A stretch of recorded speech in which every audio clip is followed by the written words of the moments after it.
Chapter 45. Kaka was quick-witted and quickly said loudly, "Sir Gank, the leader asked you to come and see him." The cloaked man glanced at Kaka. Kaka lowered his head with a strong sense of awe and retreated to the old dwarf's side. Gank's footsteps were getting closer and closer. Soon, the first victim of the Aurora shot appeared in his line of sight. Although some time had passed, it was obvious that Gank's injuries had not healed, and his spirit was rather dispirited. Gank's voice was quite loud initially, but when he saw the cloaked man, his voice suddenly became softer.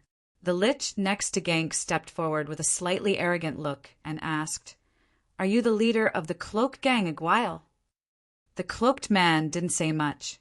He just raised his hand and opened his 5 fingers toward the wall 10 meters away. A huge, spherical, white light shot out at high speed. The ground cracked along the way. The hard wall was instantly penetrated by the light ball, leaving an exaggerated hole full of cracks. There were continuous cracking sounds caused by the destruction behind the wall. It took a long time before it gradually stopped. The power of this blow was amazing. The lich was dumbfounded, and his momentum suddenly weakened. Gank, who was at the side, thought of the scene that night, and he was scared. His strong body trembled slightly. "It's this power. This power is at least the level of intermediate demon, and it's definitely not the talent of an ordinary great demon. It is likely to be a mutated talent. It seems that it was definitely a fluke to be able to survive that night. Fortunately, I didn't trouble the old dwarf and the cloak gang during this time." The members of the cloak gang all showed excitement, but most of them were in awe of the cloaked man. For a long time, they only heard of this leader's name and never saw him. Now, it was really better to meet him in person than to know him. With such a powerful leader, the name of the cloak gang was likely to resound throughout the dark moon in the future. Only the old dwarf, Didi, felt distressed in his heart. "Master, don't demolish the yard as soon as you come. These are all magic crystal coins, Sir Aguile. Najib was presumptuous just now. Please forgive me." The demonstration of this Aurora shot made the lich lose his arrogance. His attitude changed 360 degrees, and his words became polite. "Today, Gank and I are here on behalf of Sheriff General Allen. We want to discuss something with Sir Aguile." Although Najib was afraid of the cloaked man's power, he still seemed very calm. He asked, "I have never heard of Sir Aguile's name before. May I know where Sir is from? Why did you come to the Dark Moon Estate?"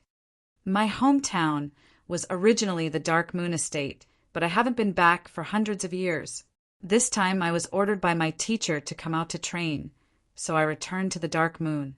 The man in the cloak was naturally Chen Rue. This statement was to deliberately confuse Aguile to make Aguile's origin more mysterious. "Teacher?" There was actually a strong person behind Aguile. Najib was surprised again. As for Aguile's origin, there was not much doubt. Hundreds of years ago, the Dark Moon was a famous, prosperous place where many powerhouses gathered. However, since the Beelzebub royal family's rebellion was quelled by the Lord of Midnight Sun, it began to decline. Many families also migrated to other places. It was likely that Aguile was one of them. Naji wanted to figure out the origin of the force behind Aguile, so he asked tentatively, "Pardon me for asking, Sir's teacher. You don't deserve to know my teacher's name." The cloaked man said coldly, "Even Alan's father, the patriarch of the Karen family, Lego, is not qualified to ask." Najib was even more surprised. He didn't expect the other party to be so arrogant, even after knowing the power of the Karen family. His origin must be extraordinary. He immediately swallowed back the threatening words that he prepared and became more careful. He asked, "Since Sir is a sensible person, I will say it clearly. Sir is experienced and knowledgeable. You should know that every place has its own rules. Now that Sir has established the cloak gang in the city, you have to follow the Dark Moon's rules. Pay a small fee every month. As long as nothing serious happens, General Allen can provide protection. I don't need the so-called protection. My teacher once said that if anyone dares to touch me, he will annihilate their entire family. I don't doubt this at all. These words made Najib and Gank's faces change. It seemed that this person was determined to turn hostile. Judging from the power just now, it was easy for Aguile to kill the two of them. The cloaked man's tone changed, but you're right. Each place has its own rules. I came to the Dark Moon just to go back to my hometown to take a look. I also want to train along the way. I don't want to divert my energy. The Cloak Gang was also established to collect some resources for the teacher. I can abide by the Dark Moon's rules. But you must not provoke me, otherwise. Najib secretly felt lucky and quickly said, "Sir, don't worry. As for the fee, it is calculated according to the number of members. Each member is 1 purple crystal coin per month. Sir's Cloak Gang has about 10 people, so it is 10 purple crystal coins per month." Due to fear of Aguile, Najib's price was already the lowest. Chinrue looked at the small cloaks around him and estimated that there were at least 20 to 30 of them. It seemed that this guy was quite tactful. In order to continue to maintain the sense of mystery, he endured the pain and threw a black crystal coin to Najib. "I'll give face to the Karen family. Don't bother me for 10 months. Najib was overjoyed. In fact, Alan only asked them to suppress the organization in the city. As for the fee, it was Najib and the others who came up with it. Most of them were greedy, so they only needed to pay Alan from time to time. Alan was the only son of the Karen family, so he naturally didn't lack this little bit of money. As long as nothing serious happened, he was happy to turn a blind eye. With the name of the Karen family, Najib had a smooth journey in the past. However, this Aguile obviously had a powerful background. He wasn't afraid of the Karen family at all, so this trip was considered a complete success. "Thank you for Sir's generosity." Najib pulled Gank and bowed. "In the future, if Sir needs any help, we will definitely do our best." Chinrue nodded and didn't speak again. Najib pulled Gank and left sensibly. The old dwarf saw that the surrounding small cloaks were staring at their master with glowing eyes. So he shouted, "All of you leave. Don't disturb the leader's rest." Those dark dwarfs and imps seemed to have woken up from a dream, and they dispersed one after another. After witnessing the might of Sir Leader, their expressions were all excited. The old dwarf said respectfully, "Master, please take a seat inside." Chinrue didn't make a sound. He strode into the house and sat on the chair in the middle. "Master." The old dwarf struggled to take out a handful of purple crystal coins. There were about 30 to 40 of them. "Master, Didi has earned 38 purple crystal coins from the 3 purple crystal coins you gave me previously. Now I offer them all to Master." 38 purple crystal coins? Chenrue's heart moved, and he said, "Why did my friend say that you earned more than 10 purple crystal coins yesterday?" "It's like this, Master." The old dwarf had completely affirmed the deep friendship between the human secretary and his master. "Sir Chinrue is right. There were only 14 yesterday, but I won another 19 in the arena last night. Plus the 5 that I earned today, there are a total of 38 purple crystal coins. Master, please check it." Chinrue saw that the old dwarf calculated the accounts clearly. He nodded secretly and asked, "What's going on with the arena?" Seeing that his master didn't accept the money, the old dwarf was even more anxious. He carefully replied, "There are several fighting competitions in the arena every day. You can bet on the winner and loser. I heard that the arena was the most lively place in the entire Dark Moon back then. It was always full, but now it's a lot more depressed. Unless there's a big competition like the Master Challenge and the Sky Battle a while ago, the audience is usually less than 30%. Chinrue has been to the arena twice, so he knows that the arena is very large. If it's full of audience, it can accommodate tens of thousands of people. Even if it's less than 30%, it's still more than 1,000 people." Chinrue was interested in the fighting competition that the old dwarf mentioned. After asking the old dwarf, he found out that the director of the arena was Eric's, one of the 3 scythes under Joseph. Those with strength and confidence could sign up for the competition. The winner of each competition would get a generous bonus, and the loser could also get a meager reward. However, this kind of fighting was quite dangerous. It didn't matter if it was life or death. Deaths happened almost every day. Last night, the poison dragon also said that Chenrue's various qualities had stabilized to a certain extent. The speed of improvement had begun to slow down. It was best to further increase his experience and stimulate his potential through real combat. Then he would summarize and improve during the special training. That was the most effective and fastest way to improve. Chenrue thought for a while and made a decision. He said, "My human friend mentioned your efforts in front of me. Since that's the case, I'll give you a chance. If you can really meet my requirements, you'll be my official servant. The Cloak Gang can also become a force that is truly under my protection." The old dwarf was overjoyed.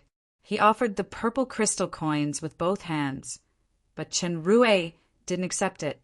Instead, he took out 2 black crystal coins and added, "These will be your activity expenses.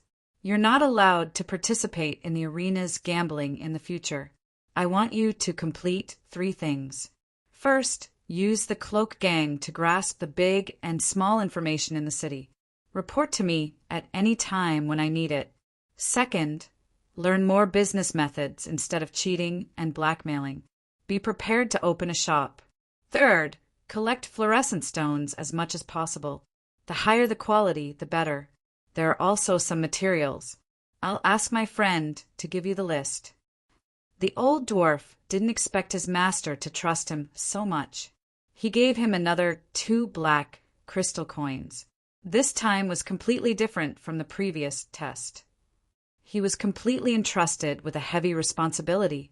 Initially, he just wanted to rely on a powerhouse to avoid being bullied. Now it seemed that this path was too correct. With Master Aguile, the Cloak Gang was no longer an empty shell. Naturally, it could develop boldly. As for doing business, it was the old dwarf's specialty. It seemed that his master wanted to give him space to perform. He immediately bowed deeply. "Didi will definitely complete Master's orders." Chenrue was eager to go to the arena to see the situation, and he didn't want to be entangled here anymore. He said, "Chenrue is my most trusted friend. His words are my orders. You must respect him like how you treat me. I'm going to a secret place to train now. If there are any important things in the future, I'll ask him to convey them."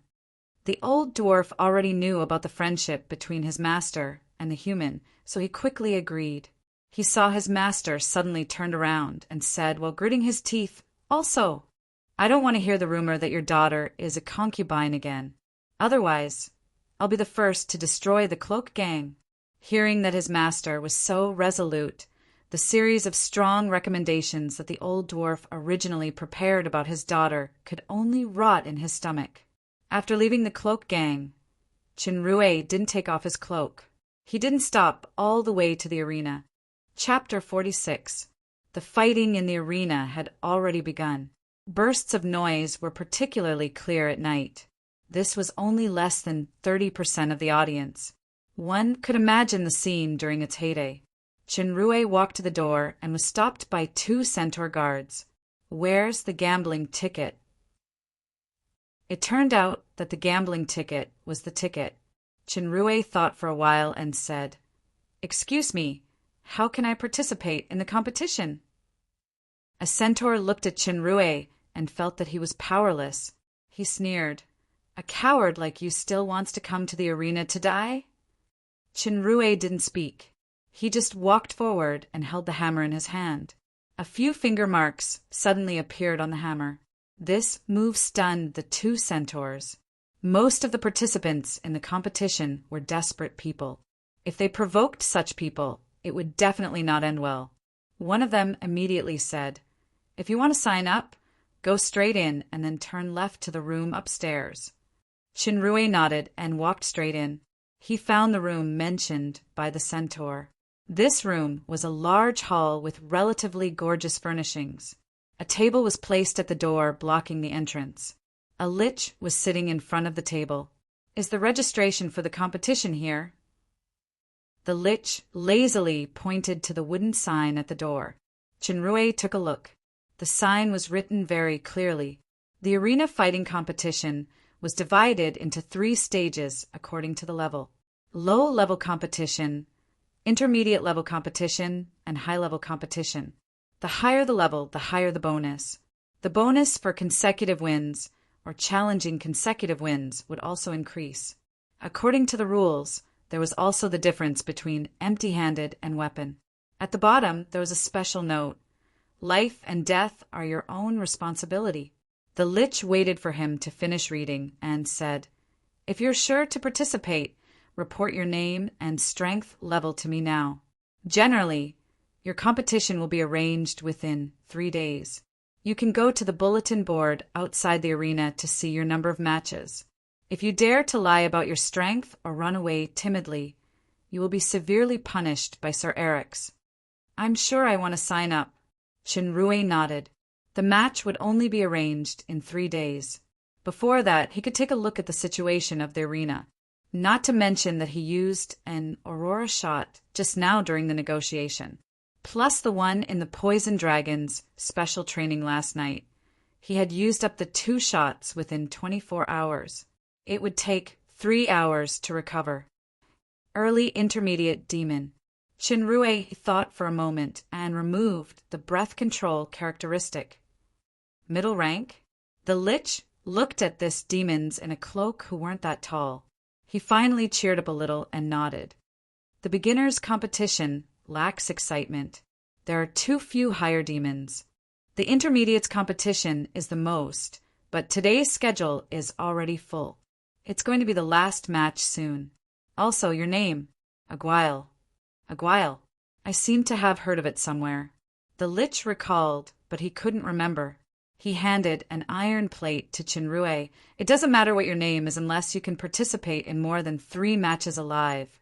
Otherwise, the name has no meaning to you. No one will remember the name of a corpse. You'll be number 64 in the future. Remember to pay attention to the bulletin board outside the arena. The competition is usually notified 2 days before, and it starts at night. Don't miss the time." Chinrue took the plate with the number 64 engraved on it. His eyes inadvertently glanced at the craft sculpture that was emitting a faint light next to the opposite sofa. He suddenly froze there. The sculpture was nearly 3 meters high with exquisite craftsmanship. It was in the form of a female great demon holding a strange, double-headed scythe in her hand. Chinrue wasn't looking at the artistic value of the sculpture, but its material, fluorescent stone. Such a big piece of fluorescent stone. "That's a sculpture made of fluorescent stone?" The lich looked back and said proudly, "This is one of Sir Eric's favorite works of art. It's carved from a whole piece of superb fluorescent stone. It will change color every hour. Sir is watching the competition now. Otherwise, he usually likes to sit here and drink." Chinrue didn't expect to have such a harvest in the arena. It was really a case of searching far and wide. It was actually a superb fluorescent stone. With this size, it was at least a few thousand auras or even tens of thousands. He had to think of a way to get it. However, there were still rooms in this hall. Could Eric's be living here? If so, it would be troublesome. At this moment, an imp ran in panic and said, "Oh no, Sir Keithon. Number 52, who was fighting against Bloody Hand, Lance, in the next match, is missing." "What?" Keithon was taken aback. Did this guy run away because he was afraid of Bloody Hand, Lance's notoriety? Does Sir Eric's know? The imp replied anxiously, "Sir Eric's has already gone to hunt down number 52. It's just that the last match is coming soon." "What should I do?" The last match was usually the highlight, and the bets were the most. If the match was cancelled, the arena would suffer great loss, and its reputation would drop too. Sir Eric's men won't leave anyone alive. Keithon looked distressed. He turned his eyes and looked at Chinrue, who just signed up. He said, "Number 64, your chance is here. There's a match that happens to be short of one person. If you win, you can get double the bonus. Chinrue's Aurora shot couldn't be used yet. Judging from number 52's escape and the fact that he could get double the bonus by defeating his opponent, this bloody hand, Lance's strength must be quite strong. He wouldn't be that stupid to fight such a terrifying opponent at the beginning of the actual battle. As Chinrue was about to refuse, a thought suddenly flashed in his mind. He pointed to the hull and said, "I don't want double the bonus. I want that." Keithon looked at the direction of his finger. It turned out to be Sir Eric's favorite statue.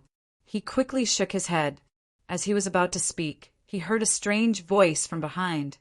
"Yes, as long as you can win Bloody Hand, Lance." As soon as Keithon heard this voice, he quickly stood up respectfully. "Sir Eric's."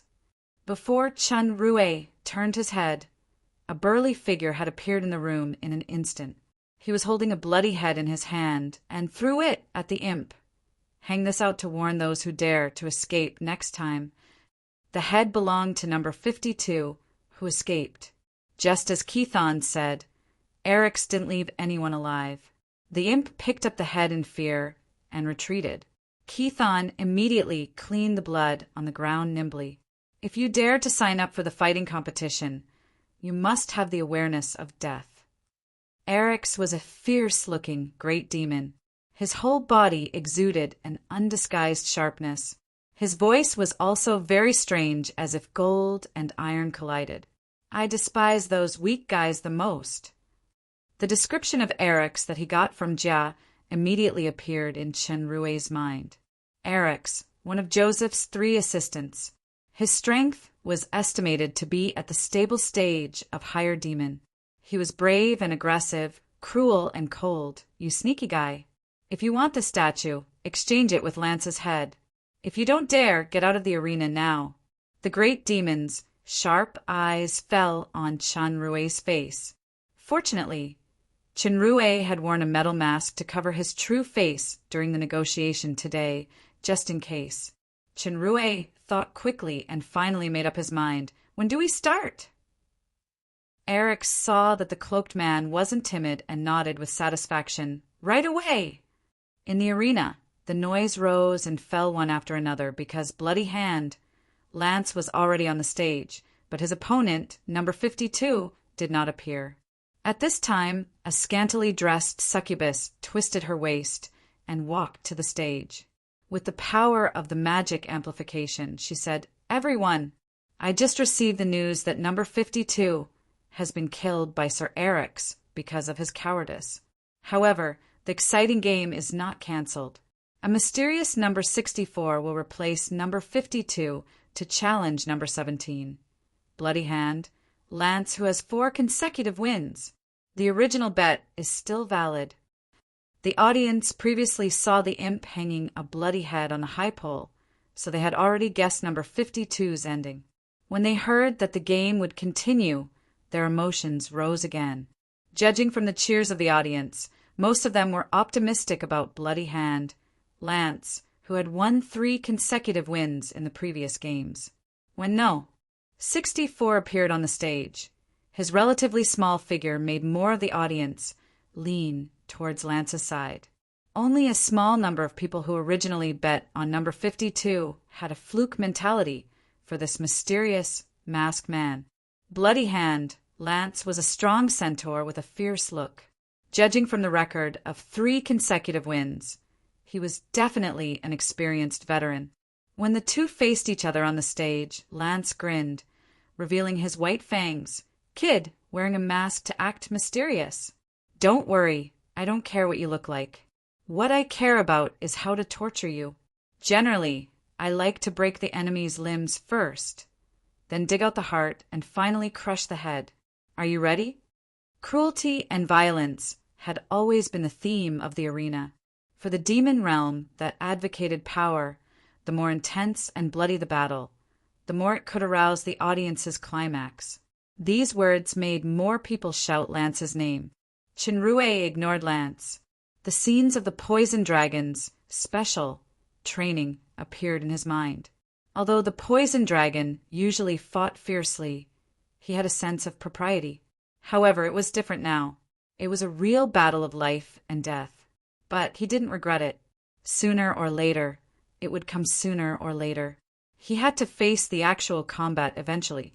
The young eagle always learned to fly after being pushed off the cliff by the eagle again and again. What Chinrue did was nothing more than pushing himself off the cliff. This battle was not only his first battle in the arena, but it was also his maiden battle in the true sense since he was reborn to the demon realm. Number 64. Do you have any battle declaration?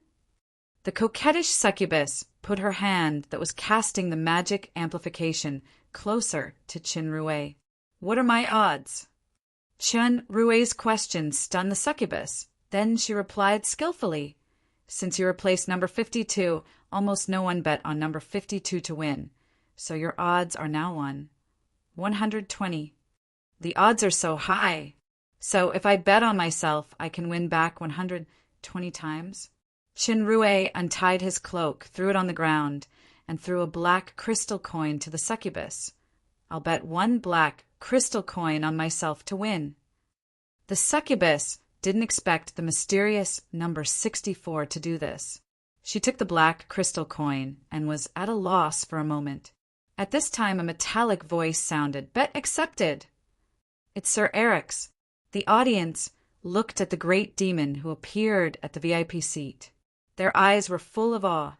Number 64's approach was undoubtedly a provocation and demonstration to Lance, but almost no one believed that this guy in a cloak could win against bloody hands who had 4 consecutive wins. Chapter 47. The succubus accepted the black crystal coin and showed a professional, charming smile. Since number 64 is a newcomer, I will first announce the rules. If there are no special circumstances, the match needs to end within 2 hours. If there is no life and death battle after the time is up, Sir Eric's will decide the winner. According to the rules, the winner of consecutive wins, Bloody Hand Lance, can choose whether to use bare hands or weapons in this match.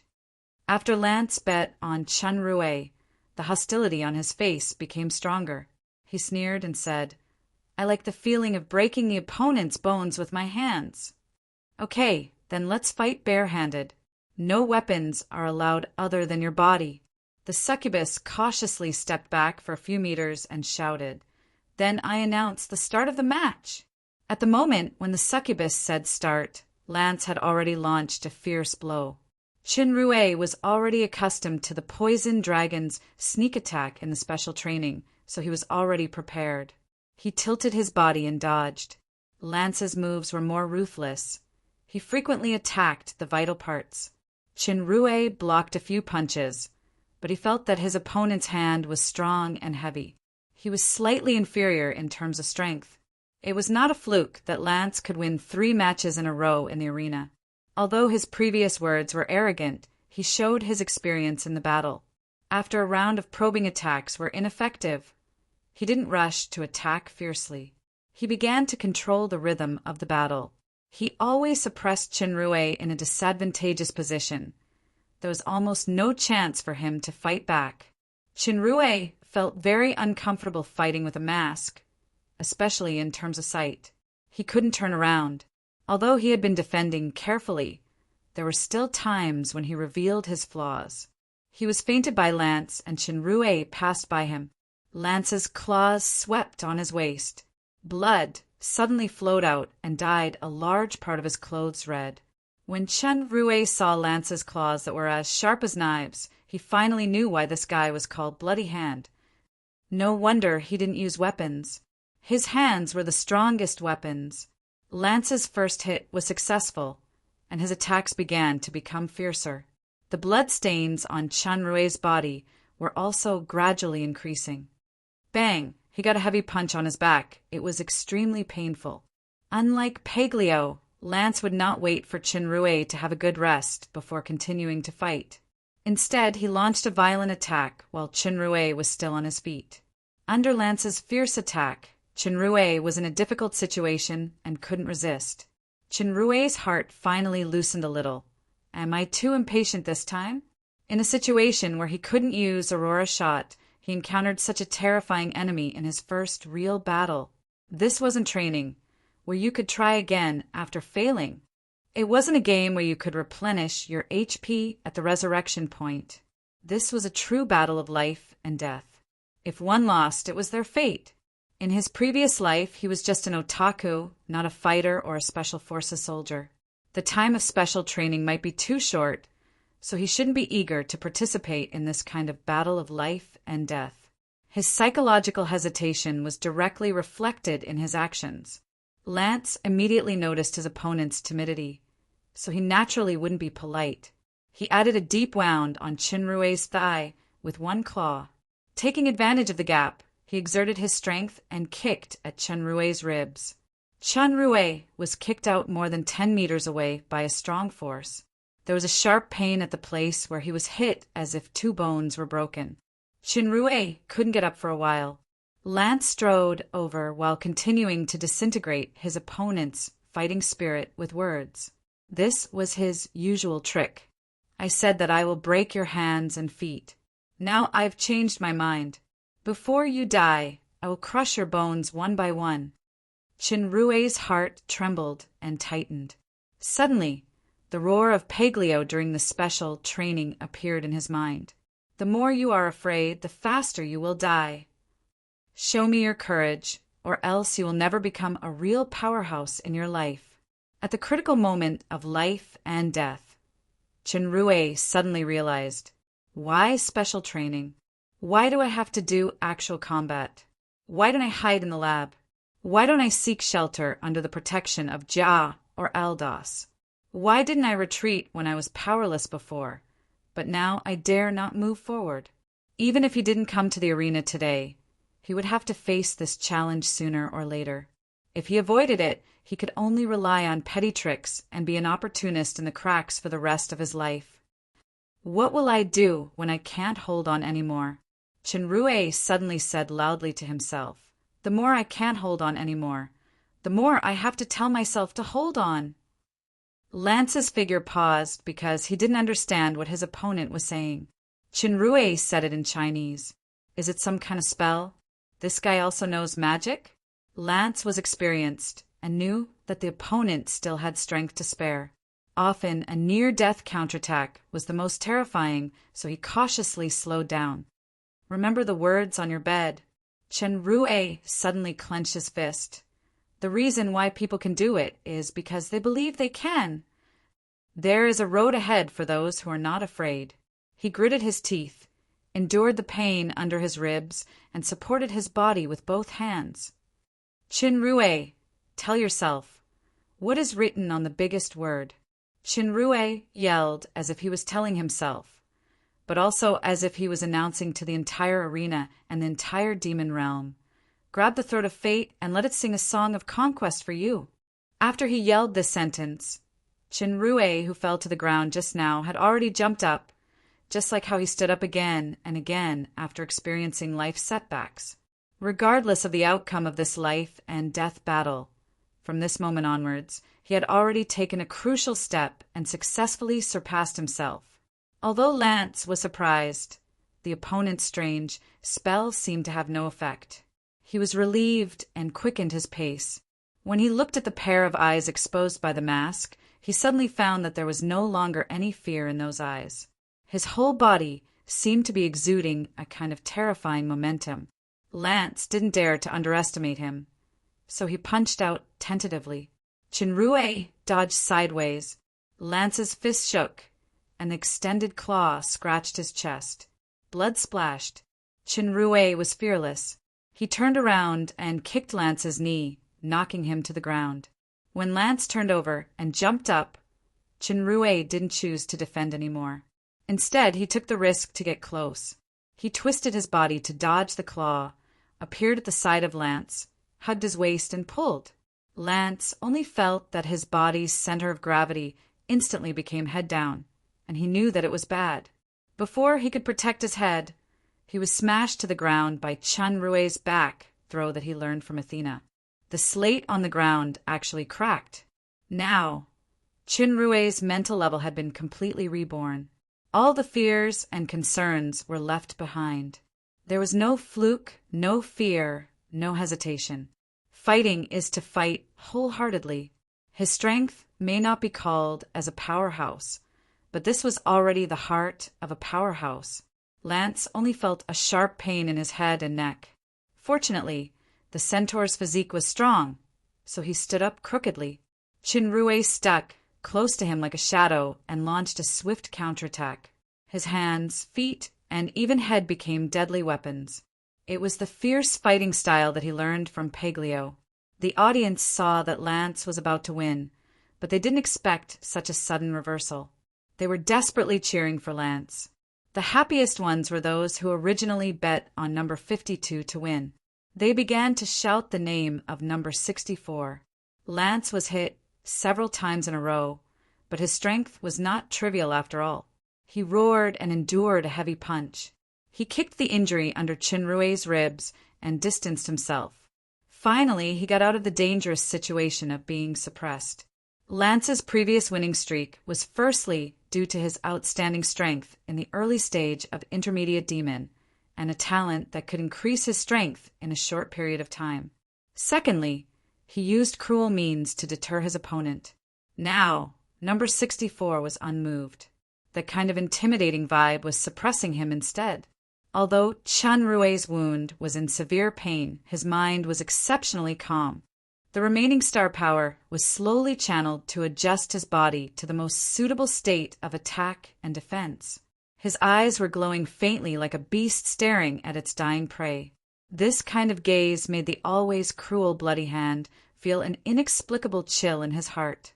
"Interesting guy." Eric's on the VIP seat suddenly said.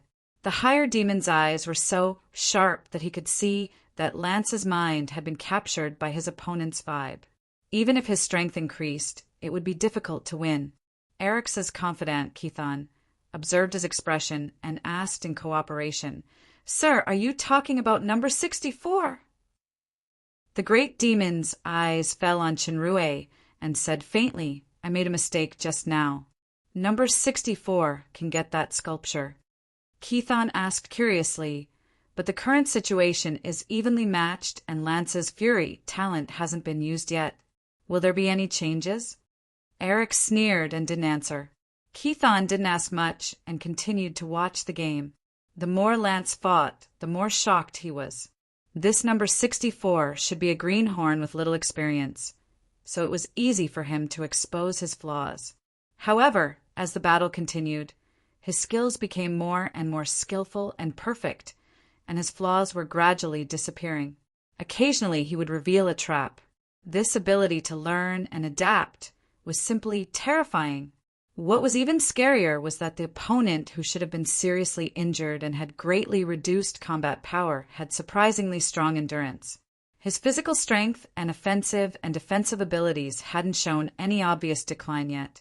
Instead, Lance himself began to feel a little weak under the influence of his injury and psychological state. How? Lance knew that he would definitely lose if this continued. He made up his mind and shouted. His muscles suddenly doubled in size, and his strength suddenly increased. "It's fury." Lance used fury. This is the mutated talent of the centaur. Quickly kill that masked man. The audience who supported Lance saw the hope of turning the tables again, and they shouted. Chinrue immediately felt the pressure, but he didn't lose his mind like before. Lance's enhancement shouldn't last long. Otherwise, it would have been used earlier. He immediately changed his tactics to focus on guerrilla warfare, controlling the rhythm and slowly consuming the opponent's strength. Keep your center of gravity steady. You can't just use your eyes. You have to judge with your feelings. Chinrue constantly recited the main points that the poison dragon usually explained in his heart. Under the state of high concentration, some of the shortcomings that were difficult to be corrected in the special training had now been actively adjusted one by one. His grasp and judgment of timing were getting more and more accurate, and his control of star power was getting more and more skillful. Just like a blunt knife, after being sharpened by the whetstone, Lance, the sharpness was gradually revealed. Chapter 48. If Chun Rue entered the status bar of the super system now, he could see that the translucent human body had undergone some strange changes. But he now focused all his attention on Lance. Lance, who entered the berserk state, seemed to be aggressive, but his heart was terrified. His attacks were often dodged or intercepted by this number 64 before they could hit him. An opponent's counterattack could always accurately appear at the most difficult part to defend. It felt like his hands and feet were tied. Although his strength had nearly doubled from before, it did not achieve the expected effect at all. He was still under the opponent's control. Number 64 seemed to be at a disadvantage, but his rhythm was not disrupted at all. He seemed to be brewing his strength, waiting for a flaw to appear. Once the flaw was caught, it would definitely be a fatal attack. What scared Lance the most was that his berserk state could not last long. It was about to end, and he was about to enter a period of weakness where his strength was greatly reduced. Bang! Chun Rue blocked a blow and felt that the opponent's strength was decreasing sharply. He found that Lance's swollen muscles suddenly shrank a lot, and he suddenly understood. He had been suppressing all his strength, and he began to counterattack fiercely. The audience was surprised to see that Lance, who used the berserk state talent, not only did he not get rid of number 64, but he was also suppressed by the opponent, until Lance's momentum was greatly reduced, and he was finally knocked down by a heavy punch and couldn't get up anymore. The last hope of the audience who bet on Lance to win was shattered. Those few people who bet on number 52 to win cheered in ecstasy. After Chun Rue defeated Lance, he panted heavily. Although the characteristics of astral form could accelerate the recovery of his physical strength, his consumption was also huge. Fortunately, those wounds had quickly scabbed, and the recovery was good. It was just that the most serious injury below his ribs still needed time to recover. Lance fell to the ground weakly. He felt severe pain and weakness all over his body. He tried several times, but he couldn't get up. He was forced to use the berserk state talent as a last resort because he was too passive under the opponent's control, and number 64's endurance was beyond imagination. Even if he didn't use berserk state, he would still die if he followed the previous rhythm. Lance originally wanted to use the power of the berserk state to give number 64 a fatal blow, but he didn't expect that the opponent was not in a mess at all. Instead, he couldn't support it, and he was finally defeated in one fell swoop. Seeing number 64 approaching step by step, the centaur with the fierce name of Bloody Hand seemed to see the scene of him torturing his opponent. His heart trembled and hurriedly shouted, "Don't kill me! I admit defeat." In fact, the rule of the arena was 2 hours to determine life and death. Within 2 hours, unless Eric's agreed, surrendering was invalid. Lance noticed that number 64 was participating for the first time, so he intended to use his remaining strength to fight. Sure enough, number 64's footsteps stopped. When the audience saw Lance begging for mercy, they cursed and shouted together, "Kill him! Kill him! Sir, please spare my life." Lance could not care less about losing face. He slowly crawled over and lay down in front of the other party. Number 64 hesitated for a moment and slowly turned around. Lance begged for mercy. His eyes were filled with viciousness. He suddenly rose up and clawed at the back of the opponent's head. Before the movement could be completed, there was a sharp pain in his throat. He was cut by a sharp hand blade. Lance looked horrified. His throat made a hee-hee sound, and he finally fell to the ground without any sound. Chun Rue might not be very clear about the rules of the arena, but he clearly remembered the poison dragon's repeated words. In a real battle, the enemy will not be lenient to you. The only way to survive is to kill the opponent. Lance's sneak attack was equivalent to seeking his own death. He became the first enemy to die in the hands of Chun Rue. The audience was quiet, watching the masked man who slowly retracted his palm, picked up the cloak on the ground, and put it back on his body. He was silent for a moment. Then he raised his fists that represented victory. The atmosphere of the arena was instantly ignited. Many people shouted, "Number 64! Number 64!" Everyone thought that number 64 deliberately led Lance to make a sneak attack just now. Then he used a clean final blow to end Lance's life. His method was indeed brilliant. In this tide of shouting, Chinrue did not feel proud at all.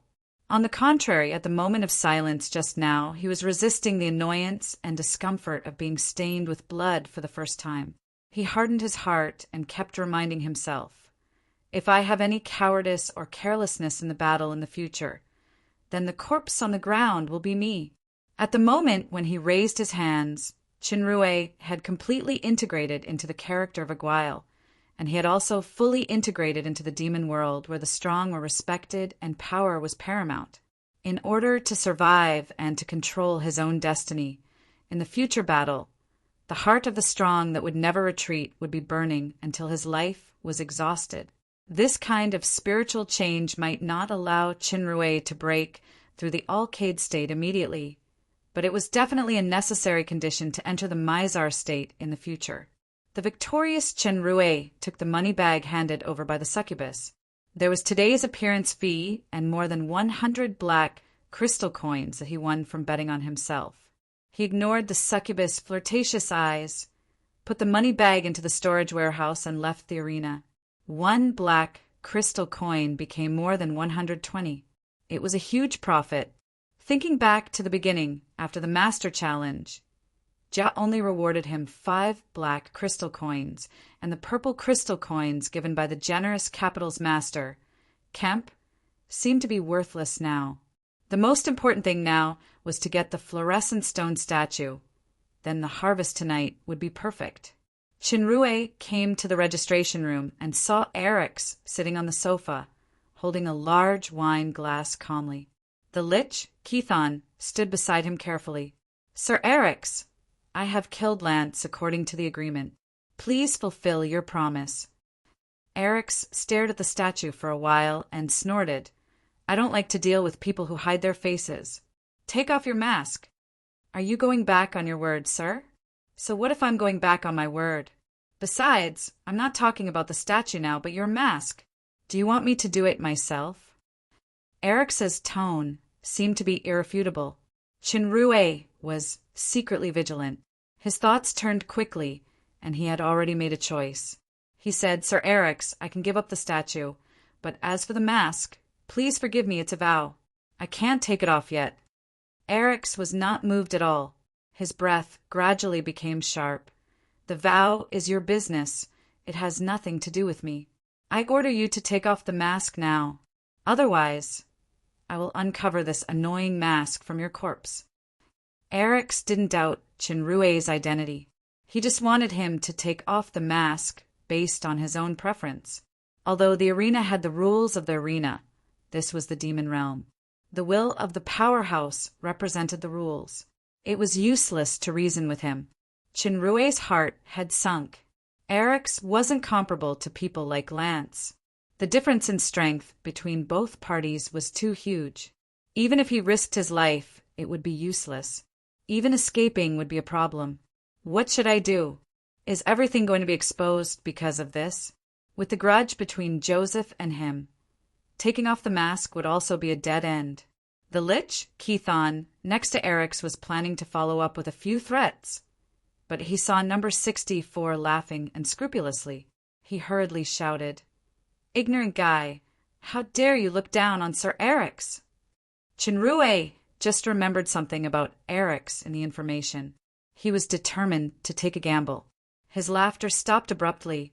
"Erix, just based on the sentence, you're my enemy. I'm now officially challenging you." Erix raised his eyebrows. Keithon on the side thought he heard it wrong. An early-stage intermediate demon actually took the initiative to challenge a higher demon? Number 64 said coldly, "I have lost my family name and the glory of my family. I once swore to the demon god that I will never take off this mask before restoring the stripped glory. Anyone who blasphemes this oath will be the target that I will defeat." Demons valued family inheritance the most.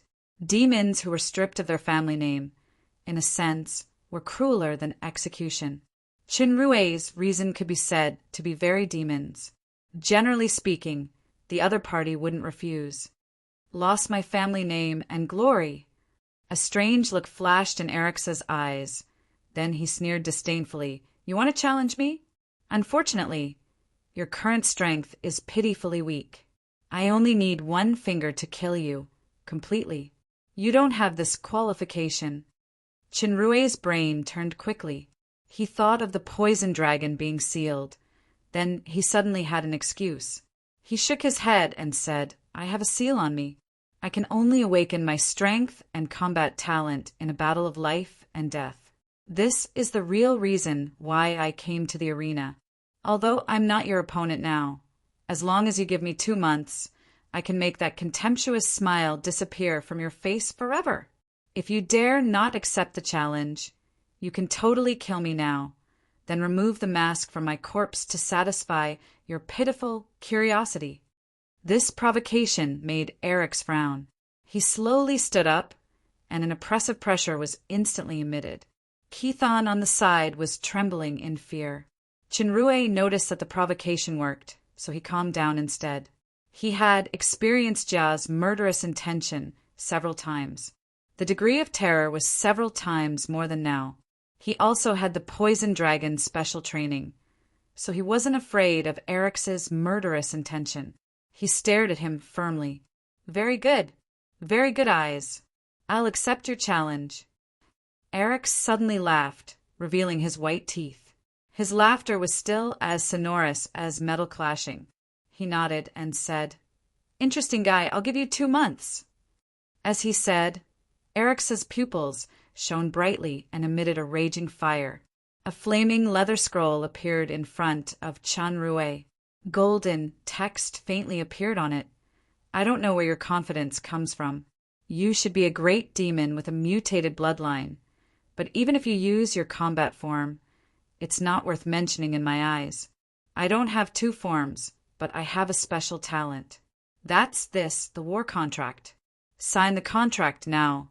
After 2 months, if you don't participate in the challenge, I can find you anywhere. Chinrue was quick-witted just now. He used a delaying tactic, but he didn't expect Eric's to have such a special talent. It was definitely too late for him to regret or ask for more time. Chapter 49. Chinrue's current strength was equivalent to a newly advanced intermediate demon. Eric's was at least a higher demon in the stabilization period, which was the early stage of intermediate demon versus the middle stage of higher demon. There was a difference of a whole realm. The difference between the two was like heaven and earth. Although Chinrue had been turning the impossible into the possible since he came to the demon realm, he used to rely on wisdom and luck. Now it was real strength. Sir Eric's, I remember. Keithon patted his head and said, The name of number 64 is Aguile, the leader of a small organization in the city called the Cloak Gang. Cloak Gang? Eric's nodded and looked at Chinrue with a cruel smile. Very good.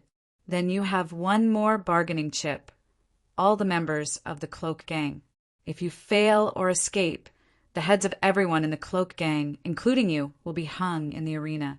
Chinrue pondered and said, I admit that this challenge is very difficult, so from now on, I need urgent special training. I don't want to be disturbed by anyone during this period. I only have one question. After signing the contract, will my whereabouts be exposed within these 2 months? It's written clearly on the contract. The time is 60 days later. I can't detect your presence within 60 days. Chinrue had no other choice. He took a deep breath, bit his finger, and wrote Aguile's name on the flame contract with his blood. The blood words turned into a golden mark and went into the flame. Eric's did the same and completed the signing of the contract. Keithon at the side was stunned. He didn't expect Sir Eric's to sign a war contract with an intermediate demon. This was simply shameful. Eric's moved his mind, and the war contract disappeared. He nodded and said, Okay. However, your current strength isn't enough to challenge me. Since you said you want to break the seal between life and death, I'll help you. Today's bloody hand, Lance is just an early-stage intermediate demon. Your next opponent is Quick Wolf, Jesse, the strongest among the intermediate demon in the arena. I'll give you 10 days of recovery and special training. The match will be held at this time 10 days later. If you fail, I don't want to repeat the consequences. I know, Chinrue said bluntly. What if you lose in 2 months? In a sense, the strategy of delaying and goading had succeeded. What was left was to rely on true strength. According to common sense, it was impossible to challenge Eric's in 2 years, let alone 2 months. However, the super system that he owned was in existence beyond common sense. Not only that, he also had Paglio and the newly transformed heart of a powerhouse. Just like the battle with Lance today, people were all forced. The greater the pressure, the more potential could be stimulated. Since there was no way to retreat, he might as well fight with all his heart. Even if he was placed in a dead end, he might as well fight with all his heart. I will lose. Eric seemed to have heard a big joke. Keithon on the side immediately seized the opportunity and sneered. If you can really break the so-called seal step by step and defeat me 2 months later, this arena and my life are all yours. However, don't take any chances to escape. Even if you escape to the edge of the demon realm, I will still take your head. A real warrior will only die in battle, not because of escape. Chinrue said faintly, turned around and left. I'm looking for some fun. Then, I look forward to cutting off your head in the arena 2 months later. Eric's smile became crueler, but there was a hint of appreciation in his eyes. Wait. As soon as Chenrue turned around, he saw the great demon waving his hand. The fluorescent stone sculpture that was more than 1 meter high slowly rose into the air and flew toward him. He quickly caught it with both hands, and he was surprised. This is what you deserve. Eric's didn't bother with him anymore. He sat down and picked up the wine glass by himself. As soon as Chinrue left, Keithon plucked up his courage and asked, Sir Eric's, you could have easily killed Aguile just now. Why did you lower yourself and sign a war contract with this incompetent person? Eric's wine glass paused. There was a hint of nostalgia in his blood-colored red pupils, but his voice became grim. Keithon, you are my confidant. You have been following me for nearly 100 years. You should know what to ask and what not to ask. The Lich looked fearful. He knew that he had said too much, so he quickly bowed. Sir, don't worry, Keithon understands. Although it was already late at night and his injuries were not light, as the 2 months period was urgent, Chinrue didn't stay any longer. He returned to the lab and immediately rode the wyvern toward the blue lake. On the way, Chinrue entered the super system. In the status bar, the experience value had reached 6%. He finally discovered the abnormality of the 3D human body. At a certain wretched part, the light ball of Alcade shone brighter. With that as the center, there were wisps of light appearing in various parts of the body like smoke. They were looming, faintly forming a thin skeleton shape. What does the change in this skeleton represent? Chinrue was puzzled for a while. After the battle with Lance, he also clearly felt some changes in his body. It seemed that the use of power was more spontaneous. Paglio was right. The more life and death the actual combat, the faster the improvement of strength. However, the next test was still very tough. Let alone facing Eric's 2 months later, the Quick Wolf, Jesse 10 days later, was a very scary opponent. Those who had the ability to survive in the arena were all battle-hardened and experienced powerhouses. Since Eric's named Jesse as the strongest powerhouse in the stabilization period of Intermediate Demon, then Jesse's strength was definitely not fake. With Chenrue's current strength equivalent to the early stage of Intermediate Demon, the danger of facing Jesse 10 days later was definitely higher than today's battle. The quality of that statue was really high. When Chenrue arrived above the blue lake, it was completely transformed. Although this thing was the source of trouble, The aura provided was not sloppy at all. It was more than 16,000 points. Now that his total aura value had reached more than 21,000 points, it could definitely be used reasonably. The training ground was the most suitable place to spend. At present, he needed to listen to the poison dragon's opinion first, then arrange an emergency training plan. After getting off the wyvern and walking a few steps, Chenrue keenly felt the abnormality behind him. He slightly leaned to the side and dodged a sneak attack. Suddenly, he fell down, facing the sky. At the same time he fell down, he launched an inverted kick. The person behind him moved faster and grabbed his leg. Chenrue used the force to rise. He used his body as the axis and spun in the air. The person couldn't catch him for a while, and his other leg was already kicking at the person while spinning. That person exclaimed in surprise and took 2 steps back, dodging this unexpected attack. Strange, you seem to have become stronger. It was Paglio's voice behind him. Your strength and reaction have improved a lot, but it's a little sluggish when you spin. Are you injured? You can even tell that? No wonder you're the poison dragon. Even your eyes are so sharp. Chenrue smiled bitterly. The injury this time isn't light.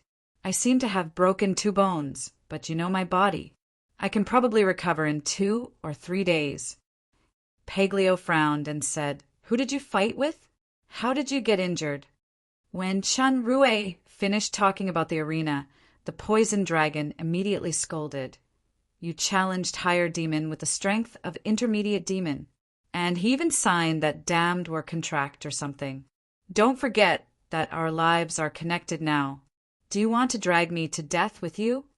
I didn't want to either. The situation was too critical at the time, and I couldn't help it. Chenrue shrugged. I went to the arena because I wanted to improve my strength as soon as possible and go to the Silent Night wetland to help you unlock the lock of light and dark. It's useless to regret now. Let's make an emergency special training plan to at least reach the strength of higher demon within 2 months. Early intermediate demon to higher demon in 2 months? Paglio's eyes suddenly widened. If it's so easy, the imps on the ground are all higher demon. Just use your cunning. Think of a way to kill that great demon in advance. Paglio, listen to me. I think this is an opportunity. Didn't you say it before? Actual combat is the fastest shortcut for improvement. As you can see, my current strength has significantly improved compared to last night. That Eric's has arranged it. The opponent I will challenge 10 days later is an opponent of the middle stage of intermediate demon. If I can win, he will continue to arrange new opponents from low to high until I can challenge him. These battles are very dangerous. But looking at it from another perspective, it's equivalent to Eric's pushing me forward. So, I want to give it a try and really fight. As Chenrue said, his eyes lit up. I almost lost my life in the arena today, but I gained a lot. I have really understood a lot of things. If I lack courage and fighting spirit, then even if I have the Grand Master's inheritance, I'm just an opportunist who relies on tricks to survive in the cracks for the rest of my life. Can I still go to the Silent Night wetland? Can I still look for the fairy dragon Rala? Not only for you, but also for myself. I need strength. I want to become a real powerhouse. Compared with the many mountains ahead, Eric's was just a small mountain in front of Chenrue. If he couldn't even conquer this mountain, how could he cross higher mountains in the future? Although the pressure was huge, it was also a motivation. The poison dragon said disdainfully, Everyone wants to be a powerhouse, but you can encounter the threat of death at any time on this road. There are only a few who can really survive to become a powerhouse. Aren't you afraid of death? Use your brain and think about it clearly. Paglio, didn't you come here step by step like this? Chenrue did not waver. I have decided, even if there are dangers of death everywhere on the road ahead, I will never back down. I don't want to be the puppet of fate anymore. I want to choke it. The poison dragon's eyes gradually calmed down.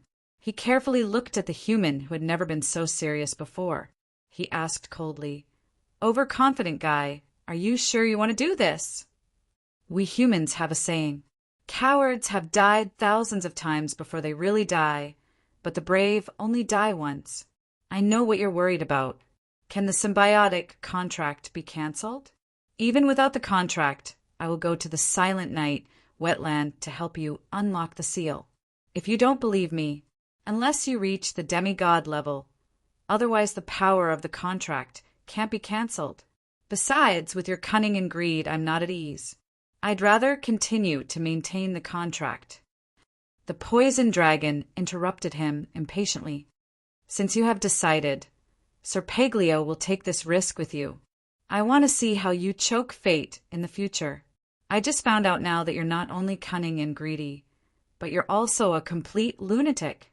I really don't understand how Sir Paglio has such a partner, but since you've decided, you can try it. If it really doesn't work, I still have a way to deal with that guy. The poison dragon then added. Although Paglio's tone was not good, he had already expressed his trust and support. The word partner moved Chinrue even more. He knew that this proud dragon had completely recognized his courage. Of course, his mouth was still as stubborn as ever. Chapter 50. Chinrue was touched. He knew that Paglio didn't like to be wishy-washy, so he smiled. Since we're partners, what's yours is mine, and what's mine is still mine. I'll help you get rid of all the treasures in the Silent Night wetland. If you have a beautiful dragon lady sister, I can also devote my life to you and will be even closer. To deal with a stubborn guy, you have to be more stubborn than him. Bah, insatiable guy. The poison dragon looked disgusted. In my opinion, you and Rala, that madwoman, are a couple. I hope that she will like you when you meet in the future. Chinrue thought of Paglio's description of Rala as a mad scientist, and he couldn't help but shudder. How is this a blessing? It's clearly a curse. The poison dragon didn't continue to joke and said, Actually, you're right. This is a good training opportunity. You have the power of the Grand Master's inheritance. Every time you survive a challenge, your awakened strength will increase a lot. Maybe you can really defeat that higher demon 2 months later. By then, you won't be far from the goal of the Silent Night wetland. Chinrue understood that Paglio had always believed in the Grand Master's inheritance. A large part of the reason why he had confidence in him was that he didn't point it out. Subsequently, the poison dragon sneered sinisterly. If you can't reach the power to compete with that guy after 2 months, come to the Blue Lake. When that great demon finds this place with the war contract, I'll deal with him. Although I only have the power of the great demon king now, it's still a piece of cake to kill a higher demon. What's more, the name Poison Dragon isn't just for show. So that's what you're talking about. The adjective cunning should be given to you. Chinrue was more certain in his heart. But before that, I won't think about this. A real battle needs to be fully focused. I can't hold any fluke mentality. The more there's no way out, the more potential I can stimulate. It seems that you've gained a lot from this actual battle. Think about how to deal with that quick wolf, Jesse. The poison dragon nodded with satisfaction. Judging from his nickname, he should be a speed type. This kind of guy was the hardest to deal with. He attacked and retreated very quickly. Your endurance and recovery ability are very strong, and you should be the nemesis of speed types, but your defense is not enough, especially when your opponent's strength is above yours. Otherwise, you could try to wear him down. What if? I can keep up with his speed? This is too difficult. The poison dragon shook his head decisively. The most effective way to train speed is to carry weights, but you only have 10 days. It's too late, not to mention that the opponent is the strongest speed type in the intermediate stage. Chinrue thought of the gravity rule of the training ground in the super system and smiled mysteriously. Maybe I have a way to greatly increase my speed in a short time. It's best if that's the case. The poison dragon knew that this partner had a magical inheritance, so he didn't ask in detail. However, even if you can keep up with the opponent's speed, the gap in strength must not be ignored. Your current physical condition is not good. Go back to recuperate and train first. Come back here 5 days later at night. When the time comes, I'll try my best to control my strength at the mid-level of the intermediate level and increase my speed so that you can adapt to it in advance. Okay. Chinrue didn't hesitate and immediately rode on the wyvern. Before leaving, Paglio didn't forget to exhort. No matter what, you must be careful. If you can't handle it, just escape here. I haven't lived enough yet. Chinrue sneered. The wyvern flapped its wings and disappeared into the night in the blink of an eye. He got up early the next morning. Aldas's reputation as a potion master wasn't just for show. Last night, he purposely drank 2 bottles of master-grade healing potion. Coupled with the characteristics of astral form, the broken rib bones were basically healed overnight. The original serious trauma had also recovered. After Chen Rue got up, the first place he went was the cloak gang. Of course, it was with the human identity of a secretary. Due to Aguile's instructions yesterday, the old dwarf, Didi, showed great respect when he saw Chinrue. Didi, Aguile has a very important thing for you to do. Chinrue's words made the old dwarf's ears immediately pricked up. You have to collect all the information of the players participating in the arena as soon as possible. Don't want the low demon. I want the intermediate demon and higher demon, especially a quick wolf, Jesse. Strategically, one must despise the enemy and have the belief and courage to win. Tactically, one must pay attention to the enemy. Only by knowing oneself and the enemy can one win 100 battles. I happen to have a piece of information here. I got it when I bet in the arena previously. Sir, please wait a moment. When the old dwarf heard that it was about this matter, he turned back to the house and quickly took out a thin manual. The corners were badly worn. It seemed that it was often used for research. Chinrue flipped through it. It really recorded the main players of each level in detail. Since Aguile just participated yesterday, he wasn't included. The record about Bloody Hand, Lance was Lance Centaur, nicknamed Bloody Hand, a powerhouse with the strength of the early stage of intermediate demon. His attacks are fierce, his means are cruel and flamboyant, and he has a berserk talent. Chinrue fought with Lance yesterday, and he secretly thought that this evaluation was indeed more objective. Jesse's information was Jesse, Dark Elf, nicknamed Quick Wolf, the strongest in the middle stage of intermediate demon. He is extremely fast, proficient in dagger and close combat attacks, has the afterimage skill, and has a strong grasp of timing. His opponents are often killed in one blow. He is indeed a speed type. No wonder he is called Quick Wolf. Chinrue frowned and turned to the last page. He saw Eric's name.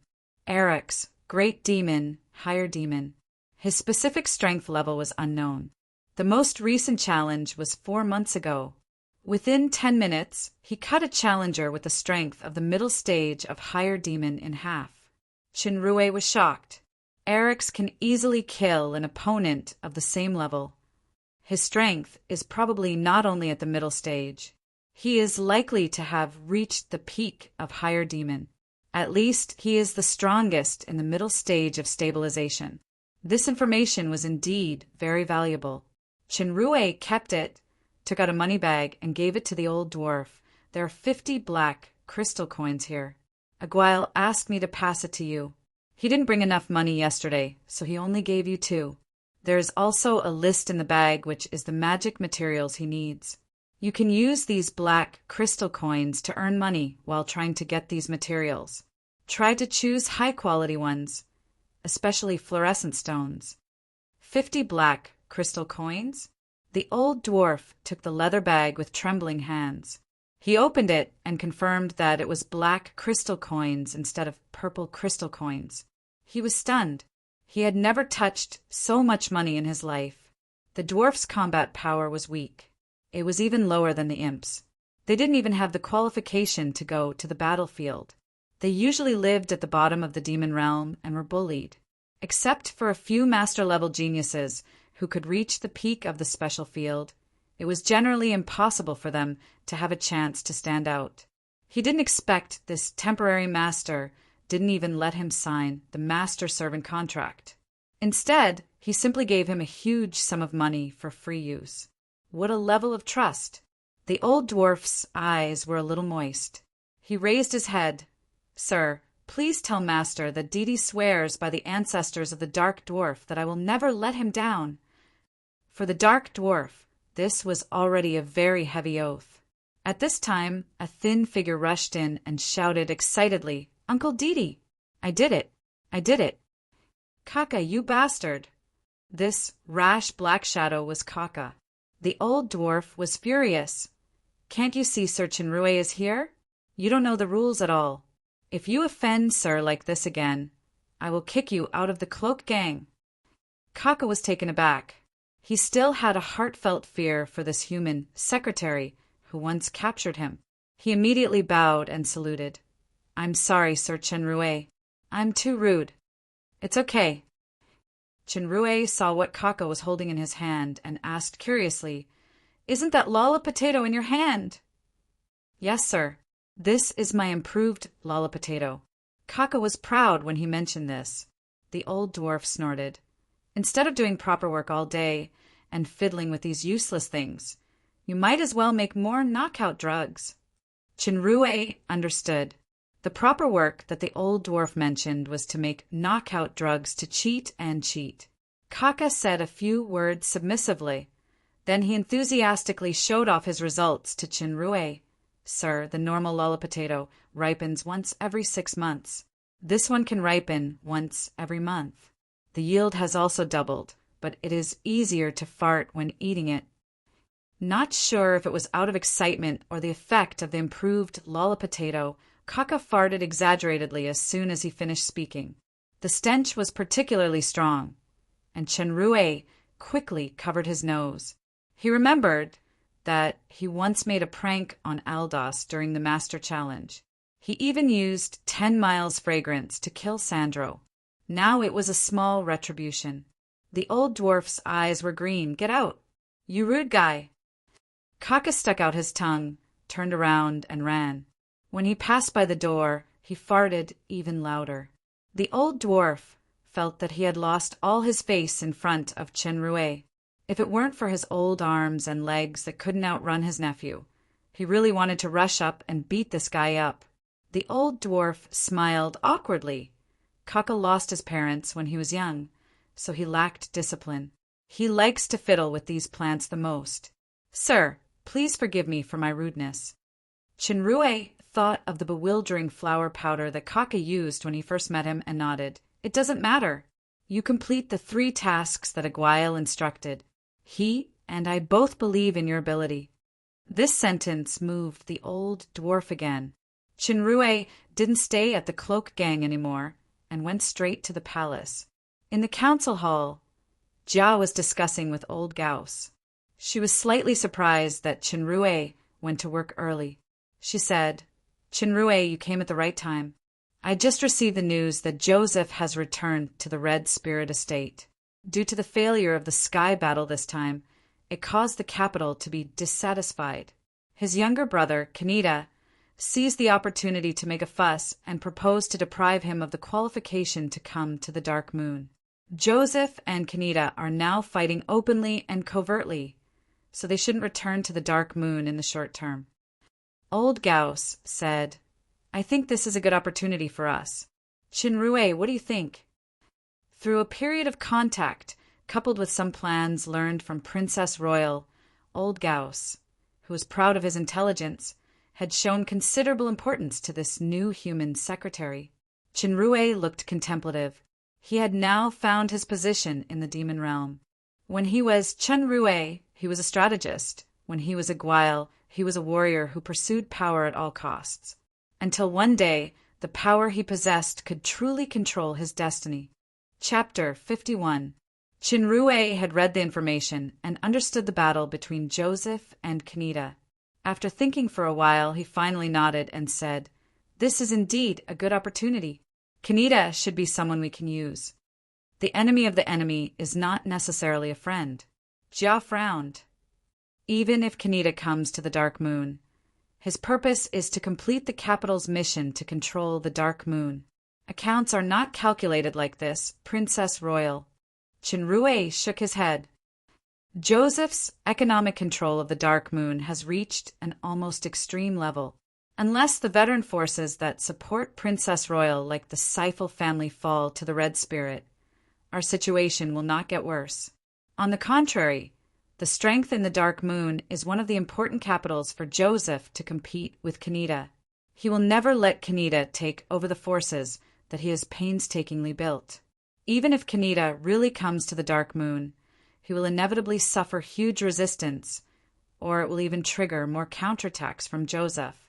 We can just use this opportunity to secretly weaken and get rid of the Red Spirit's economic control. Jia kept nodding as she listened. Old Gauss showed an appreciation. Princess Royal is right. It's really overkill to let you be the secretary. Sir Gauss has overpraised me. In fact, the position of the secretary is already high enough. Chenrue certainly didn't want to go to the front stage and attract attention. He quickly shook his head and said, I'm a human after all. I'm satisfied to be able to give some small ideas behind the scenes and help Princess Royal. This is not a small idea. Your wisdom and ability are unquestionable. Jia's beautiful purple eyes showed a burning expression. I don't like to make empty promises, but if there is a chance in the future, I will never treat you badly. Chenrue didn't take these words to heart. Times had changed. He had seen too many stories about how the birds died and how the dogs survived. Now, however, his ambition wasn't here, so he didn't care. Old Gauss changed the topic. Actually, Jia was already prepared for the weakening and getting rid of the Red Spirit's control that Chenrue mentioned just now. Although about half of the Dark Moon's business was controlled by Joseph, Joseph's half actually included the part controlled by the Mellon family.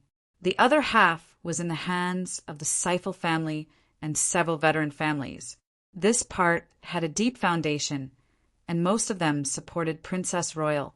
Besides, the Mellon family was just following the trend. They wanted to rely on the Red Spirit estate, but they were not truly loyal to Joseph personally. Currently, the most important issue was food. The Dark Moon was rich in medicinal herbs and ores, but it had always been short of food. Demon's food was generally based on crops, supplemented by meat. Due to the special soil quality of the Dark Moon estate, it had always been difficult to have a high yield in crops. Even during the most prosperous times, most of the food was purchased from other estates. Through the efforts of the Seifel family and several other families in the past few years, they had bred a large number of meat pigs and cattle. The source of meat had been greatly alleviated, but the more important crops still couldn't be improved. They could only rely on the supply and support of the Red Spirit estate. Chenrue once heard from Jia that because space equipment was extremely rare and its capacity was too small, it couldn't hold a large amount of food. Therefore, they could only rely on merchant caravans for transportation. The merchant caravans she sent to the south and west to buy food were all robbed and killed by the so-called bandits. They suffered heavy losses. Therefore, if the food problem could be solved, the Red Spirit's control over the Dark Moon would be greatly weakened. Food crops. Chenrue frowned and said nothing. He had too little knowledge about agriculture. Besides, the demon realm's geographical conditions were special. The Earth's agricultural knowledge might not be useful. Suddenly, he thought of the two loud farts in the cloak gang just now. His eyes lit up, and he suddenly stood up. Lala potato! Lala potato that matures once a month, and the output doubles. It seems that I almost ignored an important talent just now.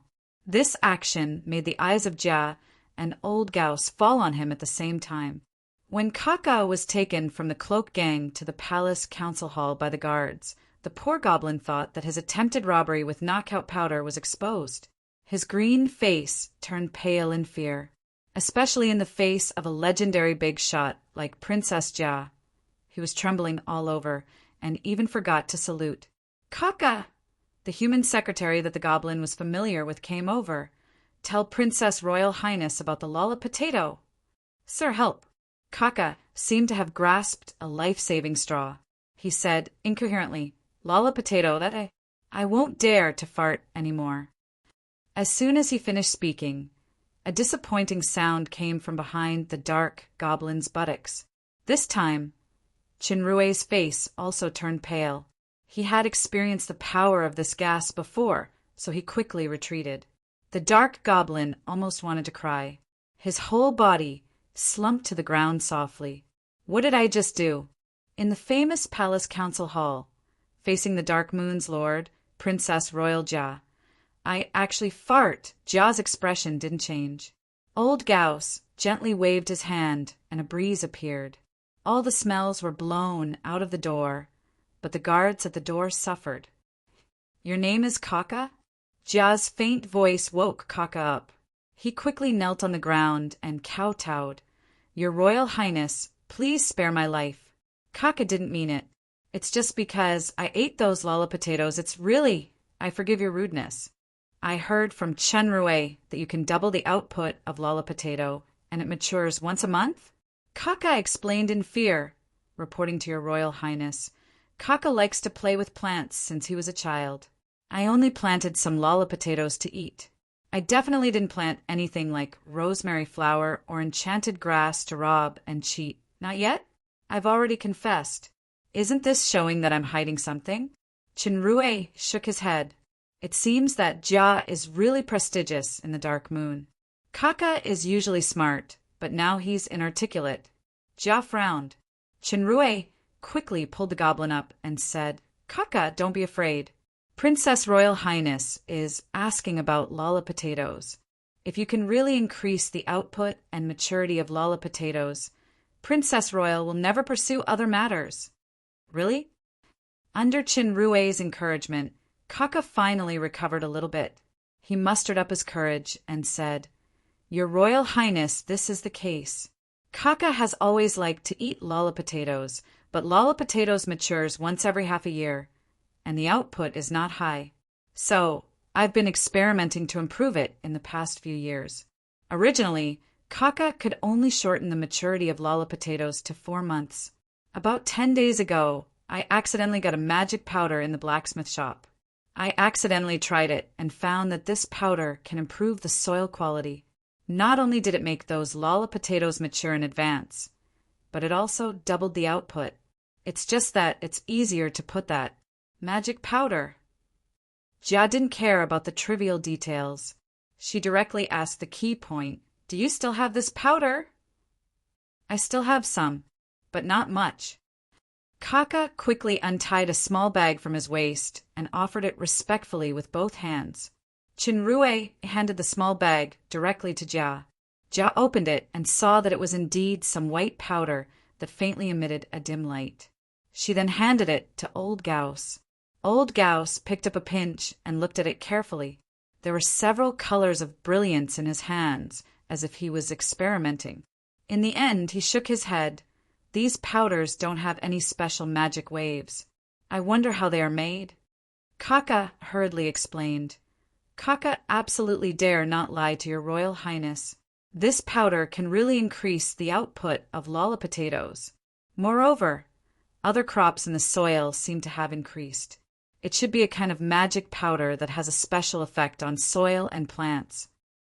Chenrue knew that Kaka dared not lie. He took the small bag from Old Gauss and looked at it.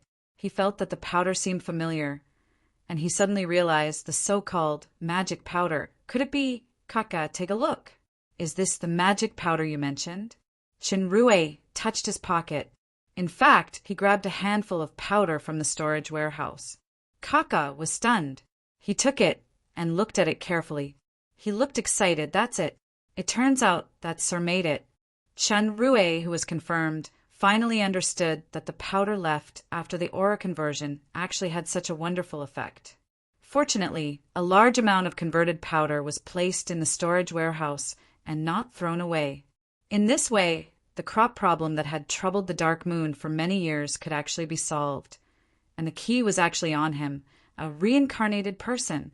No wonder Kaka said that he found the magic powder in the area of the blacksmith shop. It should be the leftover after he used the aura conversion. Actually, these weren't made by me, but something that Master Aldos experimented with. Qinrui winked at Jia. Jia immediately understood and ordered Kaka to keep the magic powder a secret. Old Gauss was astute and said that he was willing to accept Kaka as a follower. He asked Kaka to go back and pack his things now. In the afternoon, he would move to Old Gauss' residence and accept the assignment. Kaka didn't expect to get such a treatment. He quickly acknowledged Old Gauss as his master and thanked Jia and Qinrui before he left happily. Not far from the door, the lala potato gas that was held for a long time could no longer be blocked. It made an exaggerated explosion sound excitedly. Qinrui couldn't hold it anymore and laughed out loud. This laughter obviously infected Jia. Her red lips couldn't help but move. A shallow smile actually appeared on her cold face. Although this smile wasn't joyful, it showed an unprecedented flirtatious look. Qinrui was dumbfounded. Jia immediately realized that she had lost her composure. She instantly returned to her cold appearance, which made someone feel regretful. Shock flashed in the eyes of Old Gauss on the side.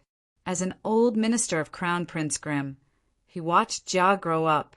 Since taking over the Dark Moon, this Princess Royal had become a complete ice princess. There was no smile on her face, even in front of her sister, Alice. Now, she actually involuntarily smiled under the influence of Qinrui. What kind of influence does this human have? Chapter 52. Now that the dwarf is gone, you can say it clearly. Jia knew that she lost her composure, so she immediately changed the topic. Is that magical magic dust from the Grand Master's inheritance? Is there any progress in your inheritance awakening? With the same speculation from Gauss, the magic dust was obviously not from Aldos. If that was the case, the Dark Moon's food problem would have been solved long ago. Qinrui naturally followed the meaning of the two and said, "It is indeed related to the Grand Master's inheritance. As long as you give me the raw materials, I can produce this magic dust in large quantities." The so-called raw materials were actually aura materials. As for the dust, it was purely recycling waste, but the role of this waste was indeed crucial for the current Dark Moon. Qinrui continued, "If it can be confirmed that the dust can improve soil quality on a large scale and increase the yield of all crops, coupled with the Seifel family's livestock breeding, then the most troublesome food problem will no longer exist. Judging from Kaka's experiment, this possibility is quite high. However, the experiment, planting, and storage of harvests must be carried out in secret. On the surface, we must continue to pretend that we must rely on the Red Spirit for supplies. Princess Royal can quietly accumulate in secret. When the various conditions are almost ripe, we will launch them together to give Joseph and the Red Spirit a fatal blow. At the same time, we can create a certain degree of internal and external troubles to restrain Obsidian.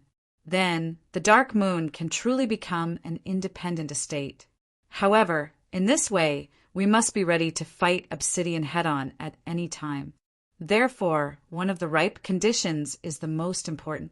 That is, the Dark Moon must have a powerhouse who can compete with Obsidian in terms of personal strength. If this condition is not met, Princess Royal should temporarily adopt the strategy of forbearance. In the war of this world, personal strength was particularly important.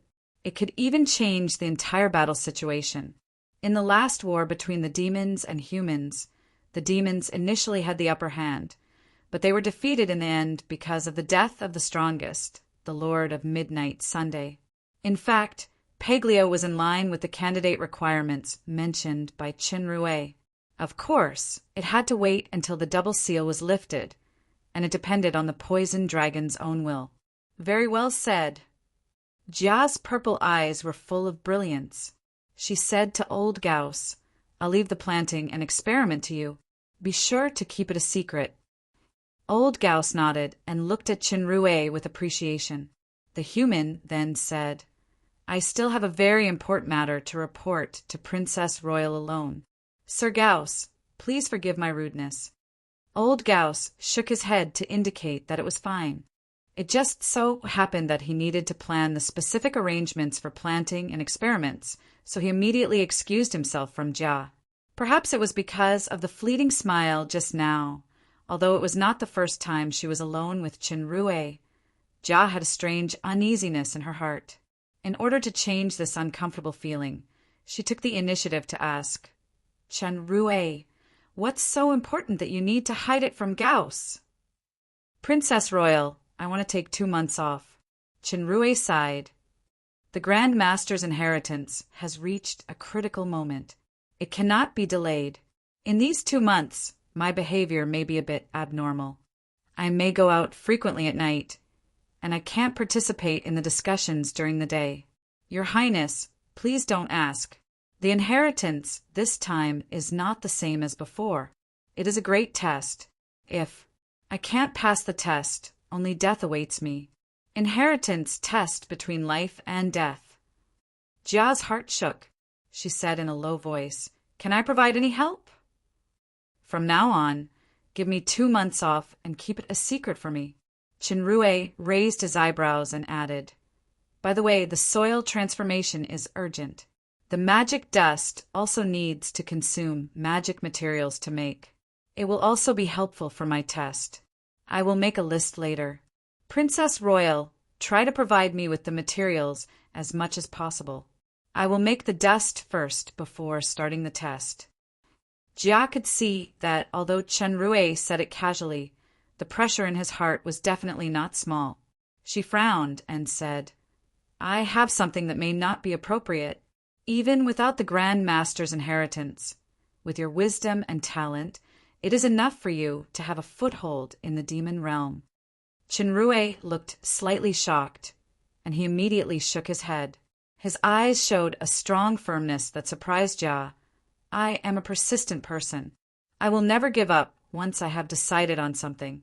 Even if there are thousands of difficulties and obstacles, I will pass the test." If there was no super system, he could only choose to take the path of a wise man with weak power. Now that he had embarked on the road of a powerhouse with the help of the super system, he naturally would not look back. More importantly, the demon realm was a world where power was supreme. Persistent. Jia seemed to think of something. She exhaled softly and became silent. Qinrui didn't know what he said wrong again. "Didn't I just want to ask for more materials to make the dust in a roundabout way? I believe you will succeed," Jia said suddenly.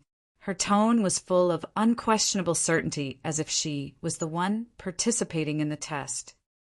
"As long as you can pass this test, I will." "Devote myself to me?" "No way." Qinrui's eyes widened. Jia quietly covered her eyes with a layer of frost. She sealed the emotional fluctuations just now and said calmly, "I will give Kia to you in advance." "A siren who can look but can't eat? Princess Royal, is this a reward or a punishment?" Qinrui smiled bitterly. Although he said so, he had keenly noticed a slight fluctuation in Jia's heart just now. Is it an illusion? Or is it the means of this Princess Royal? Or the two were speechless for a while. At this moment, a head popped out of the council hall door. "Sister!" Alice came, and she also brought Athena. "Qinrui, it's great that you're here too." Alice showed a happy look. She turned to Jia and said, "Sister, I'm here this time to invite you to attend the ribbon-cutting ceremony tomorrow." Ribbon-cutting ceremony? Jia had never heard of this term before, and she looked puzzled. Qinrui briefly explained the meaning of the ribbon-cutting ceremony. The ribbon-cutting ceremony of the Princess Retail Store added more Demon Realm elements. But the essence of inviting celebrities to create momentum was the same. Jia had learned from Qinrui that the two opened a store together. She nodded and said, "This is a good method. By then, the entire Dark Moon City will know the name of the Princess Retail Store. It must be Qinrui's idea." "Of course." The little loli pouted and said, "He is very cunning. He didn't even spend his capital, and he wants to take half of my income." Jia didn't comment. Qinrui asked, "How are the preparations for those goods?" "I've been busy with this these days. It should be fine. Alice nodded seriously and gave Chinrue a list with the names and types of goods clearly and neatly written on it. And not bad. You've made great progress. Chinrue praised Alice. The little loli suddenly became proud and began to brag about her ability. Looking at her sister's unpretentious happy smile, Jia's frozen eyes became a lot softer when she glanced at Chinrue. Alice stretched out. Chinrue, I'm exhausted these days. I'm counting on you for the next few days. No, I gave Chinrue a very important task. Jia said, Alice, you can't disturb him for at least 2 months. 2 months is so long. Alice was dissatisfied and was about to bargain, but when she saw the serious look on her sister's face, she didn't continue. Important task? Athena asked in surprise. Princess Royal, please allow me to assist Chinrue. I'm sorry, Athena. Jia shook her head. This task can only be completed by him alone. Also, you should be a newly promoted higher demon, right? Remember not to use the higher demon fire, otherwise you will suffer a backlash. I'll arrange a place for you to meditate there until you fully master the power of the higher demon fire. When Athena heard the second half of the sentence, she didn't insist anymore. She glanced at Chinrue. You have to be careful. Although Athena didn't say much, Chinrue could clearly feel the care in it. He smiled and said, Don't worry, I will. It seems that both of you can't come tomorrow. How about this? The little loli regretted for a while and smiled slyly at Chinrue. Sister hasn't tasted the cooking of a certain guy. I propose that Chinrue treat us to hot pot at noon as an early celebration. Under Jia's slightly surprised gaze, Chinrue agreed readily. At noon, together with Aldas, Old Gauss, Kia, and Slee, they had a feast in the palace. The chef was naturally Chinrue. The harmony and laughter during the meal made him feel a touch of warmth. After being reborn to the demon realm for so long, it was the first time he had such a clear feeling. He didn't know if this was an alternative sense of belonging. He was sure that with these people, plus Peglio at the Blue Lake, at least he didn't have the loneliness and fear when he first came to this world. 2 months. I must get through this obstacle. After lunch, Jia sent someone to send a large number of magic materials for making dust. Unfortunately, there were no the best materials such as jade, ice crystal, and blood crystal. Even the fluorescent stone. There were only a few pieces of low quality. However, judging from the number of materials, Jia probably brought all that could be taken out from the palace's warehouse. It was easy to be rich, but it was hard to be poor. It wasn't easy for Jia to manage this family. In order to support the development of the estate, she even sold the palace's treasures. Chinrue secretly made up his mind that if he could survive these 2 months of life and death, he must work hard to make her rich. Chinrue converted all the magic materials. It wasn't as good as the sculpture last night, but it was more than 13,000 points. The total aura exceeded the 35,000 points mark. As for the magic dust, he naturally gave them all to Old Gauss. After taking care of the rest of the trivial matters, Chinrue calmed down and entered the training ground of the Galaxy Divinity Temple. He now had a net worth of 35,000 auras. After thinking about it carefully, he chose 2 rules, twice the time and twice the gravity. The date was 1 day. It meant that only 24 hours had passed in reality when Chinrue spent 2 days in the training ground with twice the gravity. Chinrue still hadn't figured out whether the Galaxy Divinity Temple was a spiritual world or another independent space. Generally speaking, the damage or benefits in the spiritual realm could be fed back to the brain and body in reality. For example, when a person realized that he was dead in the spiritual world, then the nerve center of the brain would stop all activities, thus causing real death. Such examples were not uncommon. However, judging from the situation of the storage warehouse, the super system was more inclined to be an independent space. However, now is not the time to study this aspect. The rule of twice the time and the rule of twice the gravity were 2,000 auras per day, which added up to 4,000 auras. Chenrue saw that the auras immediately became more than 30,000, and he secretly felt distressed. It seems that it's the same in any world. It's easy to spend money, but hard to earn money. After the rules were activated, the door of the training ground disappeared automatically. The hard training officially began. Chapter 53. Although Chenrue was mentally prepared, he still felt tremendous pressure when he really faced twice the gravity. Not only his weight, but even the weight of his internal organs doubled. Breathing became extremely difficult, and the injuries under his ribs that were almost healed began to hurt faintly. In the novels or comics that he read before, training with dozens or hundreds of times the gravity was common. Now that he really used gravity training, he knew what was difficult. This was only twice. With a thought, star power began to circulate throughout his body. The speed of adaptation was indeed much faster. The muscle control of his body also felt more subtle and clear under the effect of pressure. Chenrue began to walk slowly in the space, trying to control his breathing and make some simple movements of stretching his limbs. Although it was just a small movement, it was definitely not a simple thing to move freely like in a normal state. Especially acceleration. It required multiple times of strength. At this time, the role of astral form was played incisively and vividly, so that his consumed star power was replenished in time. He didn't know how much time had passed. When Chenrue was able to run and jump freely, the surrounding environment suddenly changed, and he returned to the outside of the arena. It turned out that 2 days had passed unknowingly.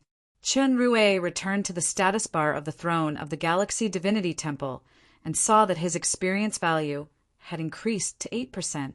It seemed that in the gravity environment, the training effect of star power was very good. In the translucent human body, the smoke-like bones seemed to be more stable, giving a more solid feeling. He remembered that a day had actually passed, but he hadn't replenished his food yet, so he quickly exited the super system. The function of the super system was very wonderful. In the training ground, there was no feeling of hunger or the need to excrete. As soon as he returned to reality, his stomach suddenly growled. He was really hungry for a whole day. As soon as Chenrue stood up, he felt that the weight of his body seemed to be a lot lighter. Instead, he was a little unaccustomed to the normal gravity. However, he couldn't use it in the room. He was secretly delighted. The thousands of auras are not wasted. This training is really effective. After replenishing his food and having a good sleep, Chenrue felt that his star power and the injury under his ribs had completely recovered. Without delay, he immediately entered the training ground. Without choosing the rules, Chenrue let loose on the training ground and moved around. He felt that his body was a lot lighter, but he still needed to get used to the state. He considered for a moment and chose the rule of 5 times the time and twice the gravity. After consuming another 7,000 points of spiritual energy, he still had more than 24,000 points left. Back in the environment with twice the gravity, Chenrue was obviously much more relaxed than the first time. He was more familiar with the control of his muscles and astral power. His training plan was actually very simple. In his daily activities, he would fully adapt to the twofold gravity, from the ordinary walking, running, jumping, then attacking and defending. 5 days was not as long as 1 day. Although he could not feel hunger or desire to sleep in the space, this kind of sleepless training was undoubtedly more unbearable. Chenrue could actually use his authority to leave the training ground in advance, but he did not do so. This kind of training was not only to temper the body, but also to temper the heart. There was no free lunch in the world. Compared with others, the super system had already provided an excellent platform for him. If he only blindly used tricks and lacked the perseverance to train hard, then it could only be regarded as stupid cleverness at best. Just like in the battle with Lance, real training was to put aside everything and devote wholeheartedly. In other words, training must have the confidence to win and the determination to die. While Chenrue clenched his teeth and perspired, The smoke-like bones in the translucent human body displayed in the status bar became more and more solidified. It was originally just a smoke-like mist, but it had now condensed into a crystal solid form. Countless light filaments were slowly flowing on the surface, circulating and growing endlessly.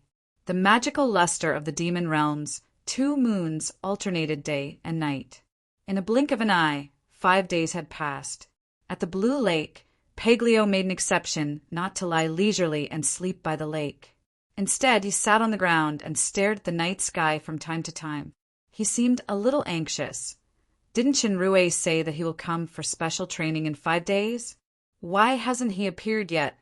At that moment, the familiar rhythm of flapping wings finally came from a distance. Paglio jumped up. This guy is finally here. Just as the wyvern landed, the poison dragon had already stepped forward, intending to make a sneak attack. Just as Paglio approached, the black shadow on the wyvern's back suddenly swoosh. In the blink of an eye, it had jumped behind the poison dragon. The poison dragon's eyes lit up, and he turned around to punch. The speed of the black shadow was still beyond imagination. He twisted his body and dodged the punch. However, the poison dragon suddenly accelerated. His fist turned unbelievably and still hit the heart of the black shadow. When it was about to hit, the black shadow punched in time. The 2 fists collided. The poison dragon didn't move, but the man was shaken out. He staggered for more than 10 meters before he stabilized his figure. He shouted, "Cheater, is this the power of the middle stage of intermediate demon? Stop talking nonsense. I'm happy. Fight back if you're capable." The poison dragon's eyes were glowing. He leaped lightly and came in front of Shinrue. Then he began to attack rapidly. Shinrue's figure was flexible, but Paglio was faster. Shinrue's eyes gradually couldn't keep up with the poison dragon's speed, but he relied on the feeling of star power and the muscle reaction trained under the gravity environment to avoid the poison dragon's attacks. He calculated the poison dragon's movement trajectory, looked for an opening and counterattacked with a karate chop. The poison dragon's figure stopped abruptly, but Shinrue's wrist was firmly grasped and he couldn't exert force. The poison dragon didn't continue to attack. He let go of his palm and looked surprised. Not only the speed, but also the power is faintly approaching the middle stage. How did you train these days? If this goes on, it is entirely possible to reach higher demon after 2 months. How can it be so easy? Shinrue smiled bitterly and shook his head. However, Paglio's evaluation of his power approaching the middle stage reminded him of the crystal-clear skeleton that was about to solidify into a solid state in the status bar, and he seemed to understand something. In the past 5 days, his life consisted of training, sleeping, and then training again. In this cycle, he entered the training ground 3 times in total. The first time, he used double the time in gravity. The second and third times, he used 5 times the time in gravity. The rest of the time was used to rest and adapt to normal gravity. Today, Shinrue had fully adapted to the state of double gravity. In the third time, he even tried not to use star power and directly used his physical strength to resist the double gravity. This attempt was definitely not easy, but the effect was coincidental. He inadvertently matched the essentials of Star Collector's body refinement. Not only did his experience value increase rapidly, reaching 30%, but his physical strength also improved rapidly in the training. That was the reason why his skeleton was close to a solid state. The function of the training ground was quite powerful, but the cost was equally high. The 35,000 auras were now only 17,000. Paglio, do you think I can beat that quick wolf with my current strength? I've checked that guy's information. He's a dark elf, good at close combat and dagger skills. He can also use the afterimage skill, which can kill the opponent with 1 hit. Paglio thought for a moment and replied, "With your current strength, at least you can fight." "I'm not sure, but at least you should be able to fight. Dark elves are gifted in speed and perception. Generally speaking, endurance is their weakness, especially when it comes to killing moves. That afterimage skill should be a combination of talent and high speed, mainly to confuse the opponent. As for how to fight, it depends on the opponent's performance on the spot. You can't be too fixed. Remember, before you completely defeat the opponent, you must not have any luck or relax. Shinrue understood the last sentence and nodded. Paglio then pointed out that although his speed had improved rapidly, his control was not enough. The real speed was not only reflected in the movement, but also the attack frequency and explosive power. He must pay attention to the perfect combination of speed and strength. Then there was the problem of timing. Facing an opponent like the Dark Elves, he must control this point well. There was no need to talk too much about the theory. The key was to understand and improve in practice.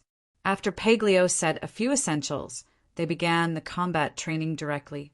Facing the huge pressure, Shinrue didn't protest the poison dragon's level of strength this time, but he actively devoted himself to the training.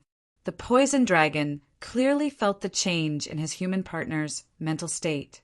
He was secretly happy, and his attacks were even more ruthless. 10 days passed in the blink of an eye. At night, the Onua City arena was brightly lit, and it was still as noisy as ever. The final match was about to begin. This time it was the arena's celebrity, the strongest among the middle stage of intermediate demon, Quick Wolf Jesse. On the other side was number 64 who killed Bloody Hand Lance 10 days ago. This battle attracted a lot of spectators, and the amount of bets placed on it had almost doubled. At that time, Jesse, who was dressed in a short suit, slowly walked down the stage. But number 64, one of the protagonists, hadn't appeared yet. Keithon on the VIP seat looked anxious, but Eric's was leisurely tasting the wine in his hand. That number 64, don't tell me he doesn't dare to come. The Lich frowned tightly. If he escapes from this battle, then our loss. Before it finished, Eric's steel-like voice sounded. He's already here. A masked man wearing a cloak walked down from the contestants' tunnel on the opposite side. It was number 64. Eric's eyes stared at the masked man for a while. Then he suddenly raised his eyebrows. Although the distance was far, with the ability of Higher Demon, he could still feel that number 64's breath had changed a lot compared to 10 days ago. Middle stage of Intermediate Demon? Eric's fiery red pupil shrunk slightly. A strange expression flashed through his eyes, and he suddenly smiled. This battle should be a bit interesting. Chapter 54. Although 10 days ago, number 64 reversed Bloody Hand, Lance, the audience also saw the situation where he was forced by Lance to be flustered. Now that his opponent was Jesse, who was much stronger than Lance, naturally, not many people were optimistic about number 64. The female succubus who hosted the match coquettishly walked to the stage and introduced the general situation and battle record of the two to the audience. Jesse was a well-built dark elf with pointy ears and short silver hair. His face and body were full of scars of different sizes. His eyes were sharp and full of vigor. It was obvious that he was a veteran who had been through many life and death situations. When the succubus asked about the match declaration of both parties, Jesse was silent. The succubus seemed to be used to it, so she asked Shinrue again. Shinrue thought for a moment and asked, "What's my odds today?" "Your odds today are much higher than the last time, 1 to 15. This is still high? It seems that I can earn a sum of money if I'm an upset." Shinrue didn't mind and threw out a money bag. "Here are 50 black crystal coins. Bet on myself to win." The audience was in an uproar. 50 black crystal coins. Such a heavy bet. Most of the people who came to watch the match were civilians. Generally speaking, 1 black crystal coin was already considered a heavy bet. Now, number 64 actually bet 50 black crystal coins in one shot. This money was enough for the demons at the bottom level to live for several years. "Our arena doesn't accept higher than..." Before the succubus finished her words, she happened to see Eric's waving his hand at the VIP seat. She immediately accepted the black crystal coins and smiled charmingly. Then 50 black crystal coins it is. Jesse, please choose your fighting style. Empty-handed or weapons? Jesse didn't seem to like to talk much. He waved the gleaming daggers in his hands. The succubus nodded and said, "Then weapons are allowed in this match. Other than weapons, no poison is allowed on weapons and no armor or magic items are allowed. Number 64, please show your weapon." "I don't need a weapon," Chinrue said plainly. He wasn't proficient in weapons. If he used it rashly, he would be restrained instead. A bright light flashed in Jace's eyes as he glanced at his opponent before returning to silence. Number 64's confidence changed the audience, who initially didn't think highly of him. Some people had started to bet on number 64 at the last minute, and the odds slowly changed. The battle began. Jesse didn't launch a surprise attack like Lance, but stared at his opponent closely. Chinrue suddenly felt like he was being locked on. He was secretly vigilant and didn't attack rashly. He just spread his star power all over his body to deal with any changes. Jesse's footsteps began to move. Unlike the high speed he imagined, his speed wasn't fast. He began to slowly circle around Chinrue. Chinrue moved his body cautiously. He maintained the position of facing Jace with himself as the center of the circle and was always on guard against his opponent's high-speed attacks. Originally, Jesse was circling around the periphery, and he was only the center of the circle. The dark elf should consume more stamina. However, the dark elf's footsteps seemed to have a strange rhythm. Chinrue actually felt dizzy after watching for a while. Just when Chinrue's eyes were slightly blurred, Jesse's speed suddenly exploded. As Chinrue just recovered from his daze, he felt that a figure had appeared in front of him in an instant. However, he didn't panic. He launched a quick blow that he had been accumulating for a long time. This blow hit the dark elf's chest, but something strange happened. The fist actually passed through Jesse's body without any hindrance, as if it hit the air. After image, Chinrue suddenly reacted. At the same time, there was a huge sense of crisis behind him. A sharp wind struck like lightning. Before it reached his body, there was already a tingling feeling. At the critical moment, the effect of Chinrue's high-pressure training under the poison dragon suddenly showed. When he moved his mind, his body had already made a muscle reflex in advance. He twisted forward incredibly, and the sharp wind brushed past his back muscles, leaving a shocking bloodstain. The sharp wind missed, but it didn't retreat. It followed up like a shadow. Chinrue only felt that his eyes were full of dazzling sharpness. The afterimage technique was particularly difficult to deal with. It was unpredictable, so he was at a disadvantage for a while. In just a while, the wounds on his body had reached 10 digits, and his cloak was gradually dyed red with blood. Soon, Jesse's storm-like offensive finally slowed down. Without waiting for Chinrue to counterattack, Jesse had already distanced himself from him at high speed. He continued to maintain the previous slow pace, obviously looking for the next round of fierce attack. Chinrue couldn't care about the injuries on his body. He adjusted his somewhat disordered breathing and stared at this terrifying opponent with full concentration.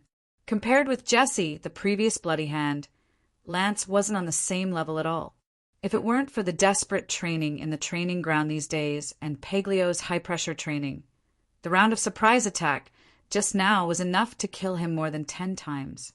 After image, fatal attack, it was the same as the information, but the confusing effect of the footsteps couldn't be seen by outsiders. Besides, Jesse's use of afterimage had reached a very clever level. It was not just a skill literally, but a killing tactic that was combined with the art of war.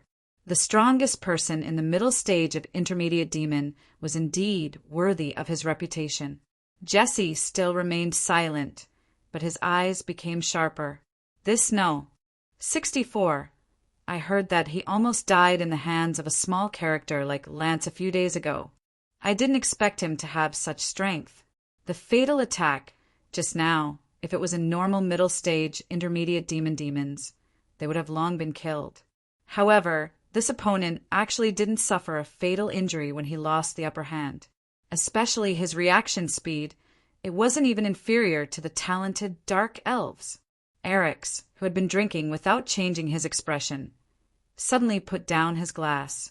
The audience saw number 64, who was initially suppressed and unable to fight back, moved. He actually took the initiative to attack. And that speed, the characteristics and strength of Quick Wolf, Jesse were no longer a secret. Even the audience understood the strengths and weaknesses of the Dark Elves. They were fast and had fierce attacks, but their endurance was relatively weak. Generally speaking, the best tactic was to defend and use physical strength to wear down the opponent.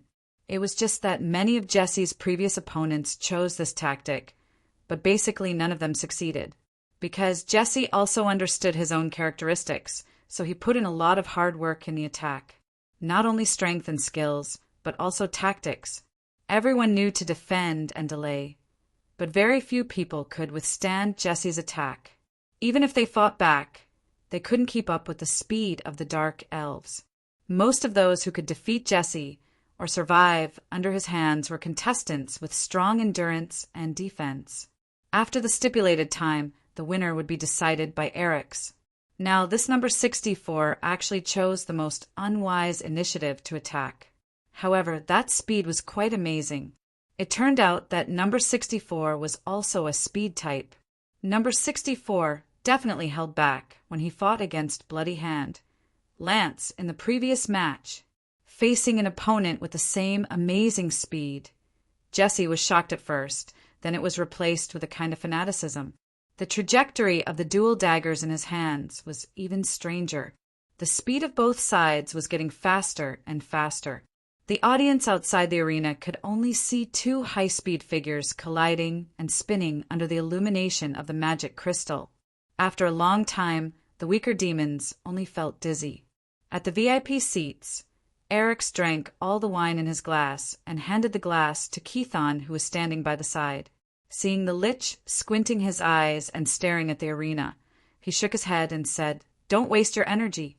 You can't keep up with their speed." "Sir," Keithon blinked his eyes strenuously, "who is faster among these two guys?" "Jesse's speed is faster." Although the two figures in the arena were extremely fast, in Eric's eyes it was just child's play. Keithon suddenly said, "So, Jesse will win in the end." Eric's shook his head. "If Jesse's speed is compared to lightning, then number 64 is the wind. Lightning is faster, but the wind is continuous without a trace.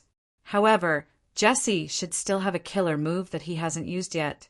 It's still uncertain who will win. Number 64 could barely kill Bloody Hand, Lance, 10 days ago."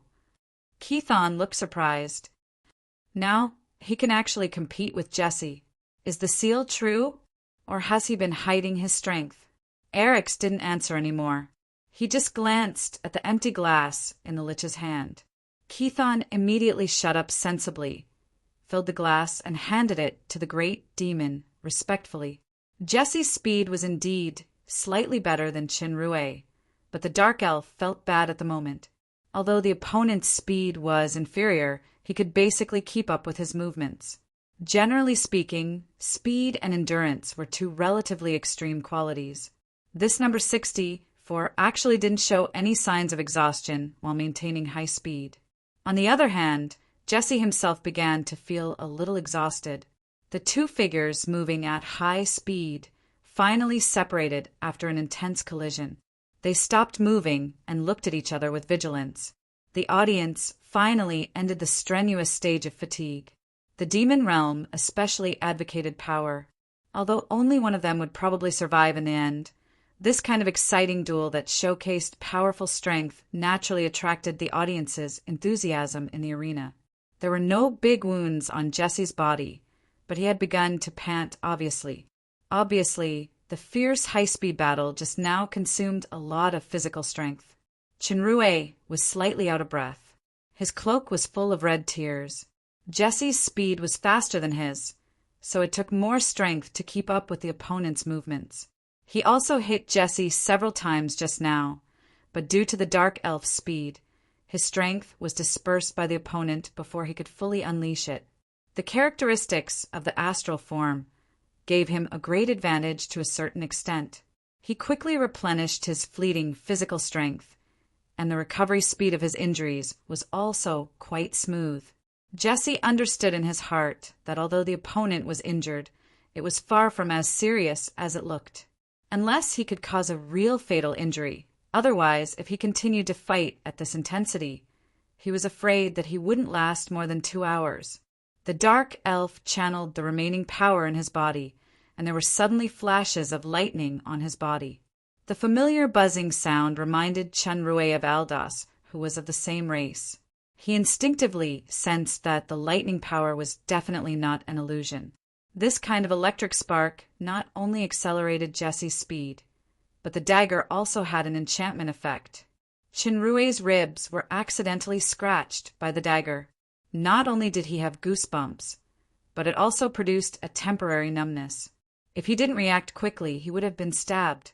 This kind of skill wasn't seen in the arena's information. It was probably the Dark Elf's secret skill or a new killer move. It should also be his final trump card. Chapter 55. Although Chunrui was passive, he expected that Jesse's state definitely couldn't last long, so he wisely adopted the tactic of avoiding the Dark Elf's attack. Thanks to Paglio's cheating training, Jesse's speed was faster than before, but it didn't reach the highest level of pressure from the Poison Dragon's training. Therefore, despite being embarrassed, Chunrui still effectively avoided the Dark Elf's attack. Sure enough, after Jesse persisted for a while, his power began to weaken rapidly, just like the Bloody Hand, Lance's Fury talent. Chunrui saw the opportunity and was about to launch a counterattack. Jesse suddenly groaned, rose high into the air, and stabbed down with his daggers. Although this kind of attack from the air was fierce, there was no leverage in the air, so it was easy to be counterattacked. For a speed type like Jesse, it was an unwise tactic. However, the Jesse in the air suddenly turned blurry, and he suddenly turned into 5, charging at Chunrui at the same time. Chunrui was taken aback. He knew that among the 5 figures, 4 of them must be afterimages, but because each of them had an electric body, he couldn't distinguish them in a rush. He quickly retreated. The speed of the 5 Jesse was instantly maximized, and they attacked the center together. Chunrui couldn't retreat anymore. 10 daggers flashed with unpredictable cold light. This was already Jesse's last and biggest killer move. Success or failure depended on this move. The audience saw 5 figures rushing toward number 64 in the center. After a tremor impact, a figure flew out far away and fell to the ground. This figure turned out to be the fast wolf, Jesse, who transformed into 5 people just now. At this time, the Dark Elf's hands no longer had daggers. He just covered his chest with difficulty and laid sideways on the ground. It seemed that he was severely injured. The killer move of the 5 lightning clones was actually countered by the opponent. Jesse's eyes were filled with disbelief. Not only that, his chest was hit 5 times in an instant, and they were all hit at the same place. The terrifying explosive force completely destroyed the Dark Elf's last remaining strength. In the entire battle, Jesse had been suppressing the opponent. Number 64's counterattack seemed to be insufficient, but at the last moment he was defeated by a decisive blow. It's fine if you don't move, but once you move, you subdue the enemy. This was supposed to be Swift Wolf style. Number 64, who was wearing a mask, pulled out a dagger from his shoulder expressionlessly. Of course he didn't. Then he kicked the other dagger on the ground away. He didn't care about stopping the bleeding and slowly walked toward Jesse. Jesse looked at the masked man walking over, and his eyes gradually turned cold. He didn't beg for mercy like Lance, but just asked, "How did you crack the afterimage?" Number 64 was silent for a while. Jesse understood that his opponent didn't want to say it, so he didn't ask anymore. He quietly waited for him to kill him. From the first time they stepped into the arena to fight, the Dark Elves had cast aside life and death. Just now, This number 64 could see through the flaws of his ultimate technique, and at the risk of being stabbed, he used a powerful counterattack to defeat his defense. He was ruthless and strong enough, although he still had worries in his heart and was unwilling to die just like that. Jace was very convinced of his loss. The audience clamored and encouraged number 64 to kill the dark elf. Those who won money were like that, and those who lost money because of the dark elves were also like that. Both types of people were equally in awe of the winner. The winner was the king. This was the arena. This was the demon realm. This move just now should be stronger. Number 64's hoarse voice sounded. When the audience heard number 64 spoke, they all quieted down, waiting for him to read the death notice to the loser. Jesse said proudly, "This is just an immature ultimate technique. I haven't fully mastered it yet. If this move reaches the perfect state, the one who dies will definitely be you." Number 64 was silent again. After a while he said faintly, "Then I'll wait for it to reach perfection." The demons who watched the battle in the arena saw number 64 actually let go of the loser, Jesse, and they started to jeer.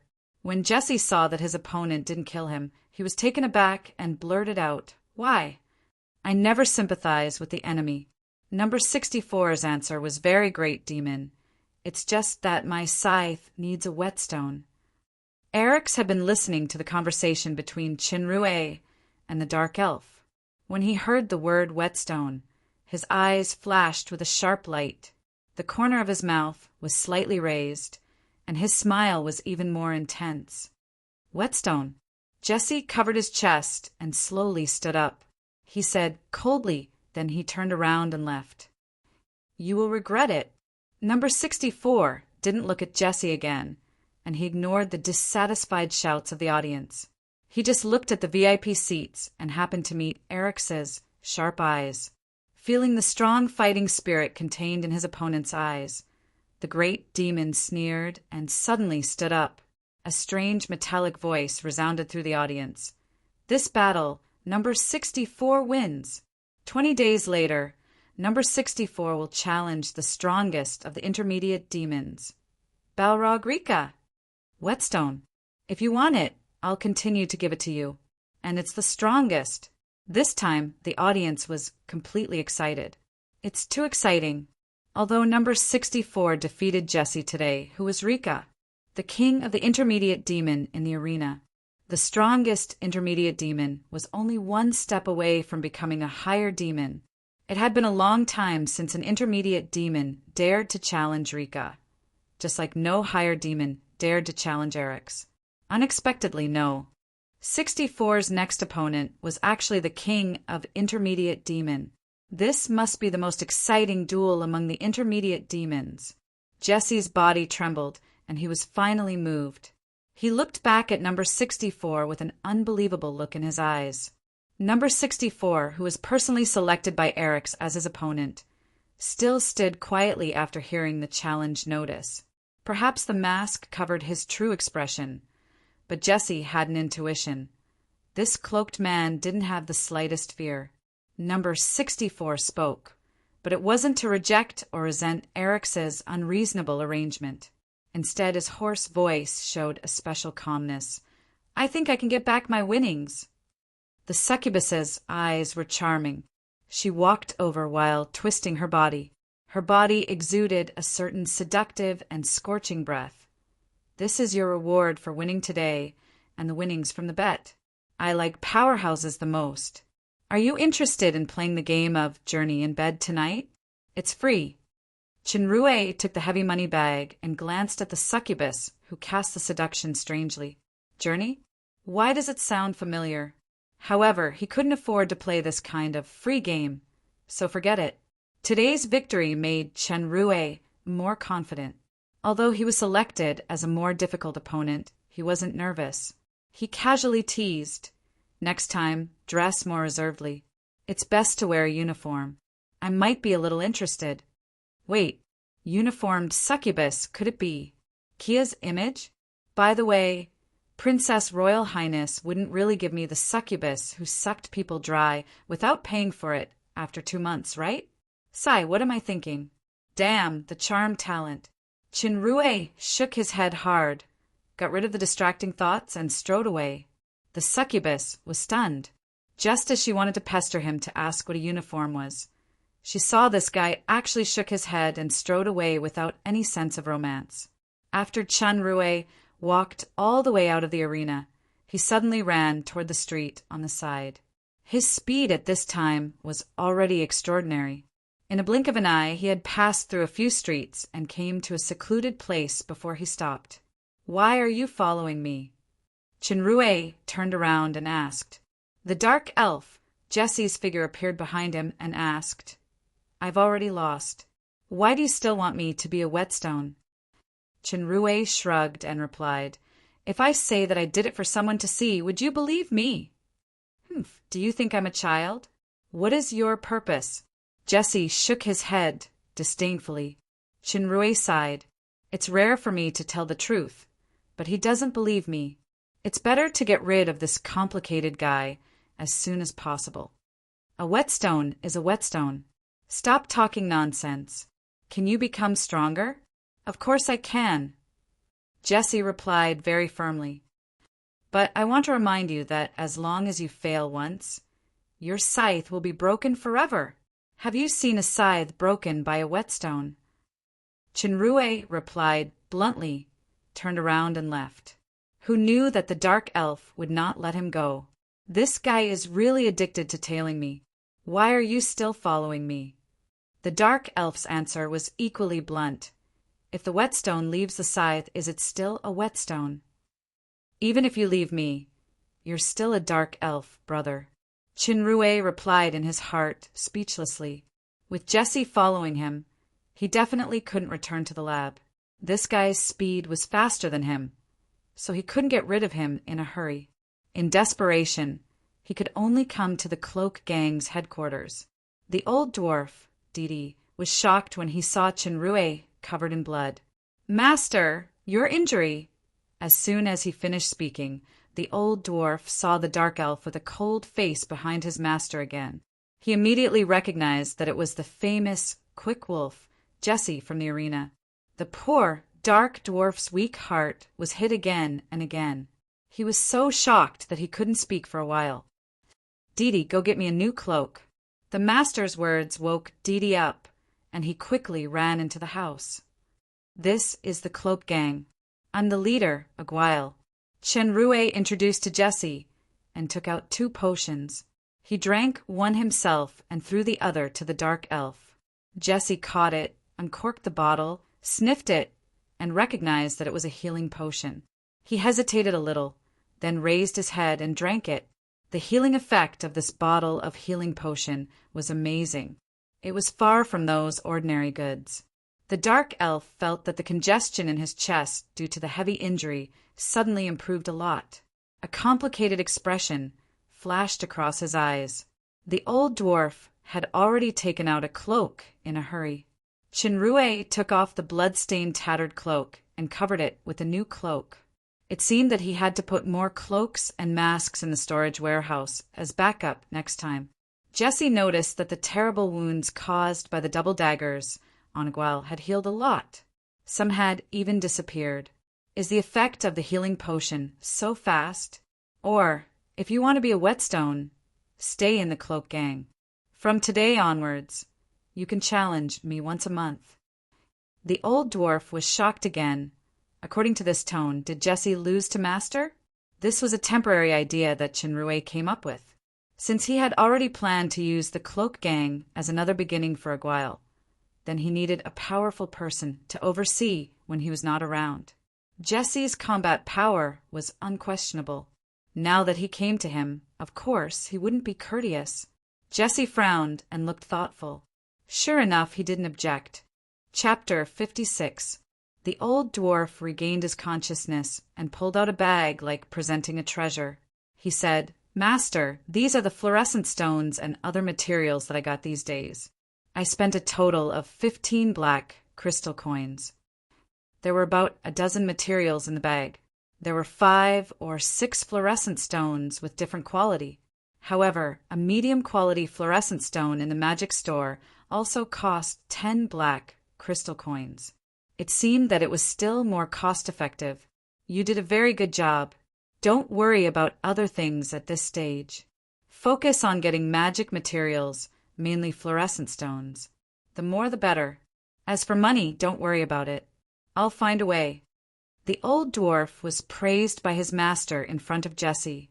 He looked happy and said, "It's like this, master. Fluorescent stone is a relatively rare material. The origin is in the Shadow Empire, so the merchants don't have much stock. However, I received a message that a merchant named Silva has a batch of stock, but the price is very high. 18 black crystal coins for a piece of high quality, 9 black crystal coins for a piece of medium quality, 2 black crystal coins for a piece of low quality. If you want to buy all of this batch of goods, it will probably cost 600 to 700 black crystal coins." Chenrue just won 750 black crystal coins, plus the bonus of 10. He had a total of 760, which was just enough to buy this batch of fluorescent stones. 10 days ago, he still had 35,000 auras, but now there were only 3,000 left. It was not enough for the training ground's consumption. Besides, he needed a lot of auras to fight Rika 20 days later. The old dwarf's news came at the right time. "I know Silva," the dark elf suddenly said. "This guy is very insidious. He still has a lot of men under him. If you deal directly, you will be swallowed up without leaving any bones." The old goblin nodded. "Sir Jesse is right. Silva doesn't have a good reputation, but he is very strong. In fact, the unpopular fluorescent stone business is just a cover for him. It is said that he is secretly doing some shady business." Chenrue pondered for a moment and asked Jesse, "Who are the powerful characters under Silva?" "The most powerful centaur is a centaur named Grau. He has reached the later stage of intermediate demon, but his strength is far from Rika's. There are many other intermediate demons. If you give me 30 black crystal coins, I will accompany you on this trip." It was too expensive. 30 black crystal coins. It was equivalent to 3,000 purple crystal coins. The old goblin almost jumped up. If the money was given to him and his daughter, it would be enough for them to live for 3 years. He didn't expect his master, Aguile, to agree without thinking, "Okay, it's a deal." Chenrue could still afford 30 black crystal coins now. The need for aura was imminent. This trip could only be successful. Failure was not an option. "How long will it take for you to recover?" Chenrue asked Jesse. When he saw the dark elf raise a finger, he nodded and said, "Didi, I will come to the cloak gang in the morning the day after tomorrow. At that time, contact Silva and tell him that I want all the fluorescent stones. You can decide the price." Didi hurriedly agreed. Chenrue did not stay any longer and directly returned to the laboratory. During this time, due to the orders of the Princess Royal, he was not questioned by the palace guards along the way. Similarly, Aldas, who knew about the 2-month test, also expressed his maximum support. In fact, the Dark Elf Master didn't know that he had been fooled by someone to challenge the Grand Master. He just hoped that the inheritance this time could bring a surprise in terms of potions. When Chenrue recovered his secretary identity, he activated the breath-holding characteristic. In the eyes of others, he was still the powerless human. He asked Kegu to send a message to Paglio to say that he was safe so that the poison dragon wouldn't worry. During this time, Kegu was already familiar with the way back and forth between the Blue Lake and the laboratory. After the wyvern left, he returned to his room. During this time, the improvement of his mastery of star power and muscle strength control made his experience value skyrocket. Of course, the experience value was just a numerical display. It didn't mean that he could level up when his experience value reached 100%. It just showed that his proficiency in his current strength had reached a certain level. The skeleton made of light filaments in the status bar had been completely stabilized. This was the result of his 10 days of special training. To be precise, he had used 5 times the time and 2 times the time once, which was equivalent to more than a month. This change in the human form not only made Chen Rui's strength reach the middle level of intermediate demon, which should be the stable state of Alkaid, but it also greatly enhanced his physical defensibility. Although the fierce battle in the arena today was dangerous and there were many injuries, he actually didn't suffer too serious injuries. It was just external injuries, which were much lighter than the battle with Lance last time. Today, the real mystery that Chenrue was able to crack Jesse's ultimate move was the analytical eyes. Among the 5 Jesse shadows, only one had real analytical data, which was the real body. Although the other 4 couldn't be judged by the naked eye or feelings, they couldn't hide from the analytical eyes. This also brought inspiration to Chenrue's future battles. In the status bar, the countless light filaments centered on the white light ball of Alkaid did not retract into the bones after the bones were completely solidified. Instead, they expanded further and concentrated on the bones in a strange way. They were hazy like gauze-like pieces of muscles. With the experience of the gravity training ground, Chenrue faintly understood that once these muscles became solid like the bones, the Alkaid state that focused on body training was likely to be successful. If he could really reach the perfect Alkaid state, then undergo a 2-star evolution and break through to the next Mizar state, then it wouldn't be a fantasy to rival higher demon. Practice proved that the gravity rule was the best way to train the body. In the current state, 2 times gravity was not very useful anymore. The next step should be 4 times. However, at 4 times gravity, even without the time rule, it would still take 4,500 auras a day. The materials provided by the old dwarf just now provided a total of 1,500 auras. Together with the original 3,000 auras, it was a total of more than 4,500 auras. It would be better to wait until the day after the transaction with Silva. His mind and body were too tense these days. Everything should be done in a proper way. Otherwise, it would be counterproductive. I'll take a break during the day tomorrow. Then I'll go to the Poison Dragon for special training at night. Chenrue slept until dawn. He got up to eat something and walked out of the lab. He happened to meet Slee. The imp reported something to him. It turned out that the centaur, Zack, of the decapitation blacksmith shop, happened to get a large batch of waste ores a few days ago. He wanted to find Chenrue to deal with it. Unexpectedly, Chenrue was in retreat training. The imp was instructed by Aldos, so he didn't dare to disturb the room. Now that he saw his master coming out, he quickly reported. Although a piece of, or didn't provide much aura, it was still something. Chenrue was in urgent need of aura now, so he immediately rushed to the blacksmith shop. Zack deliberately bought a large batch of waste ores with crystals. When he was worried that he couldn't use it, he was overjoyed when he saw Chenrue coming. Zack, because Princess Royal gave me a mission. I've been very busy these 2 months, so I'm late. I'm sorry. The human's apology moved Zack. My friend, you are now the secretary of Dark Moon City. Of course, Princess Royal's mission is more important. Zack is very grateful that you can take the time to help here. Chenrue didn't explain, so he patted Zack's shoulder. Well, we are friends. You don't have to be so polite. Let's go and see those ores. Zack immediately brought Chenrue to the yard. There was a large pile of ores here, about 100 pieces. The crystals on them were more than what he saw last time. In the eyes of the blacksmith, the ores were basically waste ores. But in the eyes of Chenrue, there were more auras. Chenrue, there are more ores here. Zack scratched his head embarrassedly. I don't know if the powder you brought is enough. If it's not enough, I can give you some money to buy from the master. The more, the better. Chenrue said in his heart and shook his head. Don't worry, it's enough. However, you have to collect all the powder after the crystallization for me so that I can give it to Master Aldos for research. The centaur naturally agreed to this request. Chen Rui immediately began the work of turning waste into treasure.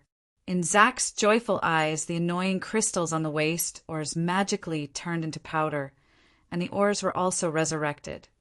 There were more crystals on these waste ores, which provided more auras. After some work, Chen Rui harvested more than 4,000 auras. The total was close to 9,000 auras. Chen Rui took the powder that Zack collected and said, "Zack, let me know when you buy ores next time. As long as I can leave, I will come as soon as possible." "Thank you so much," Zack nodded quickly. "My brother and I can't consume too much ores in a short time. Besides, the situation of the mine has been very bad in recent years. I heard that some bandits even occupied the main pit. These waste ores were stolen from the main pit by the miners who risked their lives." Chen Rui heard from Jia that the trade route in the west was controlled by bandits, but he didn't expect these guys to extend their hands to the mine. Although a piece of waste ores could only provide dozens of auras, there was a saying that many grains of sand could make a tower. The accumulated waste ores for hundreds of years added up, and the aura that could be provided was definitely a considerable number. At present, the urgent collection of magic materials, such as fluorescent stones, was also a last resort. Moreover, the cost was too high, so it was not suitable for long-term development. After passing the test of these 2 months, he must go to the mine and dispose of all those waste ores. This was also a mutually beneficial action of turning waste into treasure. Leaving the blacksmith shop, Chen Rui thought of Alice's newly opened shop. Due to the emergency special training a few days ago, he couldn't attend the opening ceremony. Now that he had some free time, he naturally had to go and take a look. Walking to the wide street, he could see a huge signboard hanging above the original weird shop at the end from afar. There were 3 glowing magic words: Princess Retail Store. Chapter 57. The effect of this signboard was not bad. Chen Rui gave an above-average evaluation. As he walked closer, he saw that the number of customers entering and exiting the store had increased significantly.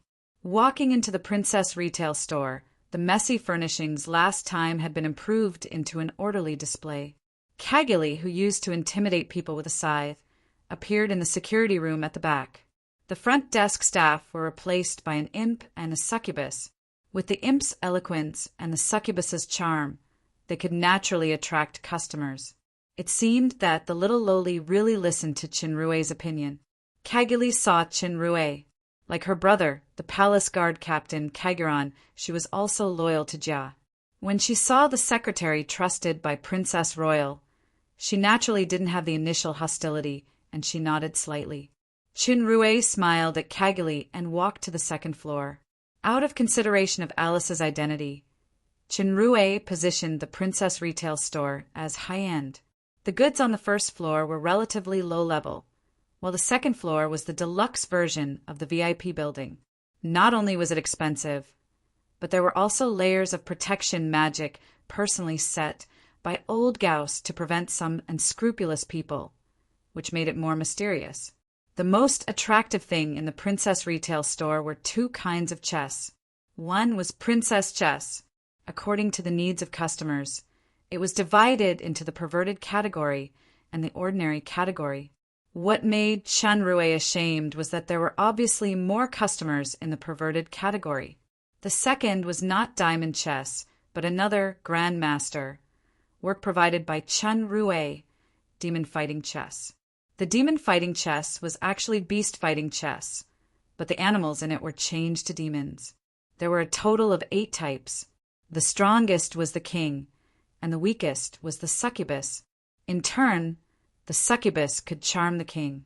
Some rules and names were adjusted accordingly. Since demon fighting chess was easy to understand and could be played by 2 people, its popularity was much higher than princess chess. It became the Princess Retail Store's signature product. Since there was a precedent of little princesses' piracy, it was only a matter of time before these things were imitated. So Chen Rui introduced the concept of branding. All the products in the Princess Retail Store had a special magic logo, which was the trademark.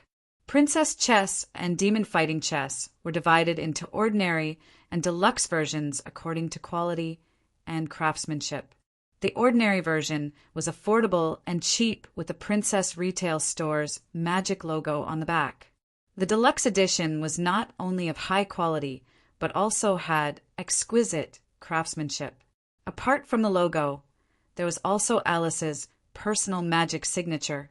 It was a limited edition, so it was naturally expensive. In addition to the 2 types of chess, there were some other products on the second floor. As for the unhealthy books that seriously affected the mental health of young girls, a certain lowly reluctantly took them off the shelves and destroyed them. The most expensive item was the royal family's out-of-print collection.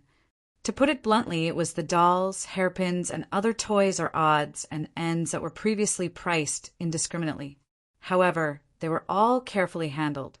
Not only did they come with exquisite packaging, but they also specially marked the history of these things.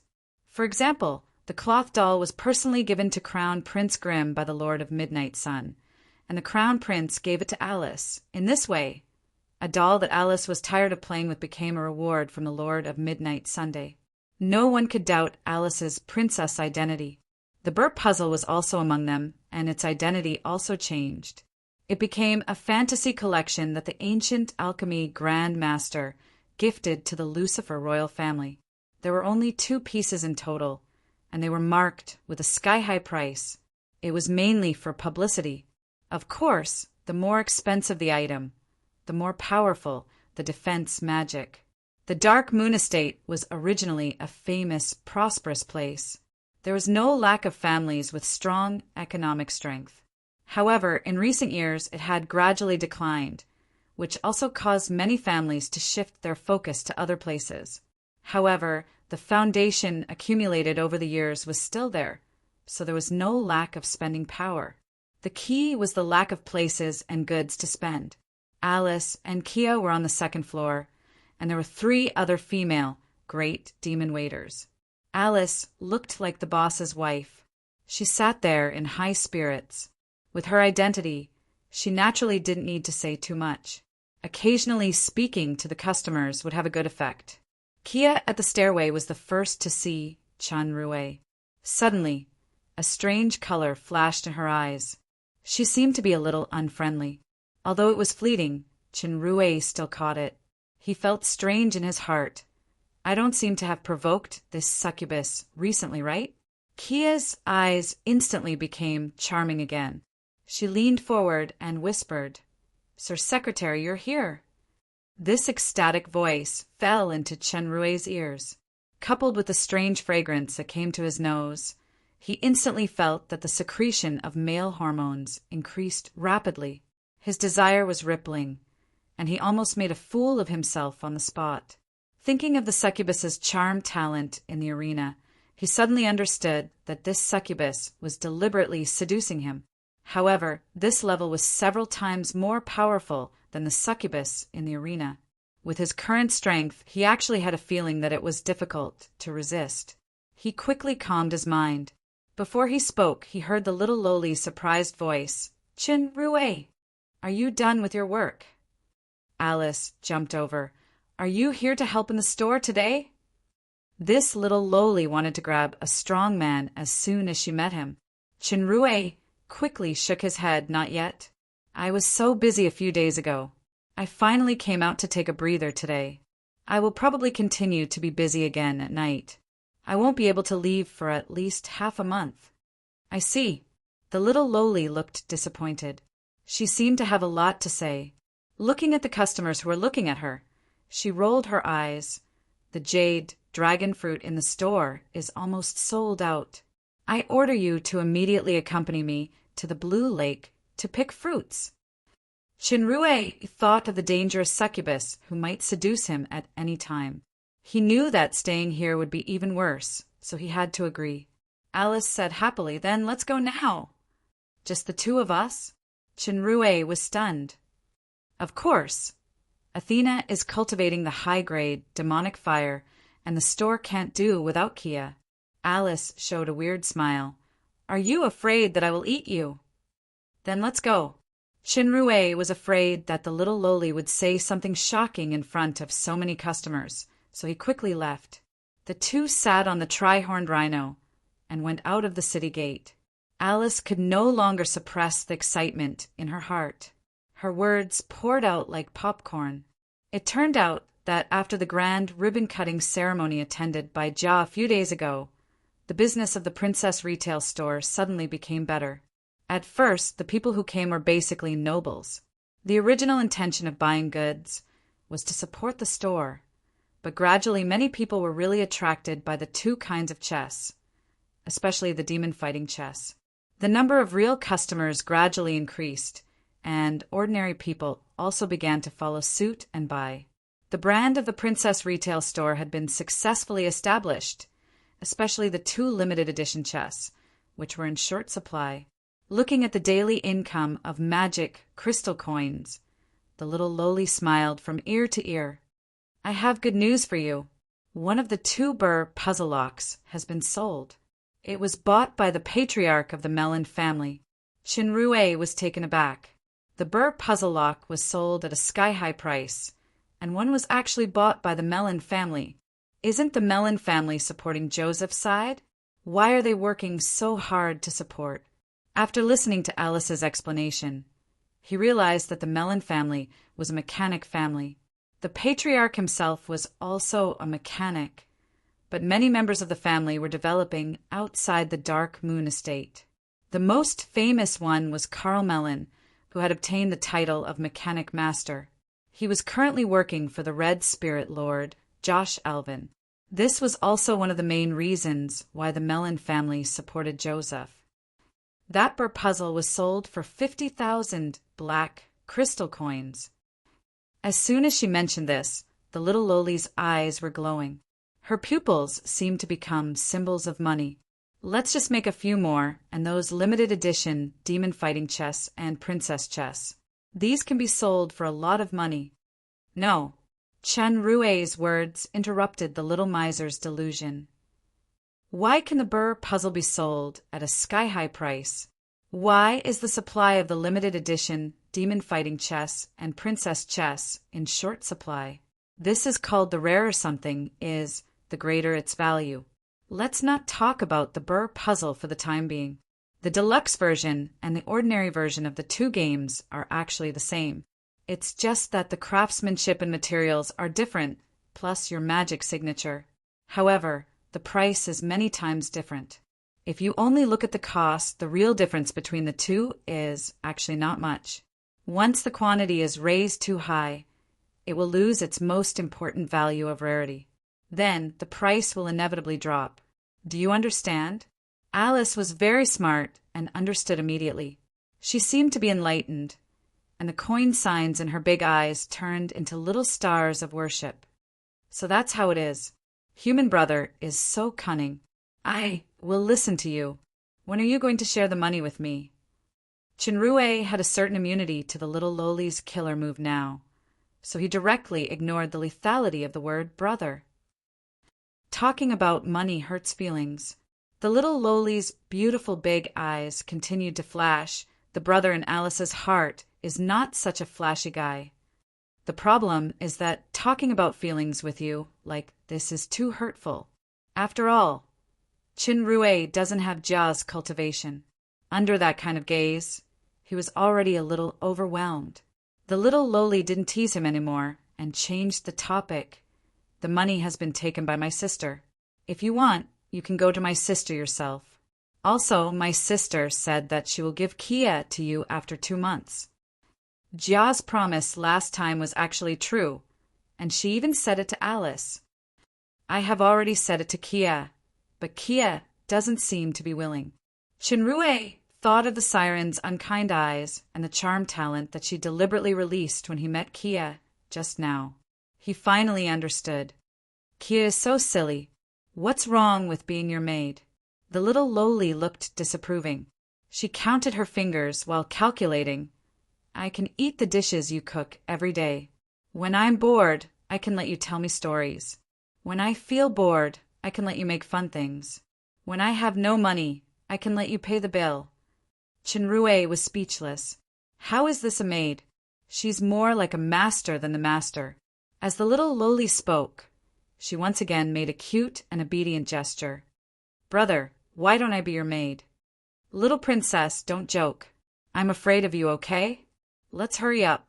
Chinrue was shocked and urged the tri-horned rhino to run quickly. The little lowly's eyes showed wisdom and drove the mount to follow him. Chapter 58.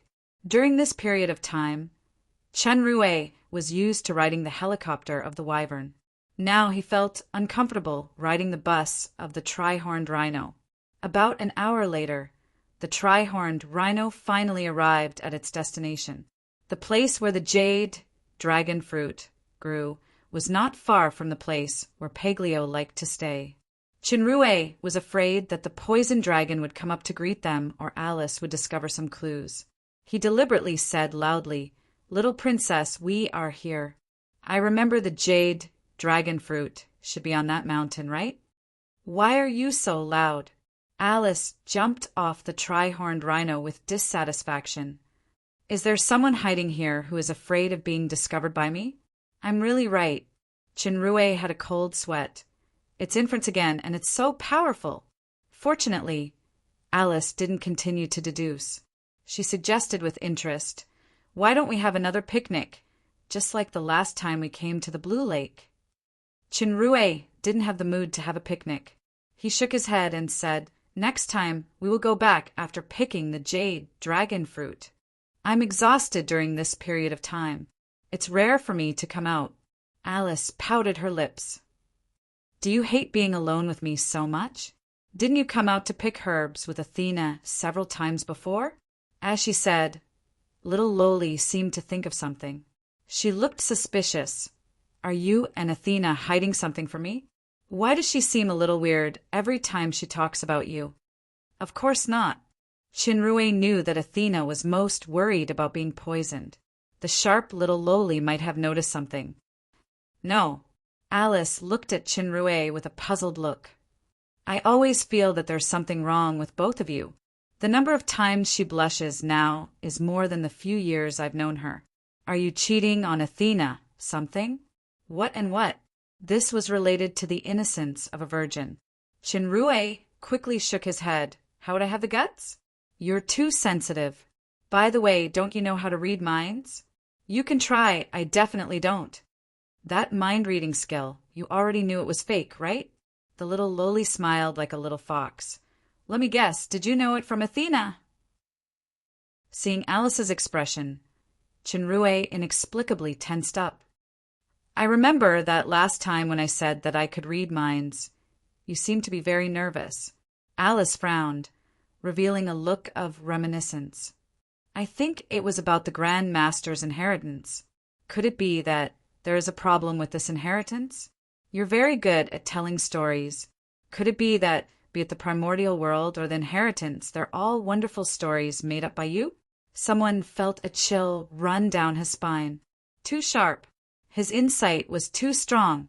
This pit was his greatest secret, and he absolutely could not let it slip. "Little princess, you've really misunderstood. Without the Grand Master's inheritance, how can I do so many things and have the ability to resist poison and tame beasts? Maybe this is your original ability, or it may be the ability you have after arriving at the demon realm, but you deliberately hid it, waiting for a certain opportunity. I think you may have far more than this power. Maybe you have a powerful combat power like Athena?" The little Lowly narrowed her eyes and examined Chinrue. She had the demeanor of the director of the CIA in a movie. Chinrue really broke into a cold sweat this time. Has the little Lowly been monitoring me in some way? Or is it Sherlock Holmes? His sister transmigrated? It seems that reasoning and insight are the most powerful hidden bloodline talents of the Lucifer family. In this aspect, the little Lowly is 10 times better than her sister, who had a beautiful misunderstanding. "Then tell the truth." Alice's sudden raised tone scared Chinrue. "Did you have an intention for me at the beginning?" It turned out to be another wild guess. It was a false alarm. Chinrue wiped his sweat. In order not to let the little Lowly's suspicion turn to the biggest secret he had to say. Now that it has come to this, I can only tell the truth. I do have such a liking for Princess, Royal Highness. Every time I see you, I think of my sister in the human world. Because my little life was in the hands of the little princess, I didn't dare to say it, for fear of being blamed by you. Is it really liking? Alice widened her eyes and looked at Chenrue in surprise. The strange brilliance in her purple eyes flickered for a while. Then it gradually dimmed. She lowered her head. It turns out that I've always been a sister in your heart. The little loli lowered her head. Her slightly trembling body seemed to be sobbing. She suddenly raised her head, but there were no tears in her big eyes. Instead, she showed a thoughtful look, the latter words. I don't seem to remember. Wait, I'll look at some reference materials first. As she said, Alice hurriedly took out a few books from the space bracelet. She chose one and read it seriously. Chenrue, who was almost shocked, leaned over and saw the cover of these reference materials. Confessions of a Sister Complex, the brother and sister between taboo and indecent. Brother, we can't do this! After only reading the names of the 3 books, Chenrue's cold sweat was already unstoppable like the Yellow River. It turned out that the unhealthy books that were removed from the princess retail store were not destroyed, but they were secretly hidden by the little loli. Alice. Chenrue grabbed the book in her hand. Don't read this kind of book. I'm going to give it to Princess Royal. Don't you dare. Alice's eyes widened, and there was another book in her hand called Magic. Whoever you stare gets pregnant. Chenrue was shocked to the point that his whole body cramped instantly. The book that he grabbed was immediately snatched back. Alice quickly put all the books back into the space bracelet. You still dare to tell on me? I'm going to tell my sister now that you have bad intentions towards me. Chenrue was sweating. The beautiful misunderstanding with Jia has not been solved yet. If Alice interferes like this, the labels of sister complex and sister complex will collide.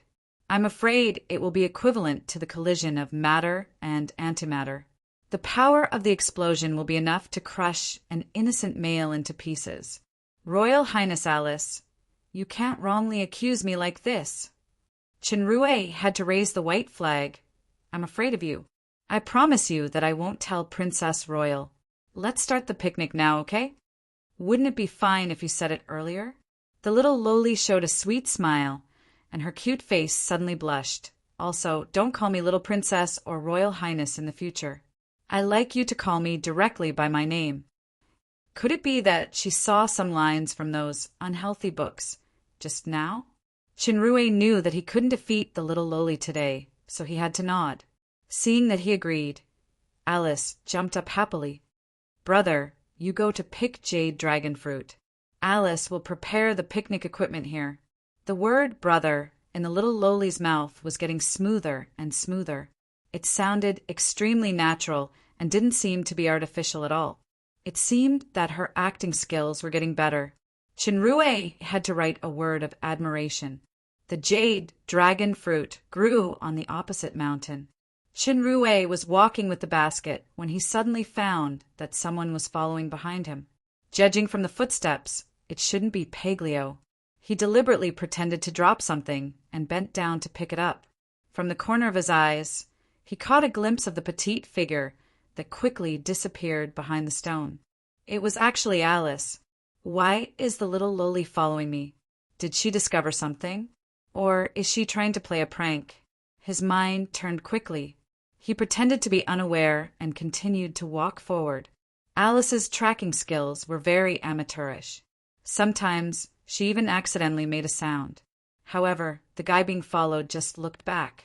After he didn't find anything abnormal, he continued to move forward cooperatively.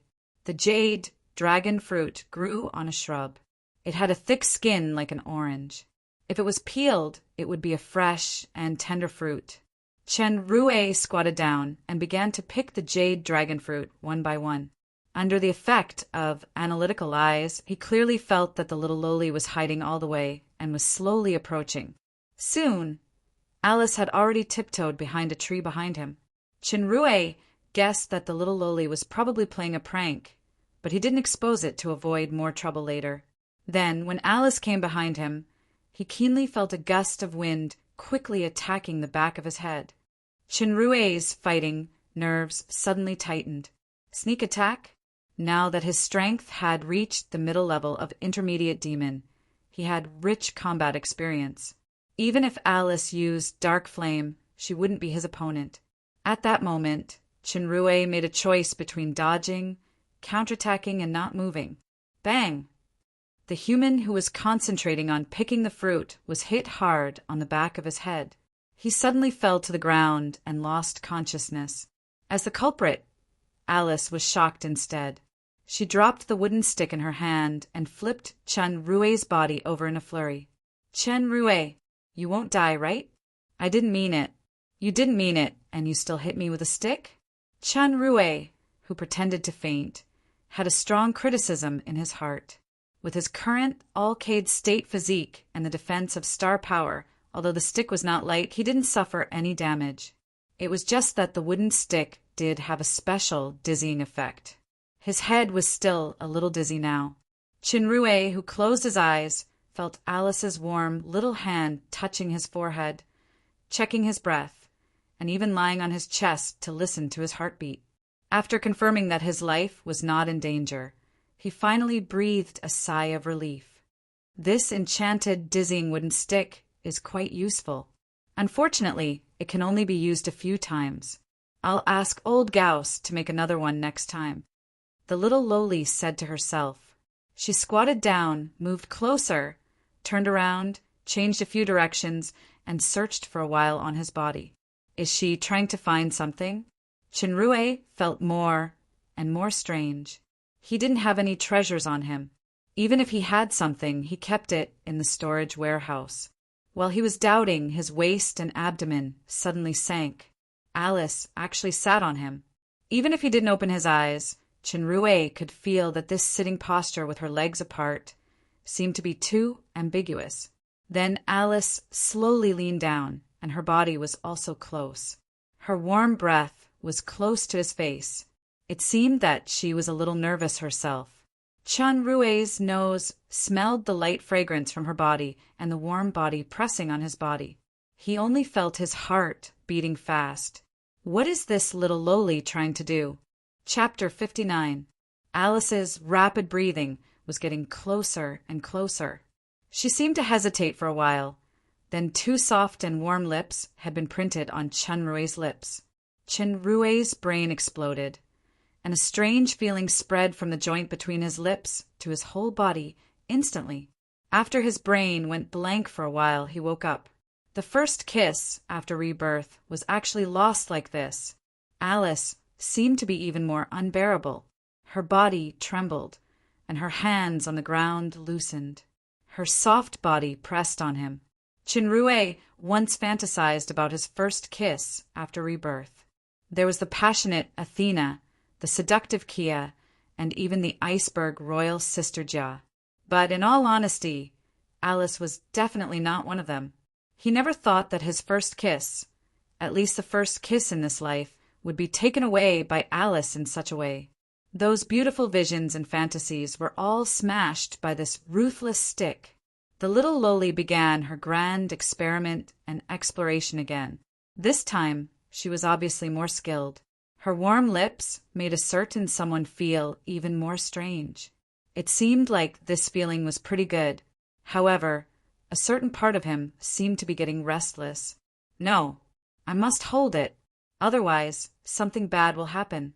Soon, the little loli sat up a little bit. The sound of turning books came to Chinrue's ears. He immediately thought of those bad books that were just collected into the space. Even without looking at the cover, he could guess the damn title of the book. Sure enough, I'm regarded as a practice target for some bad books after a while. The fragrance approached again. This time, the little loli actually stuck her tongue in too much. Chinrue was now in a coma, so he didn't dare to mess around. He clenched his teeth and didn't dare to loosen them. Alice's wet tongue stuck out for a while. She felt exhausted, so she leaned on his chest and panted. although the little loli wasn't a child's face, that her chest did have some boobs. What made Chinrue want to cry was that a certain wretched part that represented the Alcade state finally couldn't hold back despite being repeatedly suppressed. It gave birth to the most primitive instinctive reaction. Such a beast. The little loli seemed to feel the abnormality behind her buttocks. She curiously sat up and wanted to see what was going on. Chinrue knew that he couldn't pretend anymore. If Alice really wanted to further study the structure of human males in the spirit of academic exploration, then even if he didn't want to be a weird uncle, he couldn't guarantee that he could hold the bottom line. Chinrue moved a little and pretended to yawn. He swallowed a mouthful of saliva to moisten his dry throat. Sure enough, the moment he moved, the little loli bounced up from his body as if she was electrocuted and quickly distanced herself. Her speed was not much inferior to Jess. Chinrue rubbed his hazy eyes and pretended to wake up. "Hey, Alice, why are you here?" Alice originally wanted to turn around and leave, but when she heard his question, she quickly turned around and said with a smile, "I saw that you didn't come back, so I came to have a look. I found that you suddenly fainted, so I wanted to come and help." Come over to help, but turn around and run? And he even sneakily put his hands behind his back? Most likely he was hiding the book that he didn't have time to put into the bracelet. The little Lolita looked very calm, but the blush on her face could not be concealed. She was like a shy green apple, and it was a top-grade green apple. However, it was still a green apple. If it was plucked in advance and was found out by a certain elder sister, she was afraid that the lightest punishment would be castration. What's more, in this incident, he was simply an innocent victim. Sneak attack, forced kiss, reverse push. It seems that the demon realm is indeed a dangerous planet. Unfortunately, I can't go back to Earth, Chinrue regretted, not waking up earlier. At this time, there was still that kind of warmth between his lips and teeth. There was an indescribable feeling in his heart. He shook his head hard to shake off all the distracting thoughts and said, "Thank you, Alice. I don't know what happened just now. The back of my head suddenly sank, then I don't know anything. I'm still a little dizzy now. Let's go back after picking these jade dragon fruits. Can we have a picnic next time?" The little loli had an ulterior motive. She nodded and didn't insist for the first time. When the two turned to leave, they seemed to hear some kind of uncontrollable laughter. Alice looked around in confusion, but she didn't find anything. Chinrue acted like he didn't hear it, but he was strongly slandering in his heart. "Damn Paglio, it turns out that he has been watching a joke. The world has changed. Today, I actually failed miserably in an easy task. I was almost succeeded by this little loli. Could it be that the royal sister has become a thing of the past, and the little loli is the king?" Back at the Dark Moon City, the little loli left Chinrue and went straight to the princess retail store angrily. Chinrue was dumbfounded. The reason why Alice was unhappy was very simple. On the way, the little loli looked around for a long time. Finally, she asked seemingly casually, "Do you like the type with developed breasts like Athena?" Someone was dizzy from her question just now. Just when he nodded subconsciously, the little loli's smiling expression immediately turned gloomy. She rushed back with the tri-horned rhino. Chinrue sighed. "Sigh, this is good. Otherwise, under the influence of those damn bad books, I don't know what will happen sure enough." When they went to the Blue Lake for special training at night, Chinrue was laughed at by Paglio. The disgusting poison dragon even imitated Alice's voice and called him brother. It shocked the human so much that he almost fought with his life. Finally, the poison dragon got back to business and asked Chinrue about the victory last night in detail. The next opponent was the Balrog Rika. According to the information, Rika's offensive and defensive abilities were strong, and his means were fierce. He was the most powerful intermediate demon in the arena. Rika was very famous, but after the first two battles, Chinrue was more and more confident. Not to mention that his strongest ultimate move, Aurora Shot, hadn't been exposed in the battle with Jesse yesterday. The stability of the bones in the Alcade state had greatly enhanced Chen Rui's defense at this time. If the filament muscles could be solidified like the bones in the future special training, then it would definitely go to a higher level. The key was to see how much aura he could get in tomorrow's exchange. The next day, Chen Rui, who was wearing a cloak, came to the base camp. The old dwarf was really waiting there. Chen Rui asked, "Did you contact Silva?" The old dwarf replied, "I have already contacted him, but the one who contacted him is his most powerful subordinate, Grau. He said that he will give a reply in 2 hours. The time should be almost up now." "Where's Jesse?"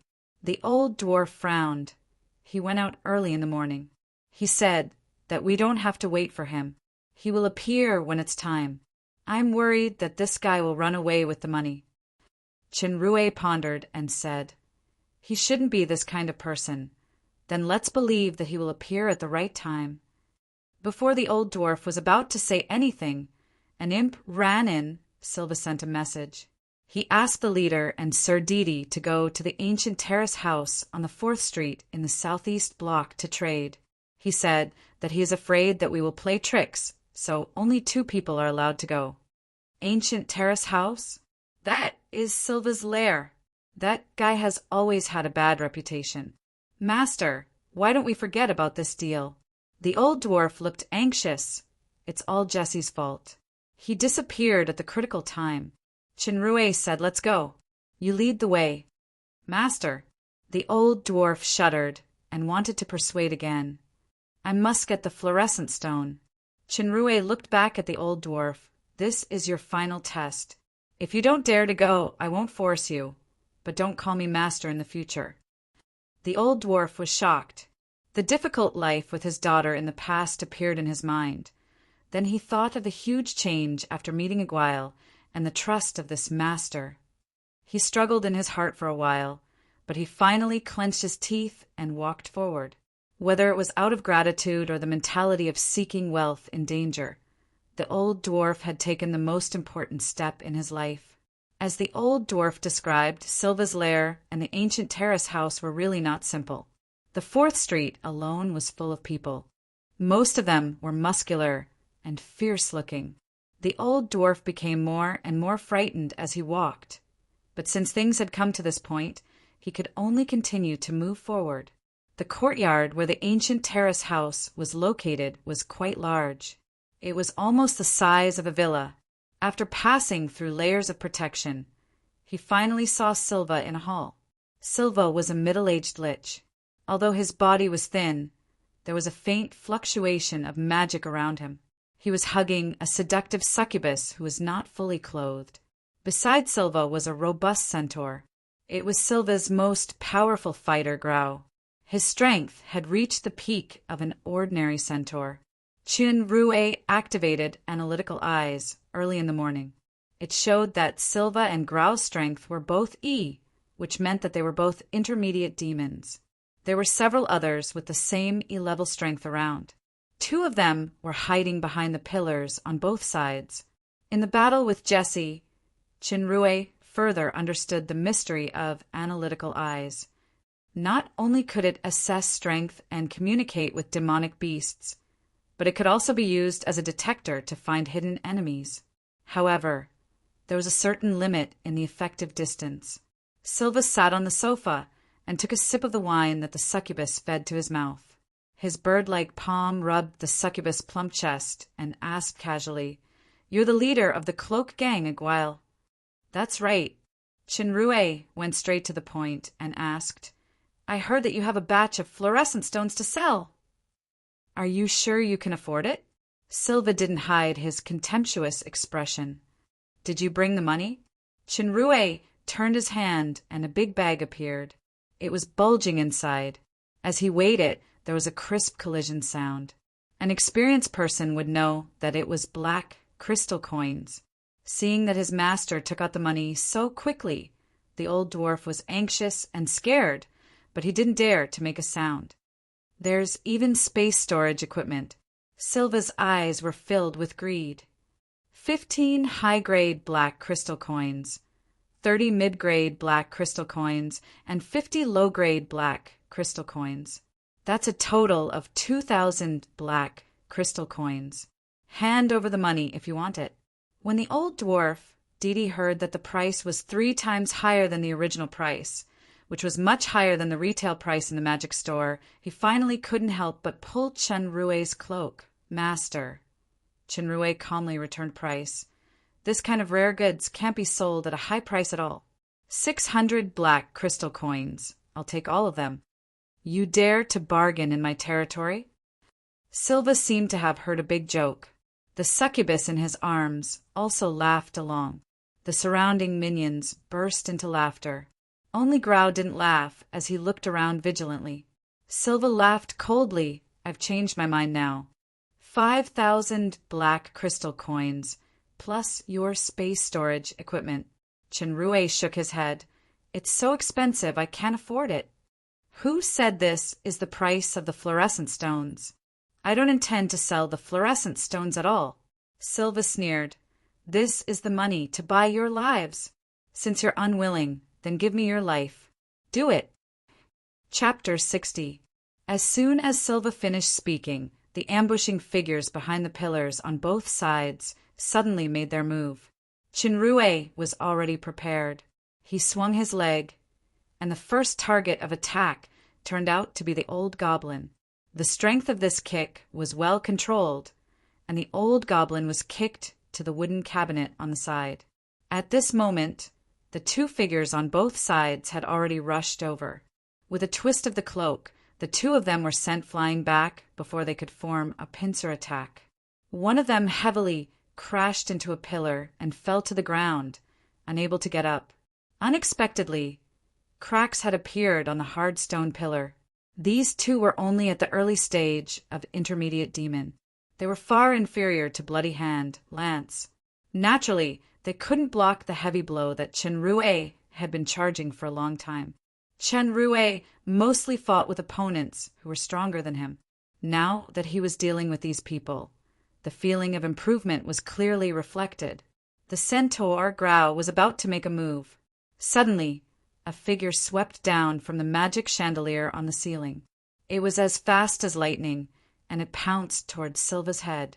Grau's reaction was extremely fast. He fiercely pushed Silva and threw him a few meters away, escaping from danger.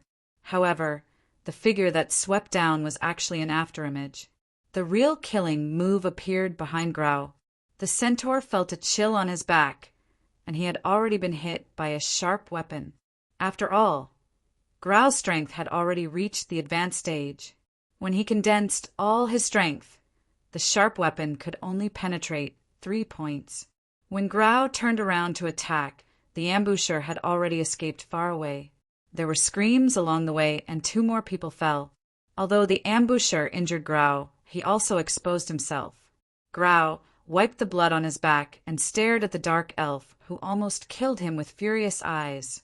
He thought of a name and gritted his teeth. Quick Wolf, Jesse! Sure enough, Jesse appeared at the right time. Is that the strongest fighter in the middle section of the arena? Silva was taken aback. He pushed away the succubus who came up to support him, got up and shouted, Jesse, how many benefits did you receive from Aguile? How dare you provoke me? Jesse shuttled through the crowd, and the daggers in his hands quickly reaped lives. Although Silva's thugs were also intermediate demons, Jesse's experience and means were far from ordinary demons. In the blink of an eye, there were a few more corpses on the ground, making the rest of the people terrified. Jesse stopped and replied indifferently, 30 black crystal coins, 300 black crystal coins. I'll pay 10 times the price. Silva raised his hand, and a money bag flew toward Jesse. Help me kill Aguile.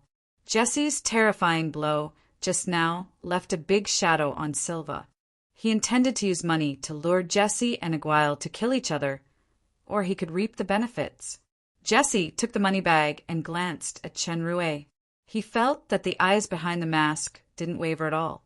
The dark elf frowned and threw the money bag to Chen Rui.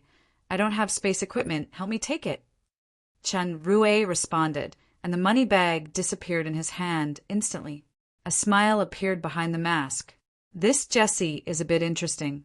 Silva didn't expect the dark elf to be so unappreciative. He clenched his teeth and said, "Damn, Jesse, you just have a little reputation in the arena, but you dare to ignore the kindness of Sir Silva." "You probably didn't go to the arena these few days," Jesse said faintly. His hands did not stop, and he killed 2 more. "My life has been lost to a guile." Silva was shocked. His eyes fell on the unknown leader of the cloak gang. A demons at the door had already reacted. "Oh, yeah! Aguile is number 64, the powerhouse who defeated Jesse and Lance." Number 64. Silva was shocked. He secretly regretted underestimating the cloak gang. However, since both sides had fallen out to this extent, even if the loss was great, he could only get rid of these 2 people. Otherwise, how could he, Silva, have a foothold in Dark Moon City? "Kill them. Grau, you go and deal with Jesse. The rest of you go and deal with Aguile together." As soon as Silva thought of this, he immediately gave the order to kill. People kept pouring in from outside the house. Silva stood up and muttered an incantation. Grau's body immediately emitted a faint green light. With the help of the green light, Grau's movement speed suddenly accelerated, and he rushed toward Jesse. This was the wind element's acceleration.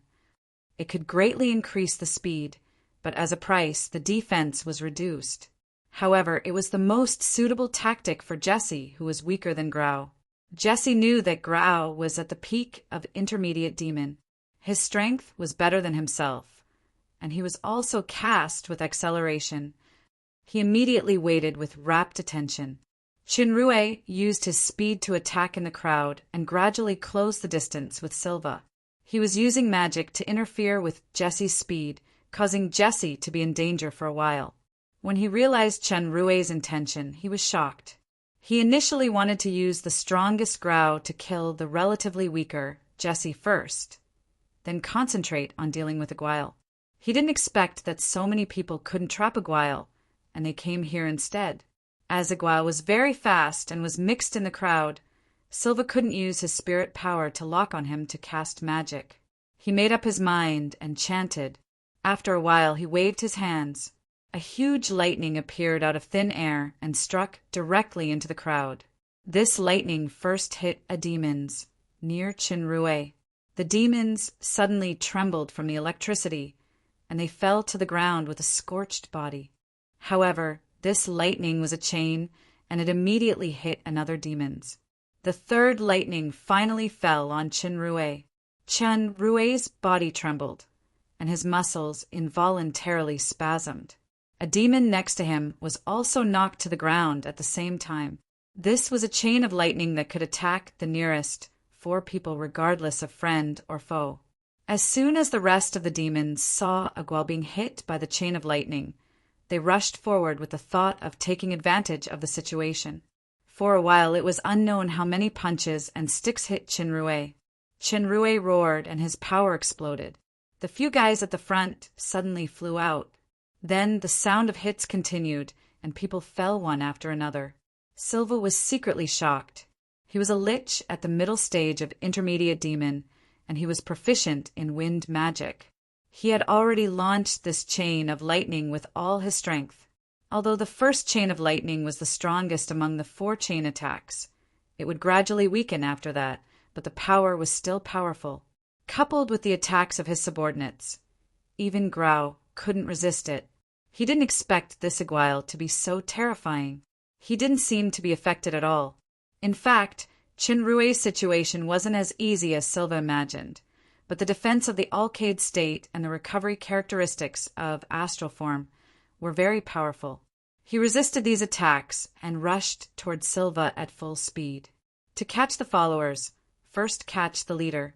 Silva was shocked. The lightning spell was too long, and he couldn't recite it in time.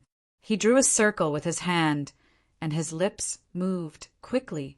A translucent round shield appeared outside his body. Chinrue punched it, and Silva and the shield were knocked into the wall. The shield trembled for a while. Although Silva inside was not injured, his face was already pale with fear. As Chenrue was about to continue to attack the shield, he saw that Jesse was kicked by Grau. His body hit the wooden cabinet that the old dwarf was hiding in. The wooden cabinet suddenly shattered, scaring the old dwarf.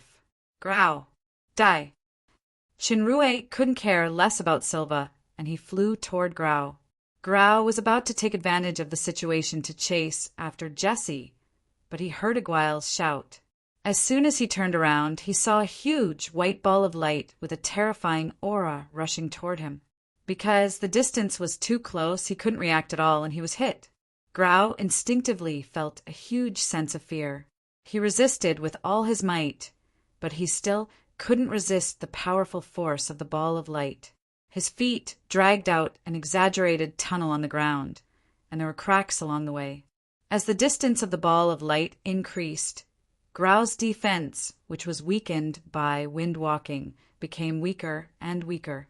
Terrifying power of destruction. This was Grau's feeling towards the ball of light. This became the last consciousness left by the centaur in this world. Silva saw Aguile open his hand, and a huge ball of light hit Grau. There were terrifying traces of destruction along the way. Even someone as strong as Grau couldn't escape. He was engulfed after resisting for a while. After the ball of light penetrated the wall, screams came from outside the house. Who knew which unlucky guy followed in Grau's footsteps? Silva was stunned, and so were the thugs who were about to rush up. At the same time, Jesse, who had just struggled to get up from the wooden cabinet, was also stunned. On the other hand, the old dwarf who climbed out was relatively calm. Chenrue's attack was successful, and he felt the star power in his body weakening. He didn't show any abnormality on the surface. He opened his palm again and aimed at the group of thugs. "Get lost if you don't want to die!" As soon as he said that, those guys who were scared out of their wits had already covered their heads and fled. Those who were lying on the ground, pretending to be dead, were no exception. Even Grau couldn't resist such a terrifying power, so who dared to stay here? Silva trembled all over. The shield on his body had already disintegrated due to the collapse of his magic power. Seeing Aguile approaching with a creepy sneer, he was terrified. "Don't kill me! I'll give you everything. That depends on how much you're willing to pay for your life. If you can't bear to part with your wealth, then I'll have to give up your life." Silva remembered that he said similar threats to Aguile just now, and he wanted to slap himself a few times. It was too late to regret now. In order to save his life, he couldn't be reluctant to part with the money. He quickly took off the space ring on his hand. "Sir Aguile, this is all my wealth." Chenrue took the space ring, opened the exit, and saw many bulging leather bags falling out. He opened one of them, and it was filled with black crystal coins. There were hundreds of these leather bags, and the ground was piled up. In addition, there were a few items that looked valuable, but he didn't see any fluorescent stones. The old dwarf's eyeballs almost fell out. So much money! There are at least 200 to 300 in one bag. This adds up to tens of thousands. Chenrue was also secretly surprised. This Silva actually has so much wealth. How did he get it? However, this money now belongs to Chin. This kind of righteous act of robbing the rich of the bad to help the poor of the poor can be said to be more the better. Chenrue waved his hand. He didn't see any space equipment being used, but the hundreds of money bags disappeared along with the ring. This move shocked Silva. Such speed and technique could not have been stored in a piece of space equipment. Could it be a long-lost space magic? "Sir, as long as you let me go, I'm willing to join the cloak gang and be Sir's subordinate to earn more money for Sir." This suggestion made Chenrue's heart moved, and he asked, "Where is the fluorescent stones?" Silva looked hesitant. When he saw the other party slowly opened his 5 fingers and pointed at him, he was so scared that he almost peed his pants. He quickly said, "Please come with me, sir." Jesse and the old dwarf stayed in the hall to keep watch. Chenrue took Silva to the underground warehouse. Chapter 61. After entering the underground warehouse, Chinrue knew why Silva hesitated just now. The fluorescent stones were in a few boxes in the warehouse, and there were dozens of people in the prison next to the warehouse. These people included succubi, dark elves, centaurs, and even 1 or 2 female great demons. All of them were women and children. They were naked, bound by magic shackles, and they were dispirited. Chinrue suddenly remembered that he read in the Jia's estate log that women and children often went missing in the dark moon. He suddenly understood and asked calmly, "No wonder you can make so much money. It turns out that the unpopular fluorescent stone business is just a cover. Where are these people being transported to? What's the price?" Silva saw that Aguail seemed to be interested, so he breathed a sigh of relief and replied, "Sir is really an understanding person. These people are being transported to the Blue Lava Estate, and the price offered there is very high. If Sir is willing, it can be the biggest source of income for our cloak gang in the future." Blue Lava Estate. Chinrue originally inferred that it might be the Red Spirit Estate's doing, but it was still unexpected. He immediately thought of a problem. The Blue Lava Estate is at the south of the Dark Moon. The passage has been blocked by the bandits for a long time, and it has been impassable. How are these people transported over? Silva's sense of immersion was very strong. He immediately classified himself as a member of the Cloak Gang. He only hoped to get the approval of this devil to save his life first. He flattered. Many of these women are still virgins. If Sir likes them, please enjoy them. According to my personal experience, the young girls of the Dark Elves are the most delicious. Sir might as well try them. I guarantee. The young girls of the Dark Elves? Really? Silva's flattery made Chinrue's eyes flash with murderous intent. He said, "I have wanted to do this kind of business for a long time, but I didn't expect it to be so coincidental. This is a godsend opportunity. However, as far as I know, the bandits on the road to the Blue Lava Estate are quite powerful. This way doesn't seem to work. Are you lying to me?" It was necessary to clarify this problem before dealing with this scumbag. "No." Silva quickly explained, "There's a badge among the items offered to Sir just now. As long as you take out the badge, the bandits will naturally let you pass." Badge? Chinrue's mind moved, and he immediately found the badge from the icon in the storage warehouse. His mind moved slightly, and a palm-sized blue badge appeared in his hand. There was a black dragon pattern with 2 heads on it. "Are you talking about this badge? Where did you get it?" Silva saw clearly that there was no space equipment on Aguail's wrist and fingers, and he didn't know how the badge appeared. He was even more certain that Aguail possessed the lost space magic, so his background was definitely not small. How would he dare to lie? He replied honestly, "When I was smuggling herbs in the Blue Lava Estate previously, I met a great demon named Lavit. He gave me the badge, and he was also the one who initiated the human trafficking. When encountering a bandit group on the road, he only needed to say Lavit's name and take out his badge. It was best to offer some property.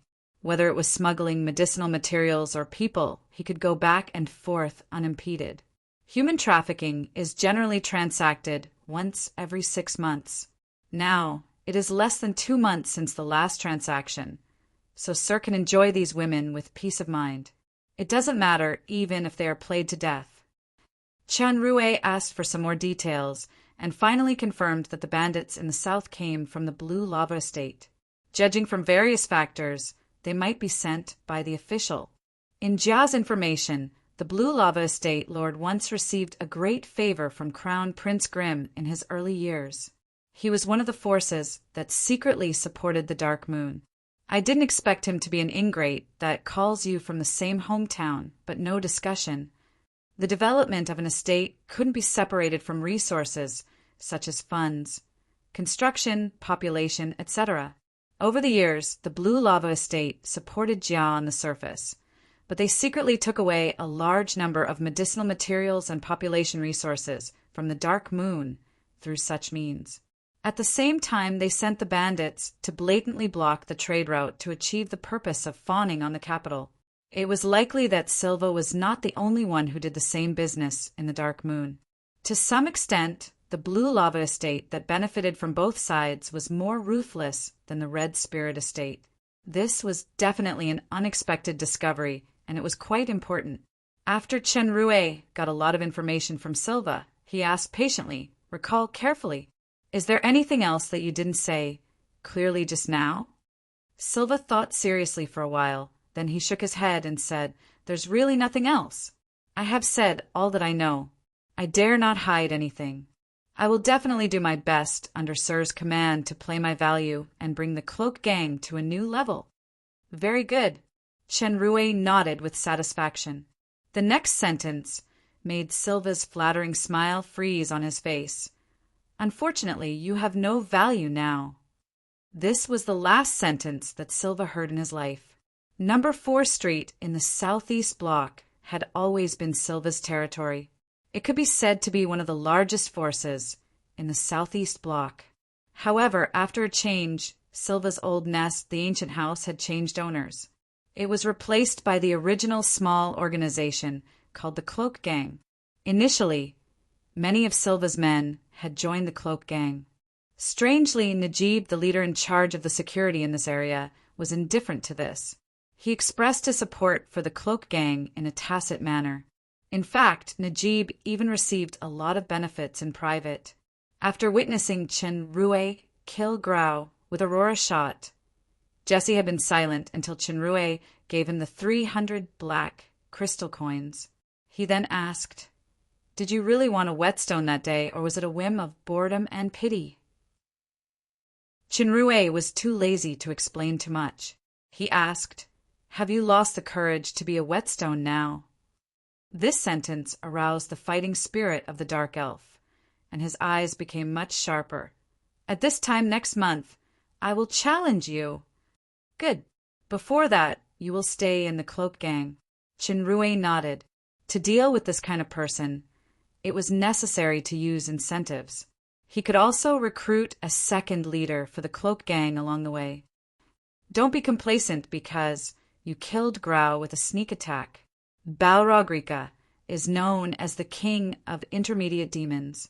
He is by no means comparable to a weak character like Grau. Your unique talent may have little effect on him. Rika's offensive and defensive abilities and endurance are almost terrifying. If you rely on speed, you won't be able to defeat him at all. If you fight him head-on, you will probably be killed in a few minutes with your current strength. Is this guy reminding me?" Chen Rue looked at the Dark Elf strangely. Then he smiled a little more. "Maybe you're right, but that's just my current strength." What answered him was a cold snort of disbelief from the Dark Elf. Chen Rue didn't waste too much time on the Cloak Gang.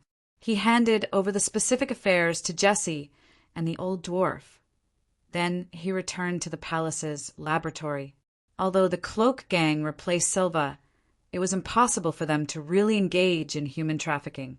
The women and children who were caught were also sent back, and the homeless ones stayed in the Cloak Gang. Silva had a strong foundation with complete manpower and territory. With Chen Rue's ability, he could definitely use these conditions to do legitimate business or develop in other directions. However, his current attention wasn't on this. Everything had to wait until he got through this 2-month test. The harvest from the trip to the ancient terrace house was quite rich.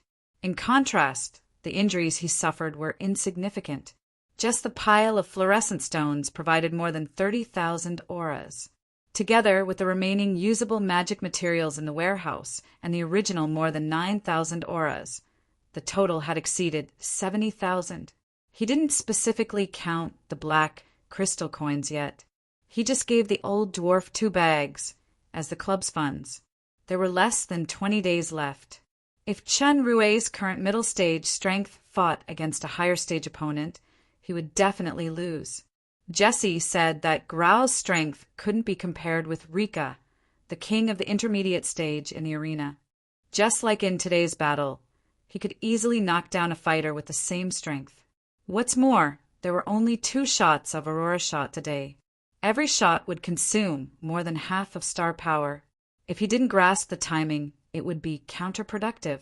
He must maximize the time rule of the training ground. In the interval of healing his injuries, Qinrui finally couldn't hold back his curiosity. He chose to build the exchange center among the buildings on the throne. Now that he had 70,000 auras, plus the estimated total of more than 100,000 black crystal coins, opening the exchange center only required 1,000 auras, which was relatively insignificant. Unlike the style of the training ground and storage warehouse, the appearance of the exchange center was mysterious and gorgeous. After entering the exchange center, the light screen showed Star Collector, Exchange Authority 1 star. There were several major categories in it. Except for the potion category, the rest were gray. It seemed that 1 star could only be exchanged for potions. The first page only had ordinary goods such as sobriety potion, healing potion, antidote, stamina recovery powder, energy recovery powder, etc., which could be formulated by ordinary potioneers. Below were white potions that could only be formulated by the master level, such as Great Strength Potion, Wind Walking Potion, Iron Wall Potion, Spirit Potion, etc. There were also more difficult Recovery Potion, Spirit Recovery Potion, Single Magic Enhancement Potion, etc. After turning the page, 10 potions appeared on the second page. All of them were black potions. The names really surprised Qinrui. True. Great Strength Potion. True. Wind Walking Potion. True. Spirit Potion. True. Iron Wall Potion. True. Earth Enhancement Potion. True. Water Enhancement Potion. True. Fire Enhancement Potion. True. Wind Enhancement Potion. True. Dark Enhancement Potion. True. Light Enhancement Potion. If the white potion was the symbol of the potion master, then the black potion represented an almost insurmountable gap. Potion Grand Master. The demon realm had not had a Grand Master for thousands of years. If any of these 10 black potions were taken out, not only the pharmaceutics world and the alchemy world, but the entire demon realm would be shaken. Compared with the white potion, the True Series potion had the word true in its name. Its function was to increase strength, but the effects were completely different. For example, the Great Strength Potion could increase strength by 30% for 10 minutes. After 10 minutes, the user would enter a period of weakness, which was the so-called side effect. After taking a bottle, the next bottle could only be taken after 2 hours, otherwise it would be ineffective. The true Great Strength Potion had a higher effect and a longer duration. It could increase strength by 60% for 20 minutes, and after the duration, there were no side effects. The cool-down time of taking the potion was also shortened to 1 hour. The True Series Potion was only the entry-level potion for the Grand Master. After that, there were the Eternal Series Potions that would forever improve various qualities. There were even the Longevity Potion and Resurrection Potion that represented the highest achievements of the Potion Master. Coincidentally, these potions alone could truly make Qinrui realize the identity of the Grand Master's inheritor, and these were only items that could be exchanged with 1-star authority. Chapter 62. Qinrui could be sure that when he broke through the Alcade state and reached 2-star evolution, there would be more types of potions that could be exchanged. There would be 3-star for star. For a while, someone was full of imagination and longing. However, the price of true potions wasn't cheap. 10,000 auras per bottle. White potions were 1,000 to 2,000 auras per bottle, and ordinary potions were 100 to 300 auras. Qinrui's last bottle of healing potion happened to be given to Jesse. He tried to exchange a bottle of healing potion at the center with 100 auras and drank it. He found that the effect was actually a lot stronger than the one Aldos configured. The recovery speed of those injuries was greatly accelerated, but his star power hadn't recovered yet. Qinrui estimated that these ordinary potions or master-level potions were configured by the Grand Master Supersystem, and the effect was beyond the general master-level potions. He was nominally Aldos' apprentice, but in fact they had a close relationship. If he was thick-skinned, the potions would be enough.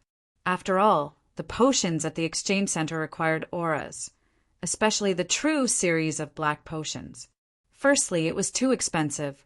Secondly, it wasn't appropriate to reveal it for the time being. It was better to keep it for emergencies. After resting, Chinrue entered the training ground. Now he could adapt to 2 times gravity without using star power. This time he was going to try 4 times gravity. As for the time rule, it was still 5 times. Originally, in Chinrue's opinion, 4 times gravity was only twice the pressure of 2 times gravity. With his current strength, he could withstand it without using star power. If everything went well, he could even challenge 8 times gravity. However, after entering the state of 4 times gravity, he realized that it couldn't be measured by ordinary data or addition calculation. For example, the upper limit of a person's load was 200 kilograms. After carrying 100 kilograms, he could still withstand another 100 kilograms. If he added another 100 kilograms, he would definitely not be able to withstand it. It was like the last straw that broke the camel's back. This was not only a kind of superposition of strength, but also a challenge to the limit. Chinrue felt 10 times more uncomfortable than when he first entered 2 times gravity. His original weight of about 65 kilograms suddenly became 260 kilograms. Whether it was breathing or internal organ activity, the load was doubled under the cumulative situation. Even if he was lying on the ground in such a ridiculous posture, he still felt dizzy. Isn't it too impatient to choose 5 times the time? Do I have to stay like this for 5 more days? In any case, the 9,000 points of spiritual energy couldn't be wasted. Chinrue was lying on the ground with his face flushed and his eyes were bloodshot. He tried to move his fingers with difficulty. If he used astral power, his adaptation would definitely be faster, and it wouldn't be so difficult. However, he had the experience of twice the gravity, and he knew that in this state, the less astral power was used, the better it would be for his body to refine. If he couldn't stand it and use star power, he would habitually rely on it in order to avoid pain, and the training effect would naturally be greatly reduced. Therefore, he had only been resisting the terrifying gravity with the power of his own body.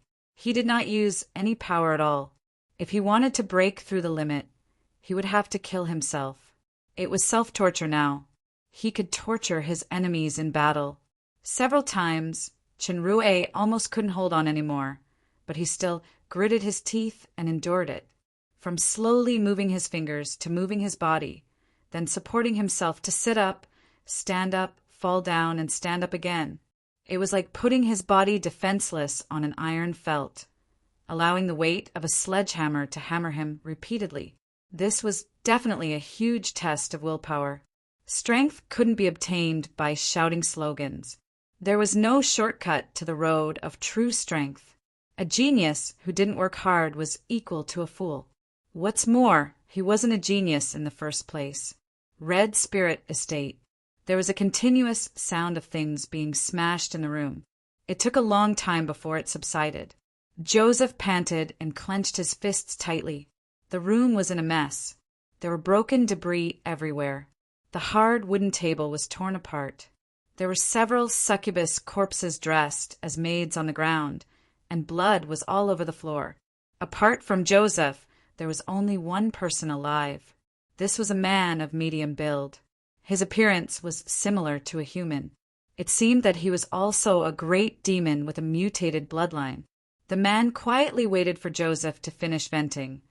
Then he said, Kaneda deliberately grasped the failure of this competition and accused Master of failing to complete the capital regent's order to pressure the Dark Moon. Varan, who represented the Red Spirit Estate in the competition, took the opportunity to speak up in front of Sir Lord, saying that the Master had lost the face of the Red Spirit Estate, and he even lost 2 precious wyverns to the Dark Moon, so the Sir Lord was so angry.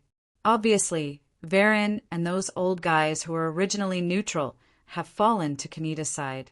We need to take precautions in advance. Master, What you need most now is to keep a calm head." Joseph took a few deep breaths and finally calmed down. "Leto, you're right. The failure has become a fact, so it's useless to be angry. It's just that Kaneda, that bastard, added insult to injury. He actually proposed several times in front of Father to replace me to take over the Dark Moon, and Father actually didn't object.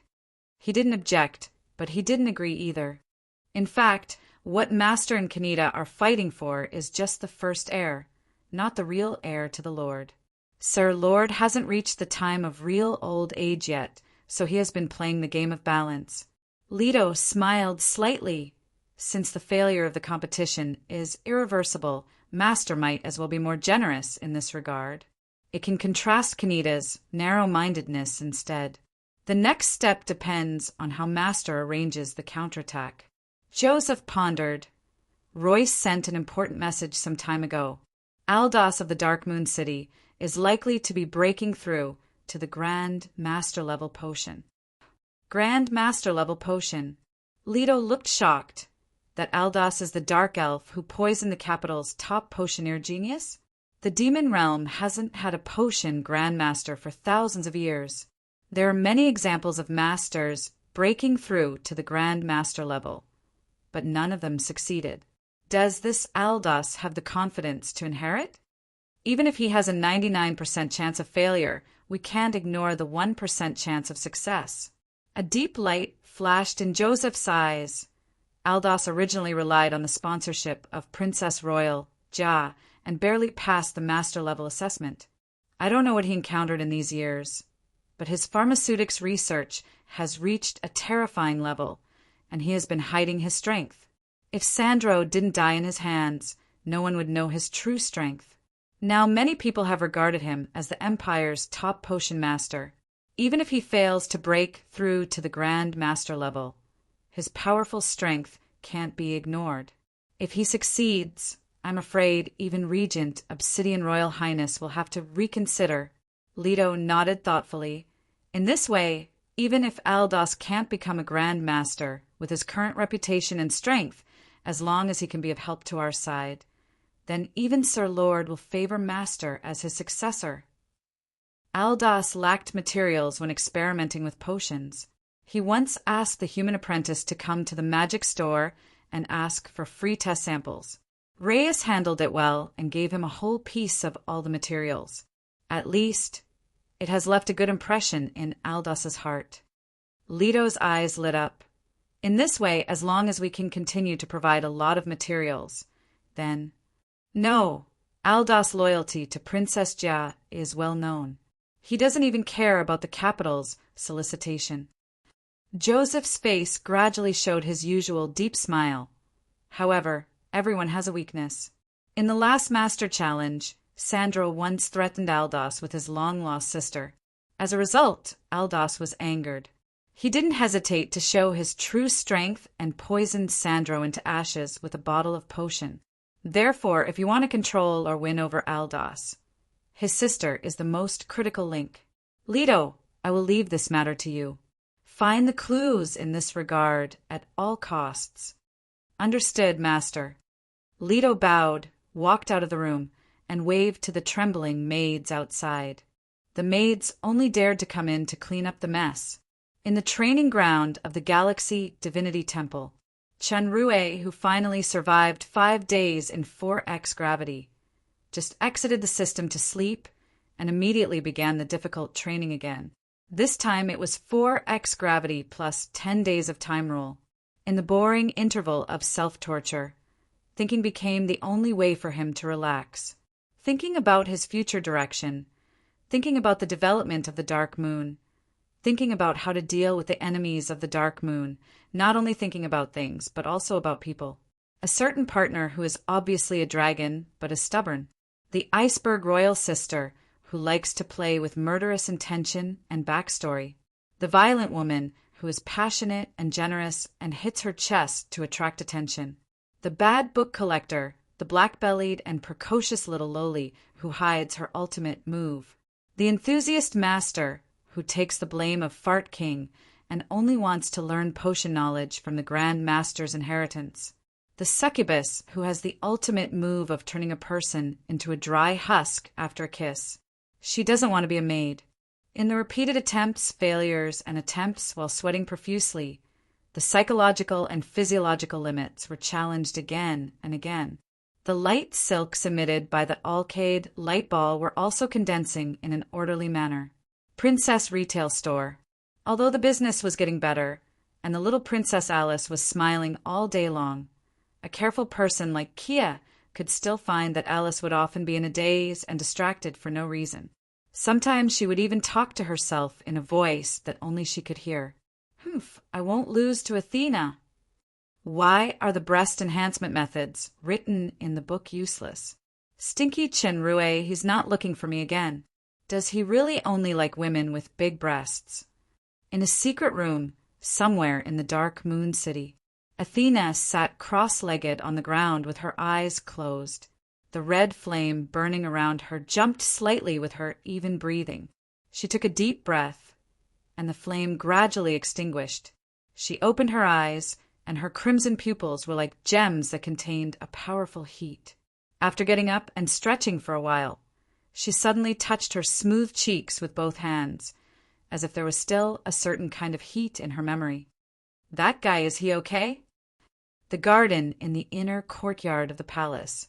The lonely figure stood quietly by the pond like an ice sculpture, letting the breeze gently blow her long blonde hair and white skirt. The deep purple eyes stared at the lonely reflection on the water. After a long time, she slowly raised her head and looked at the equally cold and beautiful twin moons in the night sky. The difference is that they are not lonely. What about you? Chapter 63. Time passed day by day, and it was evening time again. Compared to the usual days, the audience in the arena almost doubled today. Such a scene hadn't appeared in the fighting tournament for a long time. The number of spectators and the atmosphere stimulated the two intermediate and lower demon centaurs who were fighting on the stage. The battle became more and more intense, but most people weren't watching the battle between the two. Instead, they were watching the next battle, which was the last exciting duel of the day. The two opponents were Balrog Rika and the mysterious number 64. Balrog Rika, Great Demon, the strongest intermediate demon in the arena. After more than 100 battles, he had won 27 battles consecutively. He was the well-deserved king of intermediate demon in the arena. It was said that he was only one step away from higher demon. No one dared to challenge him for nearly 3 months. Although number 64 was unknown before, his experience was even more magical. This was only the third battle. In the first battle, he fought against the early stage of intermediate demon, Bloody Hand Lance. He was once forced to the point that he couldn't fight back. Then, after Lance used his berserk talent, he reversed the situation and killed Lance beautifully. In the second battle, he fought against the strongest quick wolf, Jesse, who was at the middle stage of intermediate demon. He broke through several of Jesse's killer moves and finally defeated Jesse. However, he didn't kill Jesse for some reason. In the third battle, number 64 was going against the king of intermediate demon, Rika. The 3 battles of number 64 were at the early stage, middle stage, and upper stage of intermediate demon. Each battle was a huge jump. It all depended on whether he could create a miracle in the third battle. According to well-informed people, number 64 was actually the leader of the newly rising organization, Cloak Gang in the Southeast Street. His name was Aguile. About half a month ago, Aguile went to the famous black market merchant, Silva, to trade. Silva tried to murder him for money. As a result, Aguile and Jesse swept through the number 4 alley, killing Silva and the upper stage of intermediate demon, Grau. The ancient house had since become the new headquarters of the Cloak Gang. Recently, many demons had joined the Cloak Gang, and their influence was growing. This battle record made more spectators optimistic about number 64, Aguile. The odds of the two were actually not far apart. Eric's was still sitting on the VIP seat. Other than the Lich Keaton who was standing, there were 2 more people on the seat compared to the past. One was Sheriff Allen, The other was Eric's good friend, Royce, who was also known as Joseph's Three Scythes. Eric's and Royce were chatting happily and didn't pay much attention to Alan. Alan said a few words. Seeing that the two of them didn't take him seriously at all, he felt that he had lost face. However, he also understood that the reason why he was sitting at the VIP seats with the two senior great demons was because of his identity as the young master of the Karen family and not because of his own strength. Alan did not ask for any more boring words, but from time to time revealed a ruthless sneer. In the arena's preparation room, Chinrue was still wearing his cloak and mask, quietly listening to the lively cheers outside. Compared to the nervousness and uneasiness he felt when he first stepped into the arena during the Master Challenge, he was now as calm as still water. This was not only an improvement in strength, but it was also a change in his state of mind. In the eyes of others, it was only half a month, but for him who owned the training ground, it had actually been more than 3 months. Moreover, it was in an environment with 4 times the gravity. The original 70,000 auras had long been exhausted. In between, he converted the materials that the old dwarf bought with Silva's money twice, and he also trained with Peglio in reality. Currently, the remaining auras were more than 50,000. It wasn't that he was reluctant to use it, but he didn't need it for the time being. The results of these 3 months of hard training were remarkable. For times the gravity was no longer an obstacle for him. Even during his last training in the training ground, he deliberately chose the forest scene. He jumped and moved in the gravity forest as if he was walking on flat ground. This was by no means a fluke. Only Chinrue himself knew how much pain and pressure he had experienced. Especially in the early stage, he wandered on the edge of life and death several times, but he finally survived with his tenacious willpower. In the constant perseverance of spiritual self-transcendence, the limits of the body were also crossed again and again. In the 3D human body in the status bar, with the light ball of the Alcade state as the center, the translucent bones and muscles had solidified and integrated with the countless tiny light filaments that flowed and circulated. The experience value display had turned red 100%.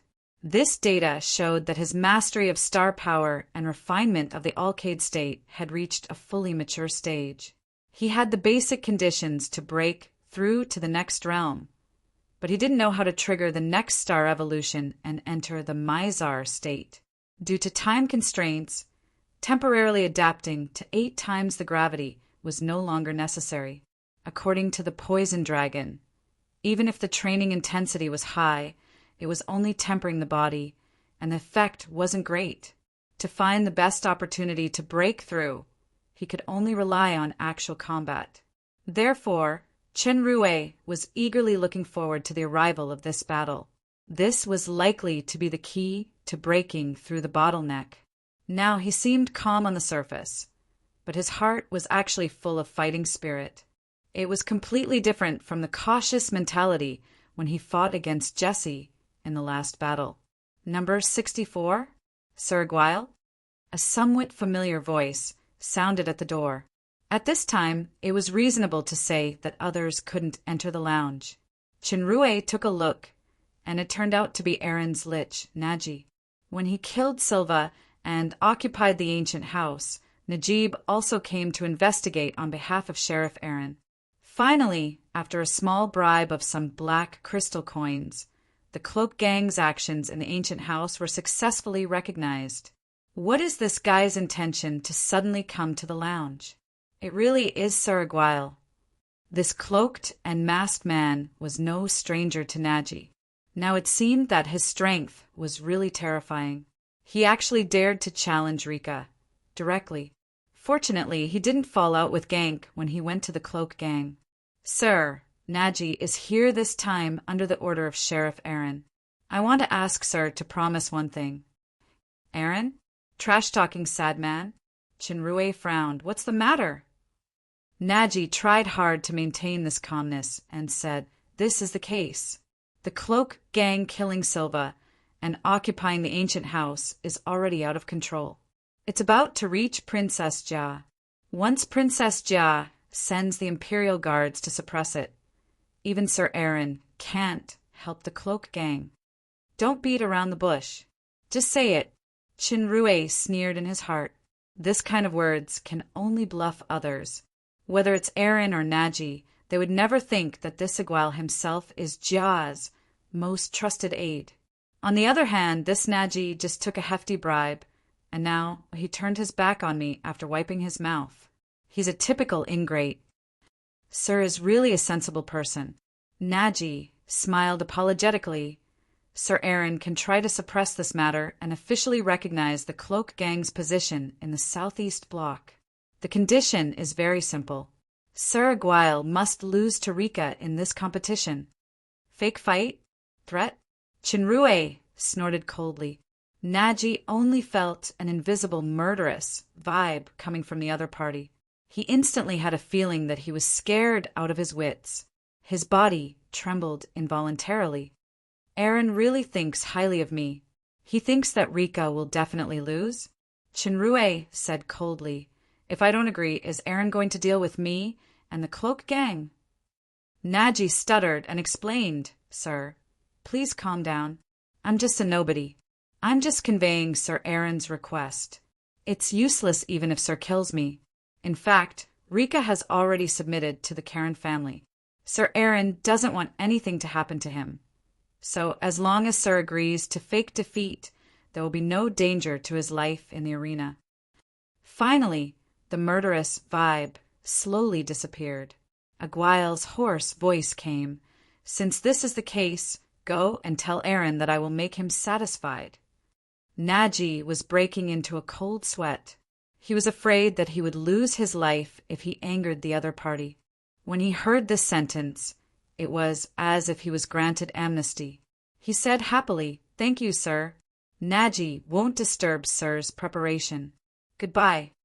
Chinrue watched Naji leave and sneered. If it's during normal times, I'll just pretend to be courteous. However, I can't afford to lose the battle now. Even without the threat of Eric's, I'll go all out in order to break through the Alcade state as soon as possible. That's right. Aaron, sir, will make you very satisfied by then. The current battle ended with the death of a centaur. After cleaning up a little, with the sound of magic amplification, the final finale was finally staged. Under the real attention of the audience, the two opposing sides appeared in the center of the arena. Rika was a very standard, great demon image. He was tall with red skin. The two dark black, curved horns on his head glowed with a faint black light. His entire person was filled with a powerful breath that could explode at any time. In contrast, number 64, who was still wearing a mask and cloak, looked thinner. His whole body was quiet. In terms of appearance, he was much inferior to Rika. Reyes, on the VIP seat, looked at number 64 for a while. His calm eyes showed a hint of approval. He smiled and said, Eric's, it seems that you have a good eye. This number 64 isn't simple. Although number 64 didn't seem to have a strong momentum on the surface, someone as strong as Reyes could certainly feel that number 64's physical and mental power had merged into one. Although his reserved breath wasn't obvious, the deep feeling he gave was not inferior to Rika. Eric's eyes also stared closely at Aguail. A hint of surprise flashed past his face as he said to himself, Peak of intermediate demon? It's really surprising, but very good. I initially thought it was Rika's solo performance time again. Now it seems that the winner is hard to tell. Reyes said thoughtfully, If number 64 is a great demon, then he is only in his regular form now. Once he uses his combat form, he is likely to reach higher demon. If that's the case, Rika will be in danger. Eric's eyes suddenly lit up. That's right. In the previous two battles, Aguail had never used his transformation. However, this is an absolute. Reyes took a sip of wine slowly and continued to comment. Transformation doesn't mean that he can transcend realms. Many great demons at the later stages are still at the later stages after transformation. It's just that their strength is enhanced. Besides, this guy might not necessarily be a great demon. He might also be a descendant of a fallen royal family. Eric's thought of the deprived honor that Aguail once said. He felt that it was all possible. He frowned and said nothing for a while. In the end, he simply stopped thinking about it. A battle is a battle. As long as I can have a great battle, I don't care if he's a great demon or a royal family. This is me, Eric's. Alan at the side was a little shocked. Aguail looked ordinary, but he actually had the possibility to defeat Rika. At this time, he saw the Lich Naji appeared next to the VIP seat. When Alan saw Naji's gesture, he was assured. He gave an appreciative look and signaled Naji to place his bet immediately. Naji understood and quickly turned away. Chapter 64. In the arena, the seductive succubus introduced both parties to the audience, excitedly. Balrog, Rika chose to fight empty-handed after glancing at the VIP seats. He only said 6 words to number 64. Are you ready to die? What surprised the succubus host was that number 64's declaration didn't say anything like placing a bet. Coincidentally, it was the same as Rika. It was just 6 words. Don't let me down. This battle, which was known as the strongest battle among intermediate demons, began. The audience held their breaths, ready to see the most intense collision. However, after the two of them got into a fighting posture, they didn't move. They just stared at each other tightly as if they were looking for flaws in their gazes. If gazes were weapons, then both of them had exchanged blows for thousands of times in an instant. Rika's gaze was like a volcano that was brewing to erupt. It was earth-shattering once it was launched. On the other hand, number 64 was as calm as a lake. His greatest power was hidden in the deep calmness. Just when the audience was getting impatient, someone finally took the lead to move. Unexpectedly, the person who moved first turned out to be number 64. At the moment when number 64 launched, Royce and Eric's eyes flashed simultaneously. The audience below the stage was surprised. Number 64 actually disappeared. Almost at the same time, a fast-paced beating sound came from Rika's side. Bang! Bang! Bang! Bang! Rika had already put into a defensive posture. His body kept trembling. He was obviously in a passive state. Some audiences with extraordinary eyesight had already noticed that number 64's thin figure flashed frequently beside Rika. The ground under Rika's feet was gradually cracking. In the audience, the dark elf, Jesse's face was strangely pale. His pupils contracted as he stared at the high-speed flashing figure in the arena. With his eyesight, he actually couldn't keep up. Jesse had always been proud of his speed. Even when he lost to Aguail last time, he had the upper hand in terms of speed. However, only 20 days had passed, and Aguail's speed had actually improved to such a terrifying level. Not only speed, but also power. When he fought with Silva in the ancient house, he didn't show this kind of power. What happened in the past half a month? With Aguail's current strength, plus the absolute advantage in speed, if they were to fight again, Jesse estimated that he couldn't last more than 5 minutes, or even less. 1 month later, was he really going to challenge this person? The dark elf clenched his fists so tightly that his knuckles turned white. Can you become even stronger? The voice resounded in his ears again. Yes, Jesse said in a low voice, as if answering the man, but more like answering himself. In contrast, the cloak gang members, led by the old dwarf, came to cheer. They were in high spirits and cheered loudly for their leader. This group of large and small cloaks also became a strange scenery in the stands. In the arena, the violent sounds of fighting continued, but the rhythm changed even more erratically. Rika was already slowly retreating. His posture of defending his vital parts had never changed, but his other parts could only be attacked. This was also Balrog Rika, who was famous for his offensive and defensive abilities and endurance. If it was another person, he would have collapsed long ago.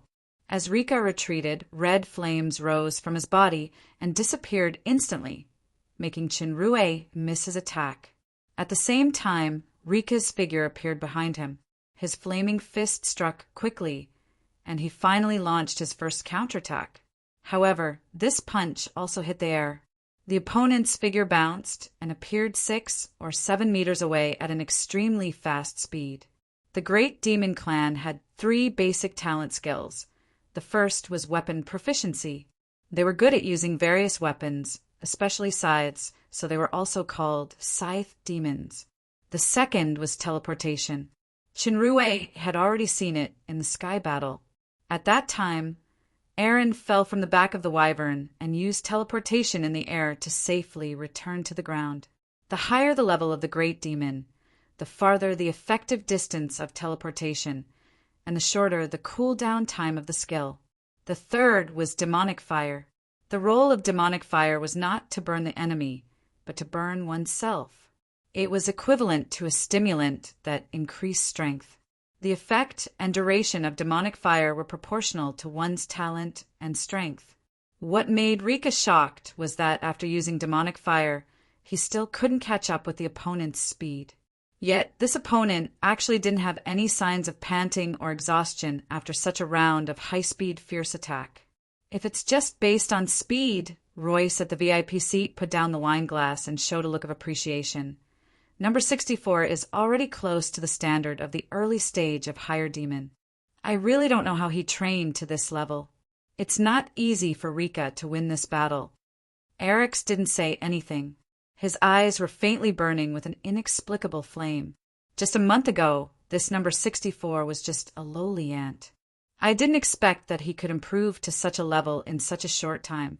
Although he could only be regarded as a relatively strong ant now, there was still a month's time. How much could a guile grow after a month? A strange smile appeared on the Great Demon's face. He raised his head and drank all the wine in the glass. A guy who only knows how to dodge doesn't even have the courage to resist head-on. Rika sneered disdainfully. This level of provocation was really too lousy. Shinrue shook his head and was too lazy to speak. He stretched out his hand and hooked his finger at Rika. This obvious provocation was obviously more effective. The enraged Rika's demonic fire rose even higher. He bounced his feet and rushed toward Shinrue. This time, Shinrue didn't use his speed advantage to dodge. Instead, he put on a receiving posture. He actually wanted to use his weakness to fight against the enemy's strength. A strange expression appeared on Rika's face. In an instant, the two had collided together. The audience exclaimed. They saw number 64 reaching out his hand and actually withstood Rika's violent punch that was covered in flames. He took a step back and stabilized his figure. Ka! Cracks appeared on the slate again. It could be seen how powerful this punch was. Shinrue didn't hesitate and also launched a punch. Rika blocked it, and his figure also shook. It seemed that they were evenly matched. Immediately, the two began to fight head-on without any fancy moves. The dull punching sound lingered in the ears. This fierce scene made everyone dumbfounded. This mysterious guy in a cloak not only had amazing speed, but his strength was actually comparable to Rika. The sound of attacks continued. The thick and hard slate under their feet could no longer withstand the heavy pressure, and shattered one after another. This was not only a collision of strength, but also a collision of willpower.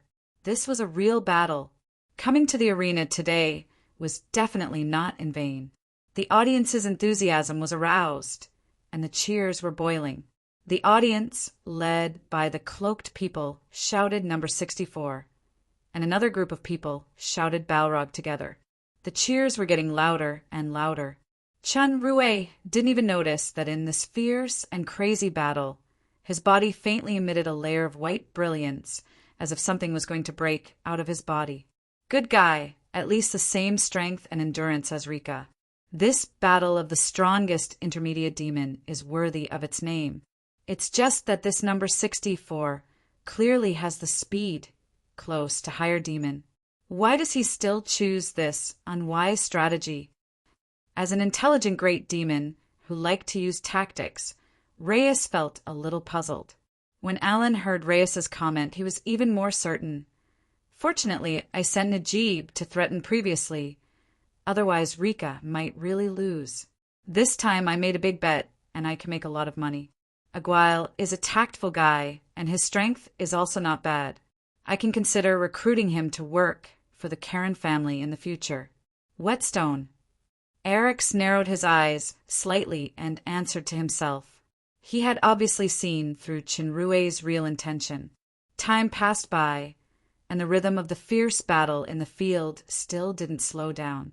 However, the two had begun to pant slightly.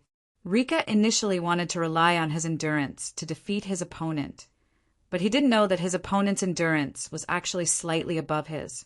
Especially that brave momentum of risking his life, it made the Balrog secretly terrified. After all, Rika was the king of intermediate demon, and his strength wasn't just for show. He knew that such a close combat would be disadvantageous to him, so he immediately shouted and punched Chinrue with all his strength. When the two were blown away by each other's power, Rika launched the teleportation skill and instantly appeared behind Chinrue. His body was burning with flames, and his hands were clawed. In his palms, a ball of flame quickly condensed and was thrown at Chinrue. This was the ultimate move that Rika created by combining his talent, Pyroblast. Its power was amazing, and the name Balrog came from it. Chinrue's feet hadn't landed on the ground yet. His old strength was exhausted, and he didn't have a place to borrow strength. It was the most uncomfortable moment, so he could only turn his body in a hurry. He crossed his arms and made a defensive posture. The fireball of Pyroblast exploded instantly when it hit Chinrue's arm. A strong force blew him away, and his cloak was torn apart. Rika's attack was successful, and he waved his hands continuously. Another 2 Pyroblasts were thrown at Chinrue, and the sound of explosions sounded again. I must take this opportunity to kill number 64.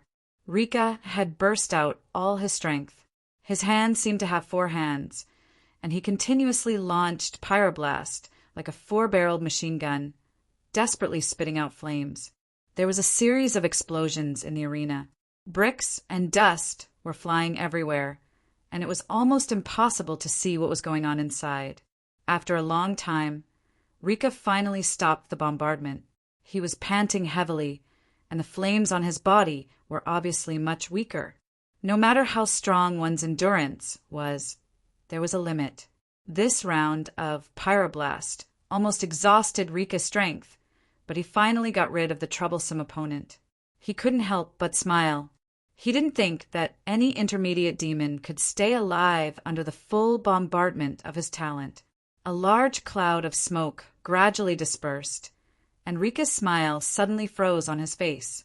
A standing figure gradually became clear in the smoke. The members of the Cloak Gang and the supporters of number 64 suddenly cheered when they saw this figure. Chinrue wasn't in a good situation at this time. He was panting while adjusting his star power. His cloak was already tattered, and his body was full of horrifying wounds caused by the pyroblast. The ground under his feet was fragmented, and there seemed to be a big pit in the arena. However, most of Chinrue's wounds were external injuries. They didn't hurt his muscles and bones. This was thanks to the great effect of the Alcade state body refinement during this period. If it was him 20 days ago, he would have already died. Chinrue tore off the remaining cloak, jumped out of the pit, and slowly walked toward Rika. Although his pace wasn't fast, every step seemed to be stepping on the heart of the fire demon. Rika's heart trembled slightly, and a chill ran down his back. Chapter 65. Rika had reached the advanced level of intermediate demon 15 years ago. He was only 1 step away from entering advanced demon, but it was this last step that he had been stuck and unable to cross. For this reason, he trained everywhere and joined the arena. He advanced triumphantly and became the king of intermediate demon in the arena. After becoming the strongest intermediate demon in the arena, Rika's mentality began to change as time went by. On one hand, he enjoyed the support and generous rewards of the crowd. On the other hand, after several unsuccessful attempts to break through to higher demon, A seed was quietly growing. That was the fear of failure again. He was afraid of losing the prestige and money that he had now. What's more, even if he broke through to higher demon, he would have to face a terrifying powerhouse like Eric's. The chance of survival was less than 10%. Eric's was quite belligerent. There were very few higher demons in the arena, so basically no one dared to challenge him. Therefore, Eric's would arrange competitions from time to time. If the opponent could persist for the specified time, he would be rewarded handsomely. If he couldn't, he would be killed on the spot. This was certainly a way to encourage progress, but it also caused panic at the same time. Since the last higher demon left and the arena died in Eric's hands 4 months ago, the higher demon's competition had been interrupted. Under the influence of these comprehensive factors, Rika's will to win at all costs gradually weakened. On the contrary, his laziness grew quietly. 20 days ago, Eric's publicly asked Rika to deal with number 64. Then he met Mikas from the Karen family. Under Mikas's recruitment, Rika finally made up his mind to leave the arena and join the Karen family after participating in the last competition. However, he met a monster, number 64, in the last competition. Rika was best at strength and endurance, but he didn't have any advantage in front of his opponent. Besides, he also had that terrifying speed. If this continued, it would be difficult to win. It wasn't that Rika didn't defeat opponents who were evenly matched or even stronger than him back then. If it was the Flame Demon 5 years ago, he would fight with his life without fear. However, the current Rika had lost his fighting spirit and courage. It seems that I have to return that sentence to you. Are you ready to die? The hoarse voice behind the mask made Rika even more fearful. He shouted and took the initiative to punch. However, Chinrue could see that this punch was already strong in appearance, so he reached out and grabbed it. As he approached, Rika lowered his voice and said, "I'm from the Karen family. If you dare to kill me, aren't you afraid of offending the Karen family?" Chinrue paused. Then he suddenly exerted force, twisted Rika's fist, twisted his body, and threw him out. He shouted, "It seems that you already knew that Alan threatened me and made me deliberately lose to you. I'm very disappointed." Chinrue was indeed disappointed. Originally, he wanted to find an opportunity to break through the bottleneck in this battle. Unfortunately, an opponent who had lost his fighting spirit, no matter how strong he was just a shell without a soul. He was not qualified to be a whetstone. The loud voice made by Chinrue using star power was heard by almost everyone in the arena. The audience was talking about it. Most of them were indignant. The crowd was excited for a while. Royce sneered, and Eric's gaze suddenly became fierce. It fell on Alan's face like a sharp blade. Even if they didn't look at each other, Alan could feel the needle-like tingling feeling. His face turned green and red. He couldn't sit still anymore. He stood up, wishing he could tear the masked figure in the arena into pieces. Aguile! Damn bastard!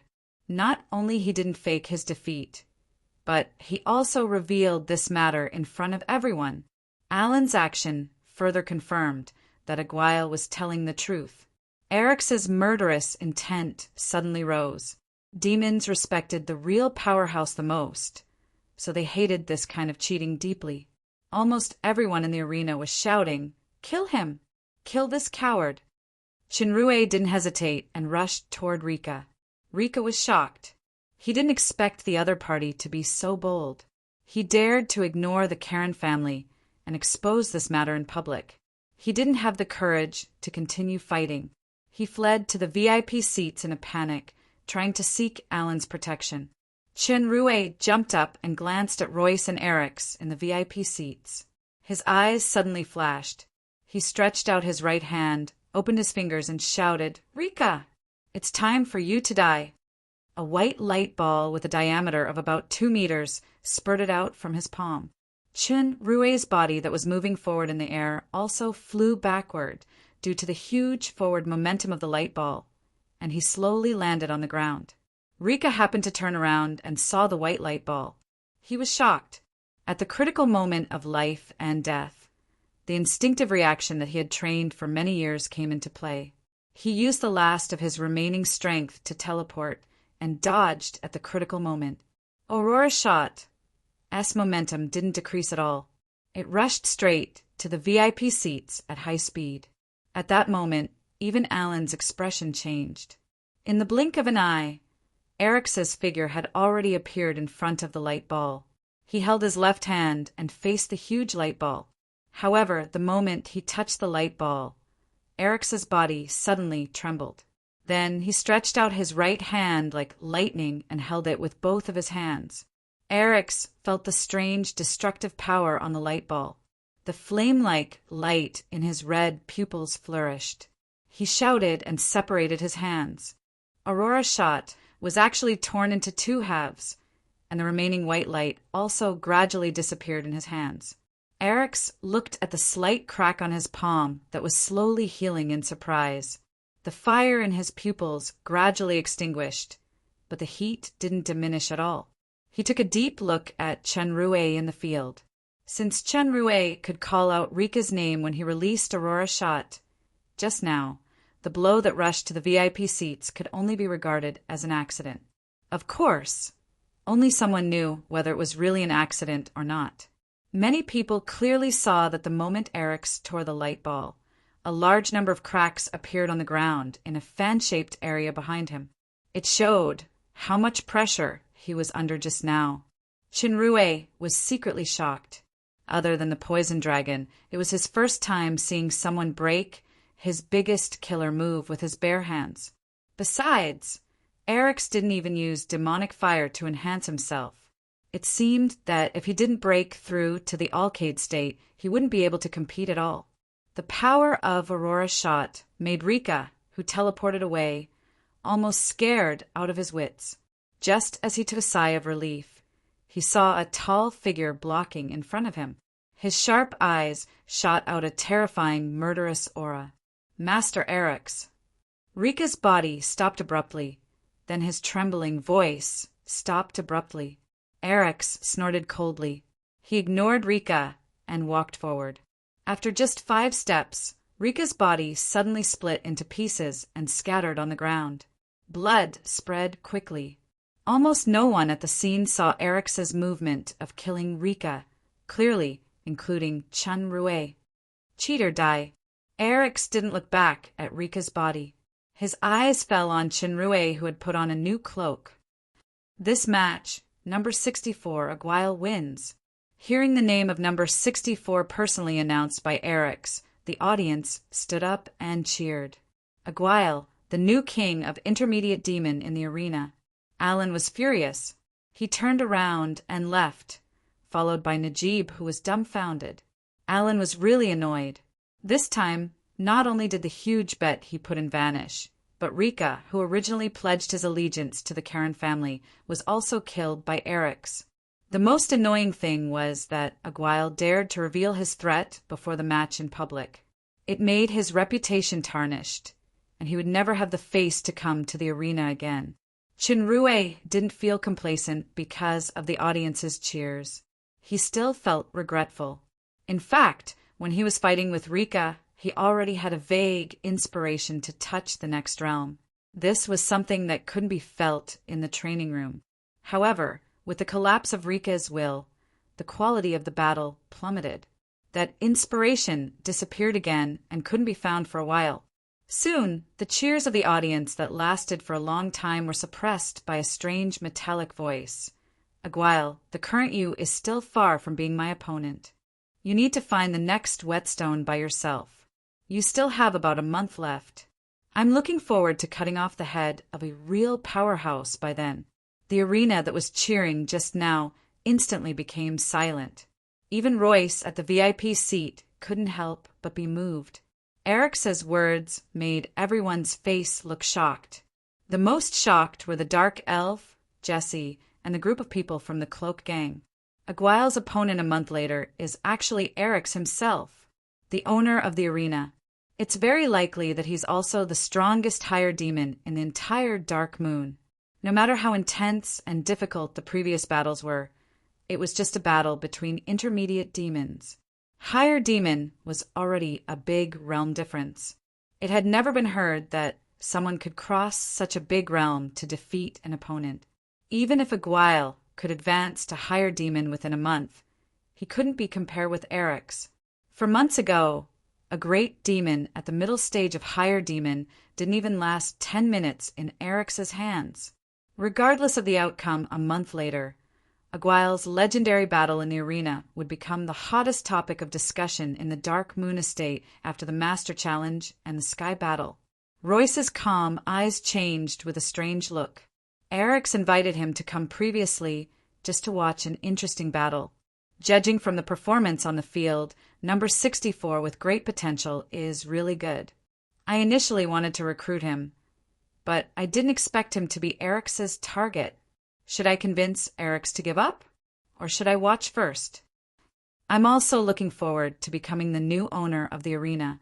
Chinrue took a deep breath and walked toward the lounge without looking back. Royce's eyes moved, and his curiosity was aroused. This Aguile isn't simple. He's actually so calm. What's his backing? Under the respectful gaze of the guards at the door, Chinrue didn't meet up with the old dwarf and others. He walked straight out of the arena. However, in an alley not far from the arena, he was blocked by someone. Aguile. An angry voice sounded. Chinrue had heard a lot of trash talk from this voice when he was a human.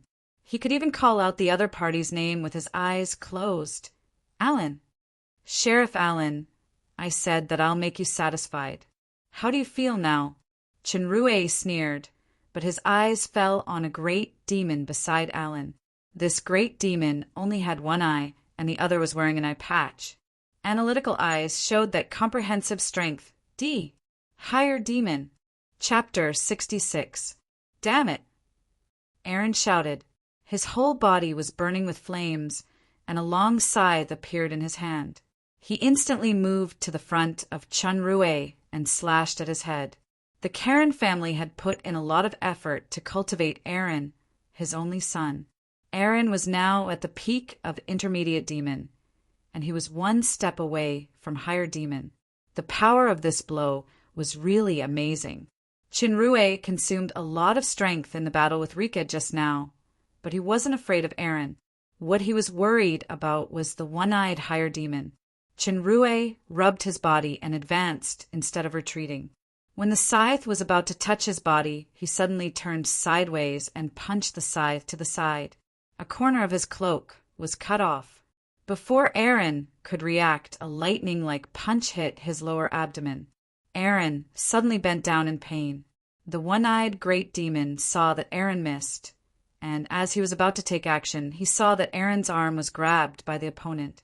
Aaron swung his arm forcefully and flew toward him. Aaron lost his center of gravity and rode on the clouds. Fortunately, he was caught by someone. When he saw that it was the one-eyed great demon, he immediately shouted, "Mikas, kill him!" Mikas nodded slightly, only to see Aguile jumping into the night sky while he was catching Alan. The one-eyed great demon sneered and disappeared instantly. Aaron's vicious voice came from behind. Mikas, after catching him, torture him to death with flames. On the roof behind, a pair of calm red pupils quietly watched this scene under the moonlight. The difference in realm wasn't an ordinary cross-rank challenge. There was basically no possibility of winning. Besides, Chinrue's injuries and stamina hadn't recovered yet. He couldn't compete with Higher Demon, so he didn't fight recklessly and chose to retreat. However, Mikas's strength wasn't trivial. He followed closely, and Aaron couldn't get rid of him. Chinrue's speed was the best among his peers among intermediate demons, but in the eyes of Higher Demons, it could barely reach the ordinary standard.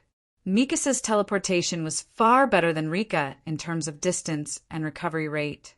The distance between both parties gradually narrowed. If Chinrue didn't see the opportunity early and exchanged a bottle of True Wind walking potion to drink, which greatly increased his speed, he would almost be caught up. In this case, Chinrue couldn't return to the lab or the Cloak Gang. Due to his serious injuries, he would be caught up sooner or later. Suddenly, he thought of Paglio's words. He changed his direction and ran toward the city gate. Tonight, the centaur, Gank, led the guards at the city gate. In Gank's eyes, he only felt a gust of wind passing by, as if something brushed past him, but he couldn't see it clearly in the night. Before he could react, another gust of wind passed by. The soldiers were all surprised. Mikas was secretly annoyed. Although this Aguile only has the strength of intermediate demon, his speed is indeed outstanding. It is actually far better than the level he showed when he fought with Rika on the stage. What's worse is that he is unusually cunning. From time to time, he used the terrain to circle around. There were few times when Mikas almost succeeded, but he escaped. However, no matter how cunning Aguile is, the difference in strength is still there. Mikas was experienced, so he kept calm at the moment. He just locked the opponent's position and followed closely. Shinrue gradually felt that he couldn't take it anymore. Although astral form could quickly recover injuries and stamina, there was a limit after all. Besides, under the premise that he was injured, the consumption was undoubtedly greater to perform at such a high speed. The effect of the true wind walking potion was 20 minutes, but even a Grand Master level potion had an hour cool-down time. In other words, there was no effect even if he drank the potion within an hour. Now the potion's effect was over. Sure enough, when his direction was slightly slower, Mikas immediately caught it keenly. His body flashed with flames, and he activated his teleportation talent, accurately blocking in front of him. Shinrue didn't have time to change his direction, and Mikas had already swept his leg. He almost couldn't see the trajectory of this leg, so he could only rely on the feeling that was tempered in special training and actual combat. He closed his arms and blocked this leg. He only felt that his arms were like being hit by a steel hammer. They were about to break. His entire body was blown away by this strong force. Before Shinrue landed on the ground, Mikas had already caught up with him halfway. He swung his arm and sent Shinrue flying upward.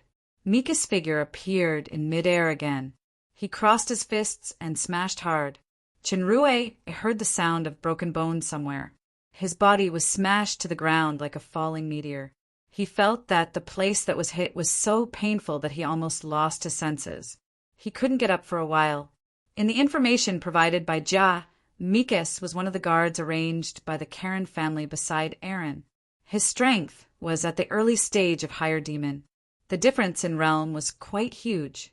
Although Shinrue's strength was equivalent to the strongest intermediate demon in front of a higher demon, even a newly advanced higher demon was vulnerable. This was also the reason why Aaron almost gave up on Athena after he knew that she became a higher demon. To be able to make me spend so much effort to catch up with you, you are considered an anomaly among the intermediate demons. Mika's figure appeared in front of Shinrue. However, even the strongest intermediate demon is just an intermediate demon. Today, you will definitely die.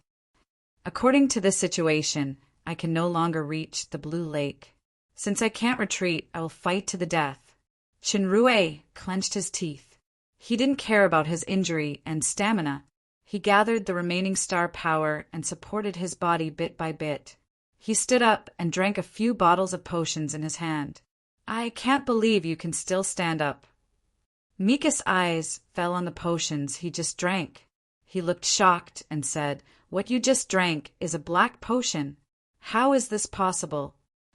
Shinrue didn't answer. He just quietly waited for the potion to take effect. Mikas thought for a while and shook his head. If a potion Grandmaster is born, it would have shocked the demon realm. So those bottles just now can't be black potions. They are just healing or auxiliary potions with similar colors. Why haven't you felt the difference between higher demon and lower demon? Even if you drank a black potion, it's useless. Isn't it good to accept death with peace of mind? Since you want to suffer more before you die, I, Sir Mikas, will fulfill your wish. As soon as he finished his words, Mikas had appeared in front of Shinrue. He punched his heart with the sound of the wind. Strangely, Chen Rui's reaction and offensive and defensive abilities were actually a lot stronger. He barely blocked Mika's punch, but the remaining force still made him stagger back. Chen Rui didn't forcibly stop his body. Instead, he used Mika's own strength to guide Mika's fist to the side. At the same time, he turned sideways and kicked Mika's ribs with all his strength.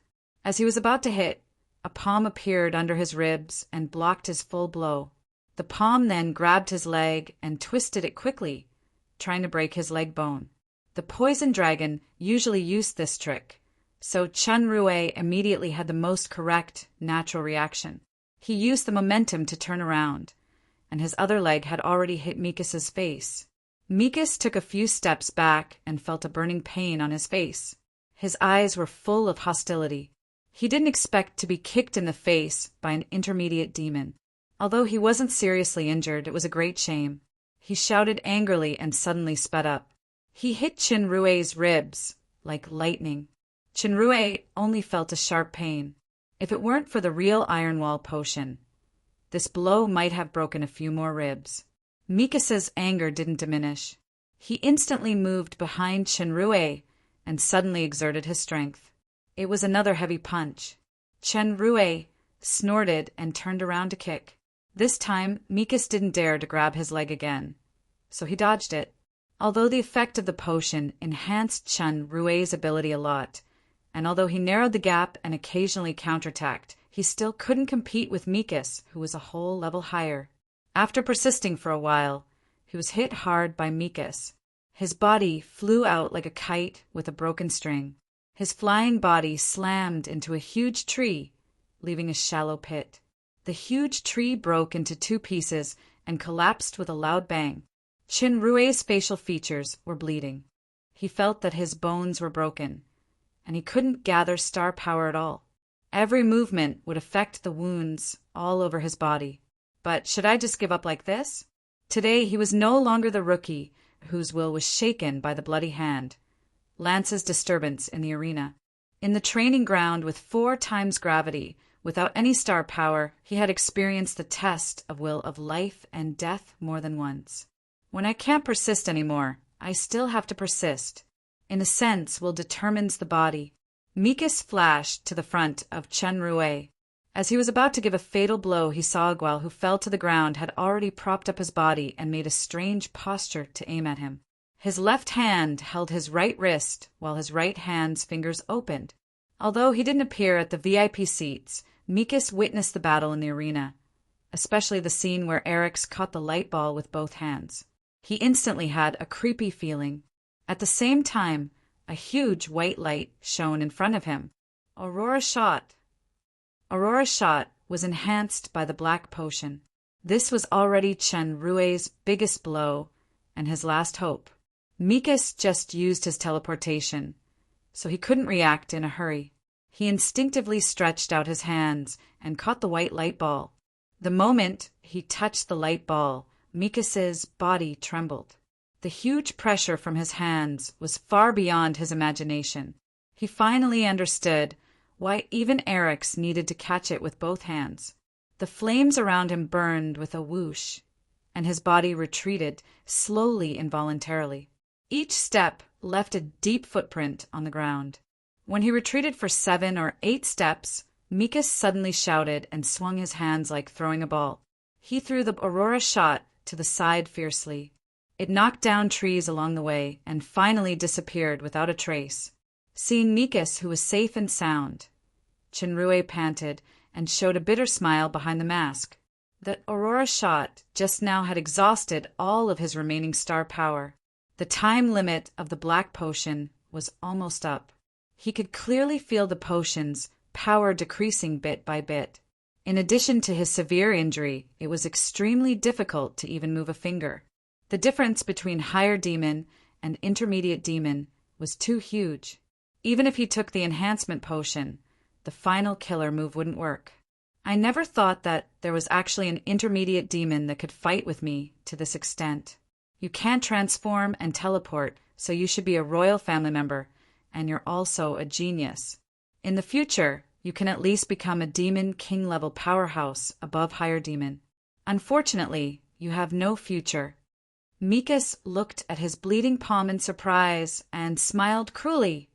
"Since Master Allen ordered you to die painfully in the flame, then I'll let you taste my flame talent before you die,